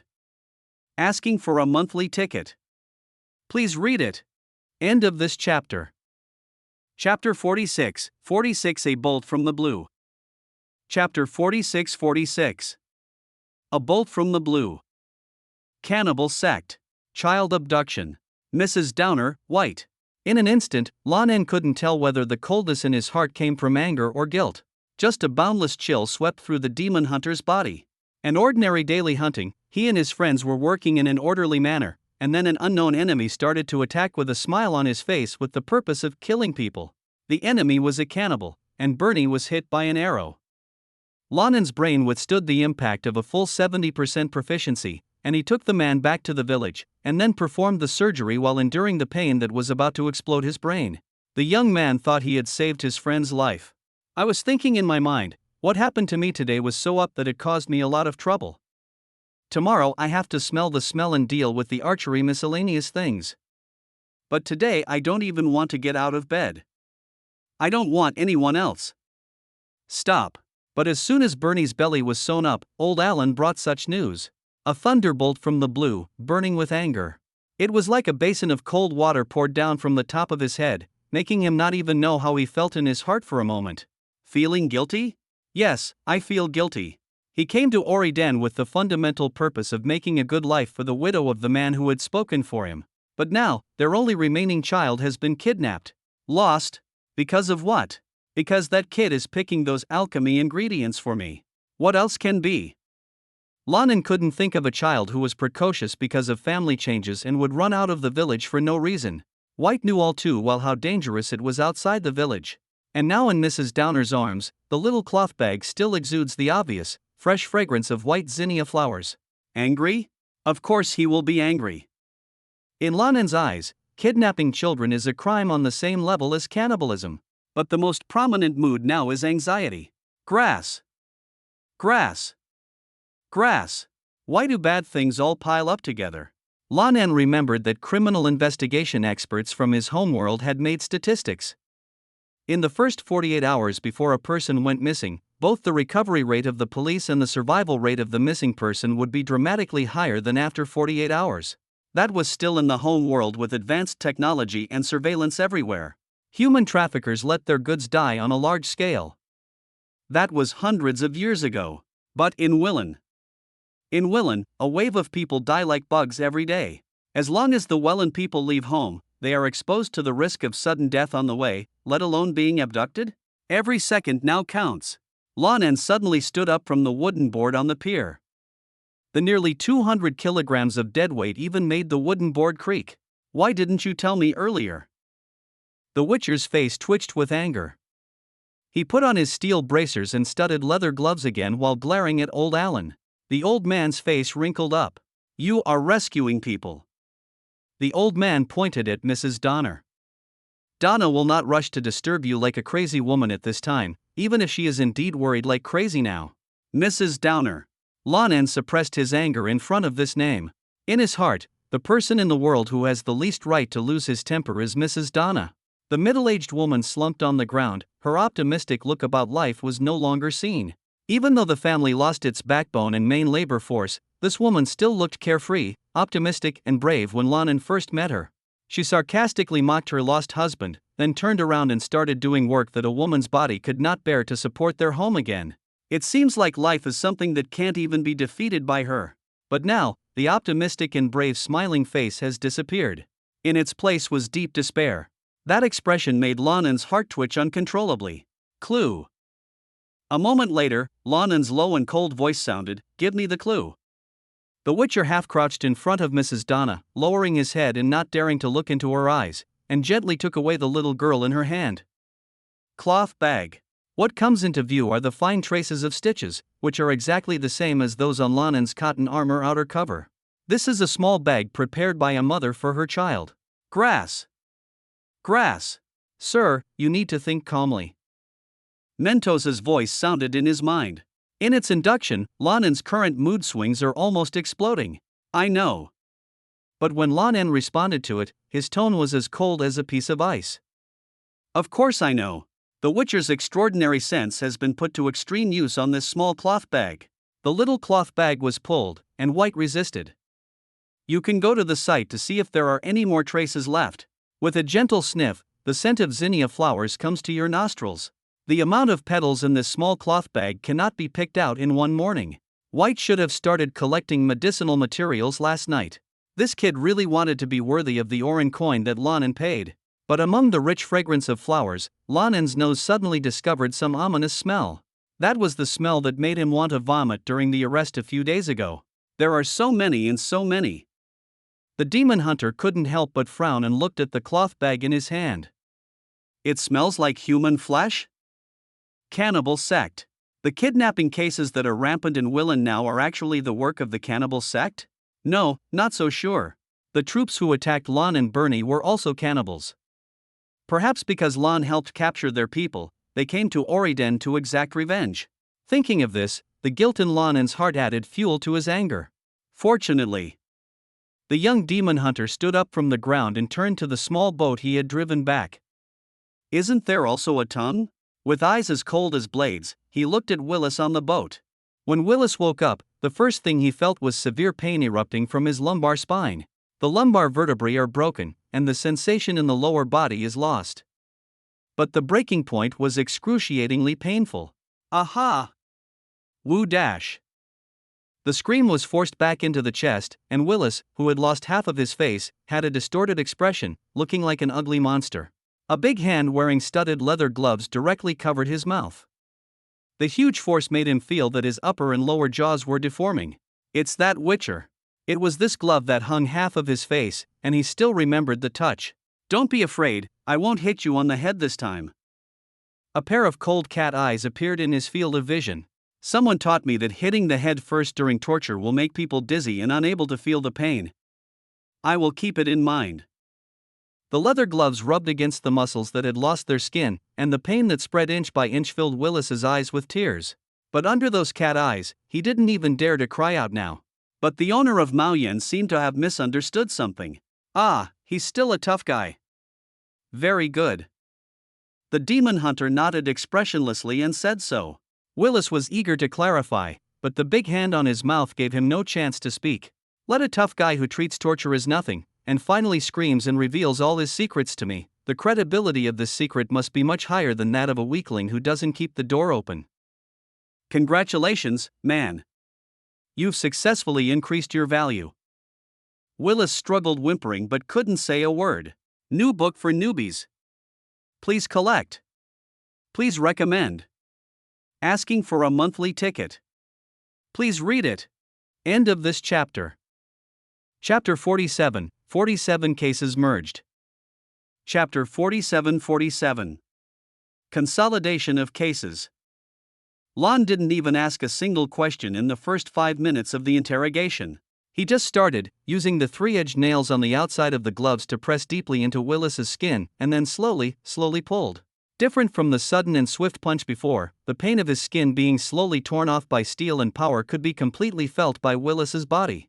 For a person who has just lost the feeling of his lower body and whose sense of security has plummeted, this kind of slow pain can drive people crazy. Ah! Ah! The screams sounded like they were tearing his vocal cords apart. Ask. Just ask. I will answer whatever you ask, as long as you kill me afterwards. Ask quickly. Ask quickly. Willis's fingers scratched furiously on Lan En's steel wristband, and his nails turned over, leaving finger marks. But whether it is in terms of the quality of the armor of the higher bear school, or in terms of Lan En's own arm strength, Willis's struggles seemed inconsequential. Lan ignored his call and continued to do it. He didn't stop until the 5-minute alarm set by Mentos rang. By this time Willis was frightened. He knew rationally that his information was needed, otherwise there would be no need for torture. However, Lan En's behavior of asking me to come for 5 minutes first regardless of whether he could bear it or not revealed an attitude that seemed to not care about his life at all, allowing his sensibility to overwhelm his reason. Willis knew he was going to die, and he knew at the moment his lumbar spine was broken, but he didn't want to taste more pain before death, not at all. Lan's blood-stained face looked at the torturer calmly, but Willis felt his whole body getting cold under this calmness. First question, are you here for me? The Witcher slightly loosened his fist on Willis. No. No. I don't even know who you are.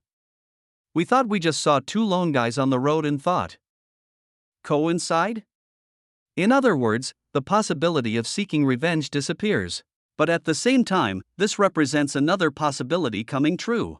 The words were accompanied by roars of pain. Ah, I understand. It's not easy for cannibals. It's normal to want to save some food, right? Lan didn't seem to care at all about what Willis said later that he felt he couldn't say. Second question, were you the ones who abducted children on a large scale in Willen? Yes, it's us. Although the child tastes better, we also need money. After we came to Willen, someone offered a good price to buy the child. Lan looked at Willis and nodded without any hesitation. Even cannibals are unlikely to escape social life. Salt, iron, cloth, wood, livestock. Cannibals cannot do without these. And if you want to be self-sufficient in these things, the manpower required is enough to form a small society. But as long as you participate in social economic activities, that is, spend money, these things are materials that can be easily obtained as long as you have money. In this regard, the 2 major cases with the most devastating impact in Willen today, the cannibal sect and the mass disappearance of children, can be identified as the same gang. But Lan En's expression did not show the joy of solving the case. He is not a detective and has no interest in solving crimes. The merging of the 2 cases, for him, just added an extra layer of determination to a situation that was already going to be bloody. No matter what other disgusting crimes they committed, the moment they shot Bernie and kidnapped White, human life was the price that Lan En would definitely demand from them. Now that the motivation is clear, let's talk about what's really important. Just one question. The 5 fingers of the studded leather gloves were spread apart and covered with Willis's heavenly spirit cap. The muscles on his fingers swelled inch by inch, and veins popped out. Lan En's originally calm face seemed to be twitching with anger that finally couldn't be concealed. Willis's upper body was held by his skull and pulled slightly off the ground. In Willis's expression of extreme panic and resistance, those cat eyes were close to the other person's eyes. "Tell me, where will you take the children?" Willis, who originally knew everything, hesitated slightly at this time. Lan captured this point keenly.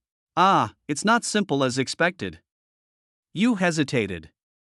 It seems that the place where those children are detained is very important to you. Is it still your base camp? It makes sense, after all, it is important goods. And the place of detention and transportation points will not be too far away, because the goods are very conspicuous, and you can only transport them by water in Willen. Your base camp is on the sea in the west of Willen? Mentos quickly proposed possibilities, while Lan En's consciousness made screening judgments simultaneously. In this cold anger, the Witcher's brain cells were operating so efficiently that he was a little surprised. Willis's eyes suddenly wandered in panic. From this, Lan En knew that he had guessed correctly. Hence, extremely abrupt. The bang punch hit Willis's side of the face again. His pupils began to lose focus in an instant.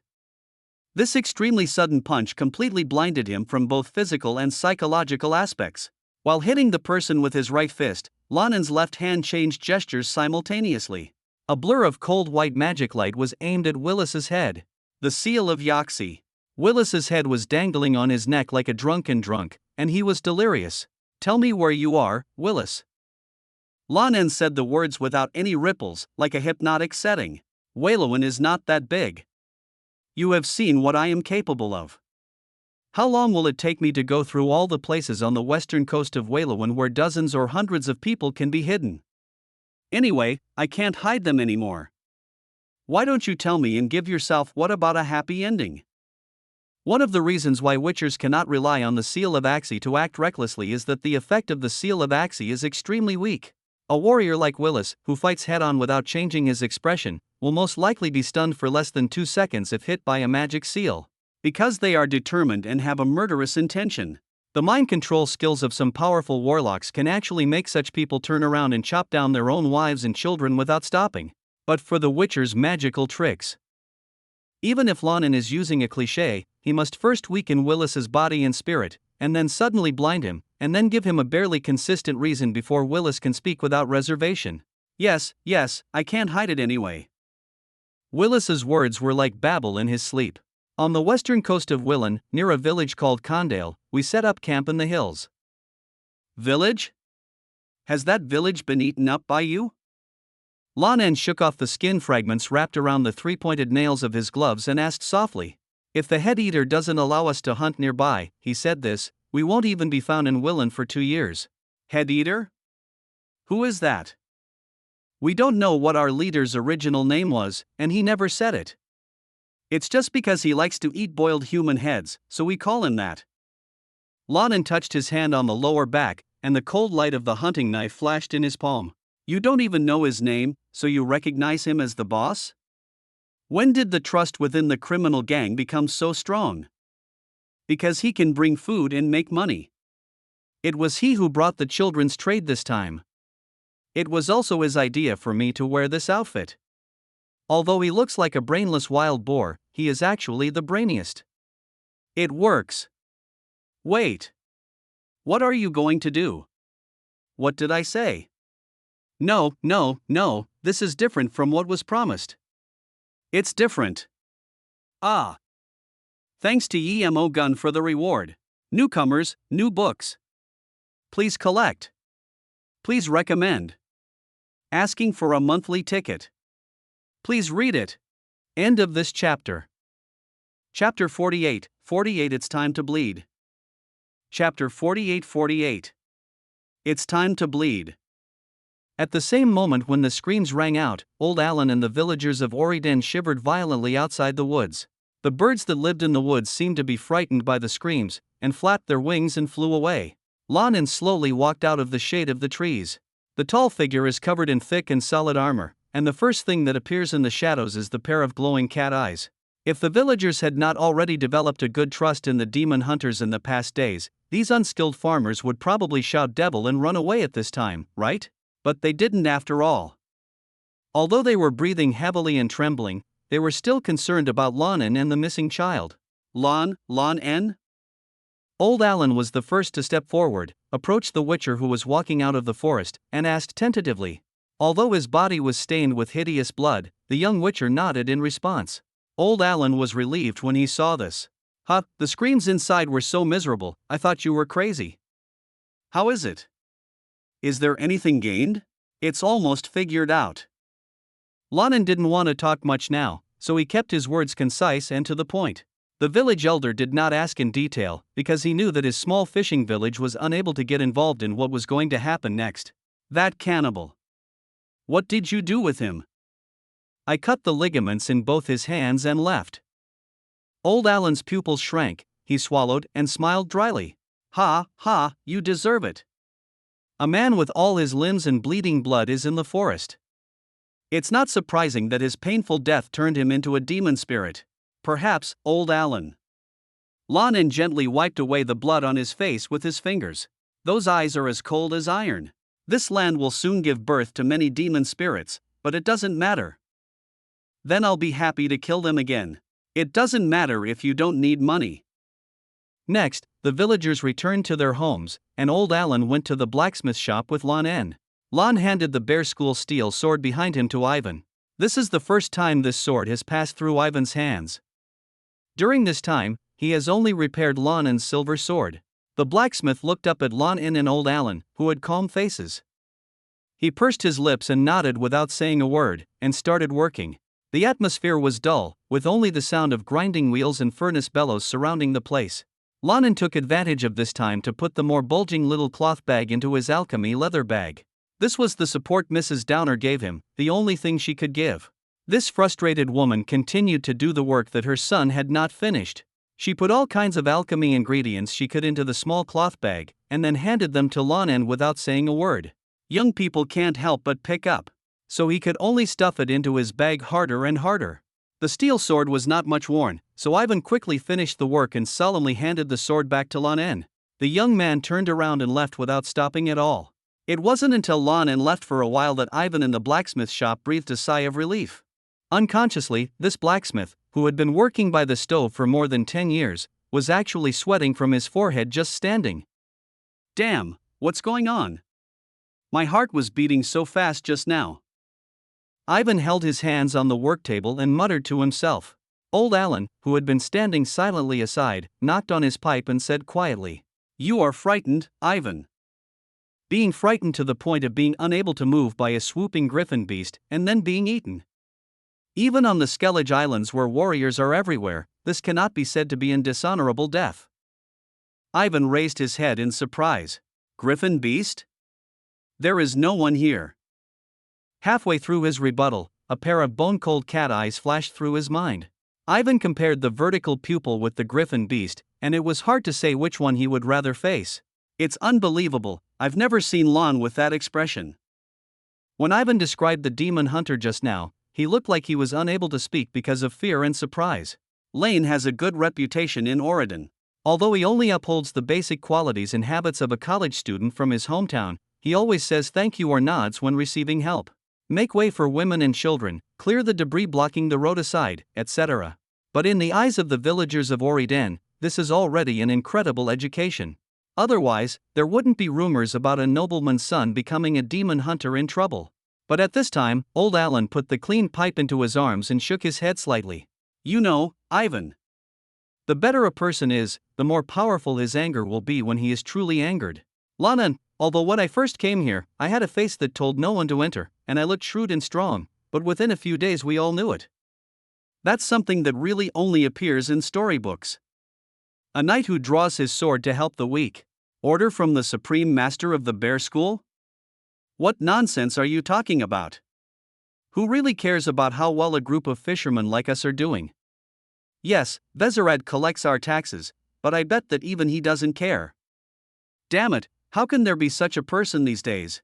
Yes, he can drink low-quality homemade wine in the tavern, play cards, and joke with us idiots. Although he is a demon hunter, but look at his upbringing, does anyone believe that he is from a commoner? No. People believe it. I don't even believe it. 5 days after he moved into our house, my wife threw away all the stuff like witchers are mutants and witchers are filthy. Damn it, I live with her. For decades, she was not even willing to give up eating mushrooms for me. But, Ivan, such a good man, is really angry now. The old man pointed back with his hand, which was the path Lan En took when he left. Old Alan looked at the blacksmith in his village and spoke very seriously. There will be lots of blood, no doubt, lots of blood. 3 many, each one heavier than the other, so Ivan rolled his Adam's apple with difficulty. Lan came to Bernie's side. This self-deprecating man with a crow's mouth was not awake yet, and his wife was taking care of him. That is also a very typical appearance of a middle-aged woman who has taken on a lot of labor tasks. Lan En didn't say much and went straight to the point. If he doesn't have a fever tonight or tomorrow, resting is enough. But if he starts to have a fever... The young man pursed his lips and took out a bottle of potion from the alchemy leather bag beside him. The orange-red liquid gives off a hazy luster under the light. Magic potion, swallow, significantly accelerates body recovery. I'll leave you a mouthful, and mix it with strong liquor for him to drink. Maybe, he can survive. But even if he survives, the toxicity of the Witcher potion will definitely cause him some sequelae. Please use as appropriate. The woman wept, but didn't say much. She just put away the potion and sat next to Bernie's bed again. Lan En tightened the scabbard on his back and walked out of the house without saying a word. New book for newbies. Please collect. Please recommend. Asking for a monthly ticket. Please read it. End of this chapter. Chapter 49 near Condale. Chapter 49 near Condale. The sound of horse hooves hitting the ground is anything but pleasant. Especially when this strong war horse is carrying a murderous demon hunter with a total weight of more than 150 kilograms on its back. Different from the sunny and cheerful night parade described by the bard, the menacing armored Lan is tall and strong. The pitch-black warhorse under its crotch is 1 meter 6 meters tall at the shoulders. When this combination is running on the country roads of Willen with a rampant momentum, it is almost reminiscent of the war ghosts and ghost nights circulated in the horror stories in the countryside Wild Hunt. Sir, I must remind you again, please remain calm. Mentos no longer said anything rude at this time. To be honest, it would rather Lan En started humming a song now, or holding a jar of honey in his hand and carrying it to his mouth like a bear. In a rage, he took all his equipment and went to fight at least dozens of vicious cannibals. This is crazy. The crazy here does not refer to whether he can win or not. Mentos has a little confidence in Lan En and himself in this regard. They are just a group of criminals after all. They do not have the discipline and vigilance of a professional army, nor the killing and investigation skills of a professional army. There are a lot of people, but the loose organizational structure itself is a breakthrough. As long as you make a good plan and detect the enemy's situation, even if it is an inefficient assassination, if more than a dozen people are gone, the organization will fall apart. To Lan En, a disorganized organization is not dozens of swords against one sword, but dozens of sword against sword games. There are no well-known knights or warriors on the opposite side, so it is unlikely that the demon hunter will lose to ordinary people. What really worries Mentos now is Lan En's mental state. A meticulous plan requires a calm executor. In the mental curve chart it drew up, Lan En's emotional curve is now very stable, maintaining the top grid status very smoothly. I'm calm, Mentos. Lan En's steady voice interrupted the intelligent voice in his head, and he emphasized again. I'm calm now. Mentos said no more. The biological intelligent brain only has the authority to guide and remind, but not to make decisions. And as Lan En advances in academic qualifications in the future and approaches a fully knowledgeable adult member, its authority as a learning aid will be further transferred to the subject. It has done what a biological brain should do, and all that is left is to follow orders. The sea breeze brought dark clouds from the sky, and the air began to smell of earth. It's going to rain again in Willen. Relying on the Witcher's ultra-high tolerance body, Lan En's continuous writing time is only limited by Poppy's recovery speed. Originally, it would take 2 to 3 days to ride from Oriden to the Condale area mentioned by Willis. However, Lan En and Poppy, who was almost out of breath, took less than a whole day to get close to the target. The golden 48 hours of rescuing lost children were tied to Lan En's heart like a noose of death. And as time passes, this noose is constantly tightening. Lan En was anxious, but he was also trying his best to suppress his anxiety. If being anxious were useful, there wouldn't be so much nonsense in the world. Stop, Poppy. Ification. Lan pulled the reins on the horse's back, slowing down the nearly exhausted horse. He patted the side of Popeye's face and fed it a carrot, while the cat looked around with sharp eyes. Coastal, hilly landforms, that's around here. This terrain is briefly summarized as a hill protruding from the seabed to above the sea. After bordering the mainland, it was regarded as a hilly terrain, and a small village with only a few households was built on the top of the highest mountain. That village is Condale. I heard that the soil and climate are very suitable for growing flowers, so the main source of income in the village is various flowers. Even though Lan En was standing far away now, he could still see the vast swaths of brilliant colors on the hillside. The level difference between the village location and the horizon is about 50 meters. 50 meters, which sounds like it's not much. However, there is no doubt about the magic of geological landforms.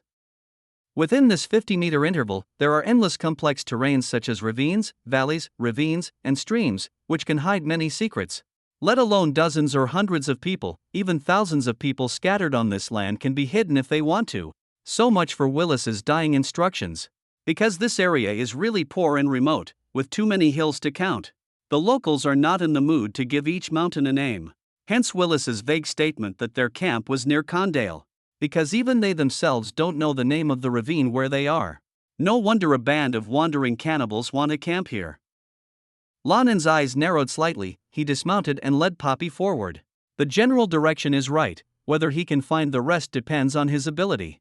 Fortunately, Lan En and Mentos are somewhat confident in their abilities. Suck dash. Raising his head slightly, Lan En took a deep breath in the air that was filled with the smell of sea because it was close to the sea. The Witcher's supernatural senses began to operate, and the world became distorted and gorgeous in his eyes. The smell of sea, earth, feces. It's from beasts, not people, horses or hounds. Calm down and be serious. This kind of non-directional sniffing will feed back a lot of messy and useless information. Although Lan En was anxious, he was able to carefully distinguish every trace under his astonishing emotional control. Finally. The smell of firewood? A pair of slightly lit cat eyes suddenly opened. Condale is the only visible human settlement here. They live on the top of the mountain, and the smell of cooking cannot reach here. There have been showers but no thunderstorms in Willen in recent days, so it is unlikely that lightning caused the fire. There are people living in the wild. This is the only answer. Lan En held Poppy's hand and followed the scent he smelled. This excellent warhorse will not be able to run away in a short time, and he himself also needs to recover the energy consumed by riding for a long time while walking. Witchers have good tolerance and recover their physical strength quickly. But Lan En didn't want to face an opponent who didn't know the situation with half-full strength. The horse's hooves made a clack-clack sound, and a pile of odds and ends that Lan En placed on the saddlebag swayed. After a while, the young demon hunter walked into a simple camp with the air of a passerby. It is said to be a camp, but in fact it is a large tarpaulin supported by several wooden slats, with several storage boxes and packages placed inside. A fire was set up in the open space in front of the tarpaulin. Lan En's brows frowned, and then relaxed. This is not a camp for cannibals. Although they pitched their tents in an inconspicuous place, it was more to avoid the wind than to avoid people. But given the current situation, it would be good to ask one more person. Lan En's footsteps didn't stop and he walked directly towards the small camp. New book for newbies. Please collect.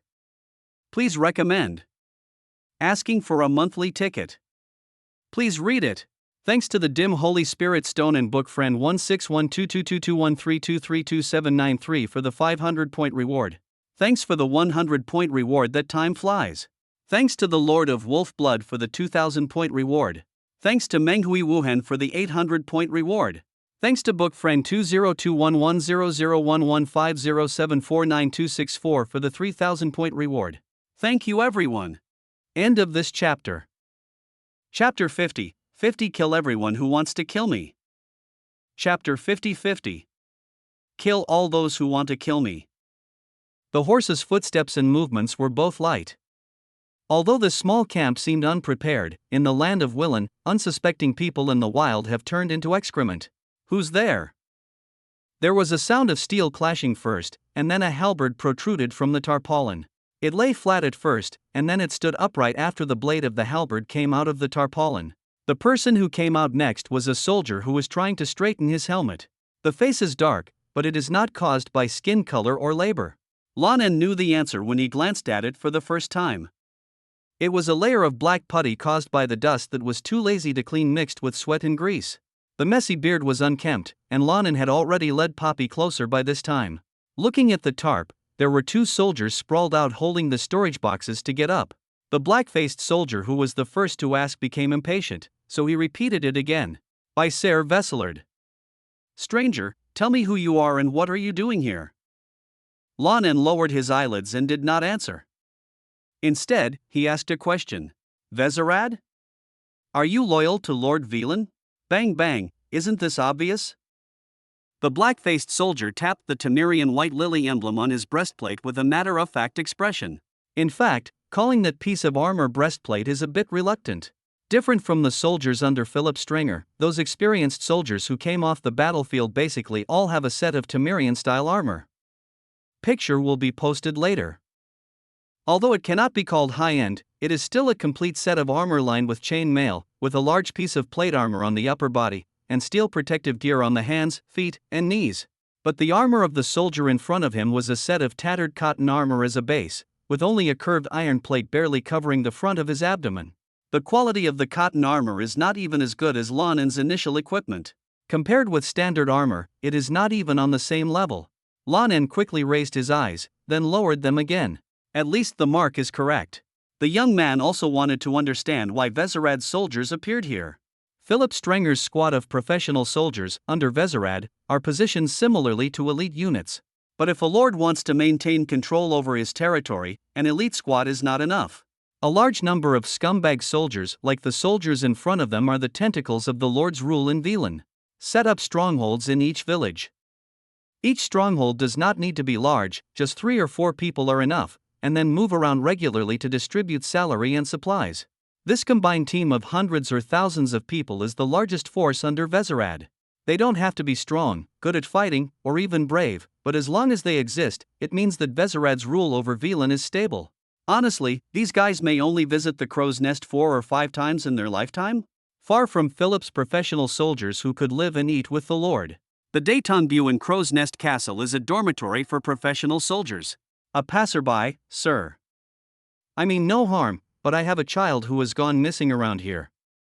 Have you noticed? Lan didn't want the other party to see his eyes, otherwise the racially charged atmosphere might bring unnecessary trouble to the conversation. The dark-faced soldier looked at the 2 swords behind Lan En absently, and the halberd pole was pressed against the ground and held in his arms. 2 other soldiers equipped with swords and shields also stood behind him. Under various circumstances, the black-faced soldier seemed to relax. Child? I've never seen one. Apart from farmers planting flowers, where else are there people here? Bah dash. He tilted his head and spit out thick phlegm. You're really out of your mind to come here looking for a kid. Maybe, bye. Lan En nodded indifferently and was about to turn around and leave. White's golden 48 hours were passing by minute, and he had no time to waste. But just as Lan En turned around with Poppy in hand, the voice of the black-faced soldier came again. Etc. Lan En's lowered eyelids raised slightly. How to describe the tone of the black-faced soldier? With a smile, this smile is by no means friendly, but rather a joking smile. The malice was undisguised, coming over like thick black mud. There was something hard and sharp pushing against the vest behind him. That is the blade of a halberd. Hey, passerby. We are soldiers under Sir Veserad. Do you know how hard we work to protect the safety of Velan? You walk, earn, and live on this land. Don't you think you should thank us? Ha! The halberd blade gently pushed against Lan En's back as if negotiating.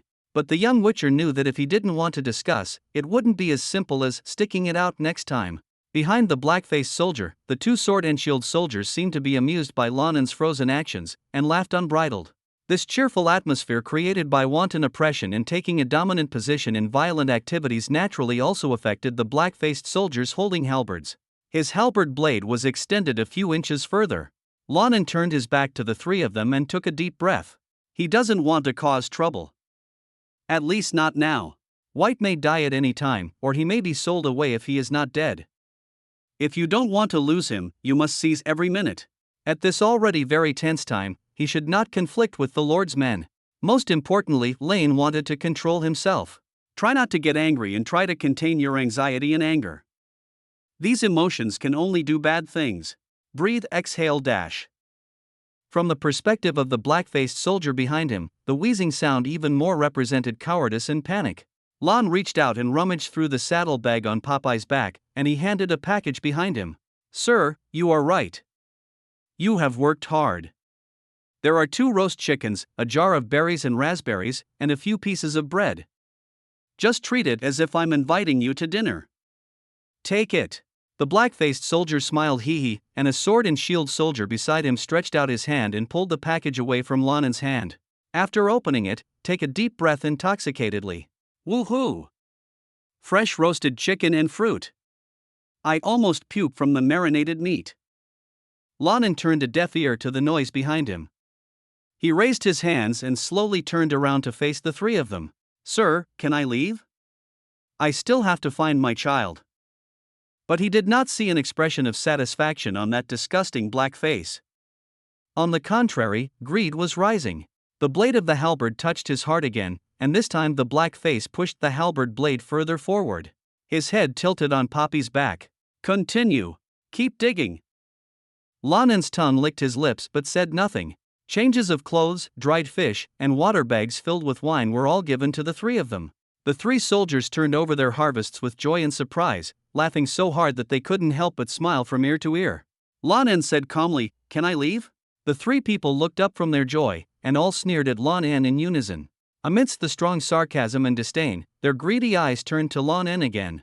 The black-faced soldier raised his halberd again, as if it was the most intimidating weapon in the world.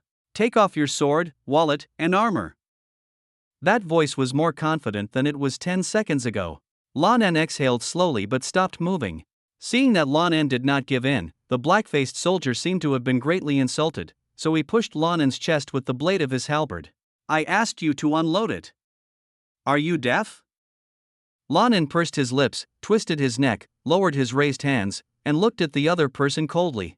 I'm deaf to your mother asterisk. The black-faced soldier was furious. It was really insulting. So he simply pushed the halberd to make a hole in Lan En's chest. But a purple magical light flashed, and a circle of magic runes suddenly appeared on the ground. The black-faced soldier could cut Lan En's heart and lungs out as long as he advanced a few inches. Normally, it didn't even take a moment, but at this time, it took an inexplicable long time. Sign of Arden, a range-based lag trap. The enemy's delayed movements provide ample reaction time.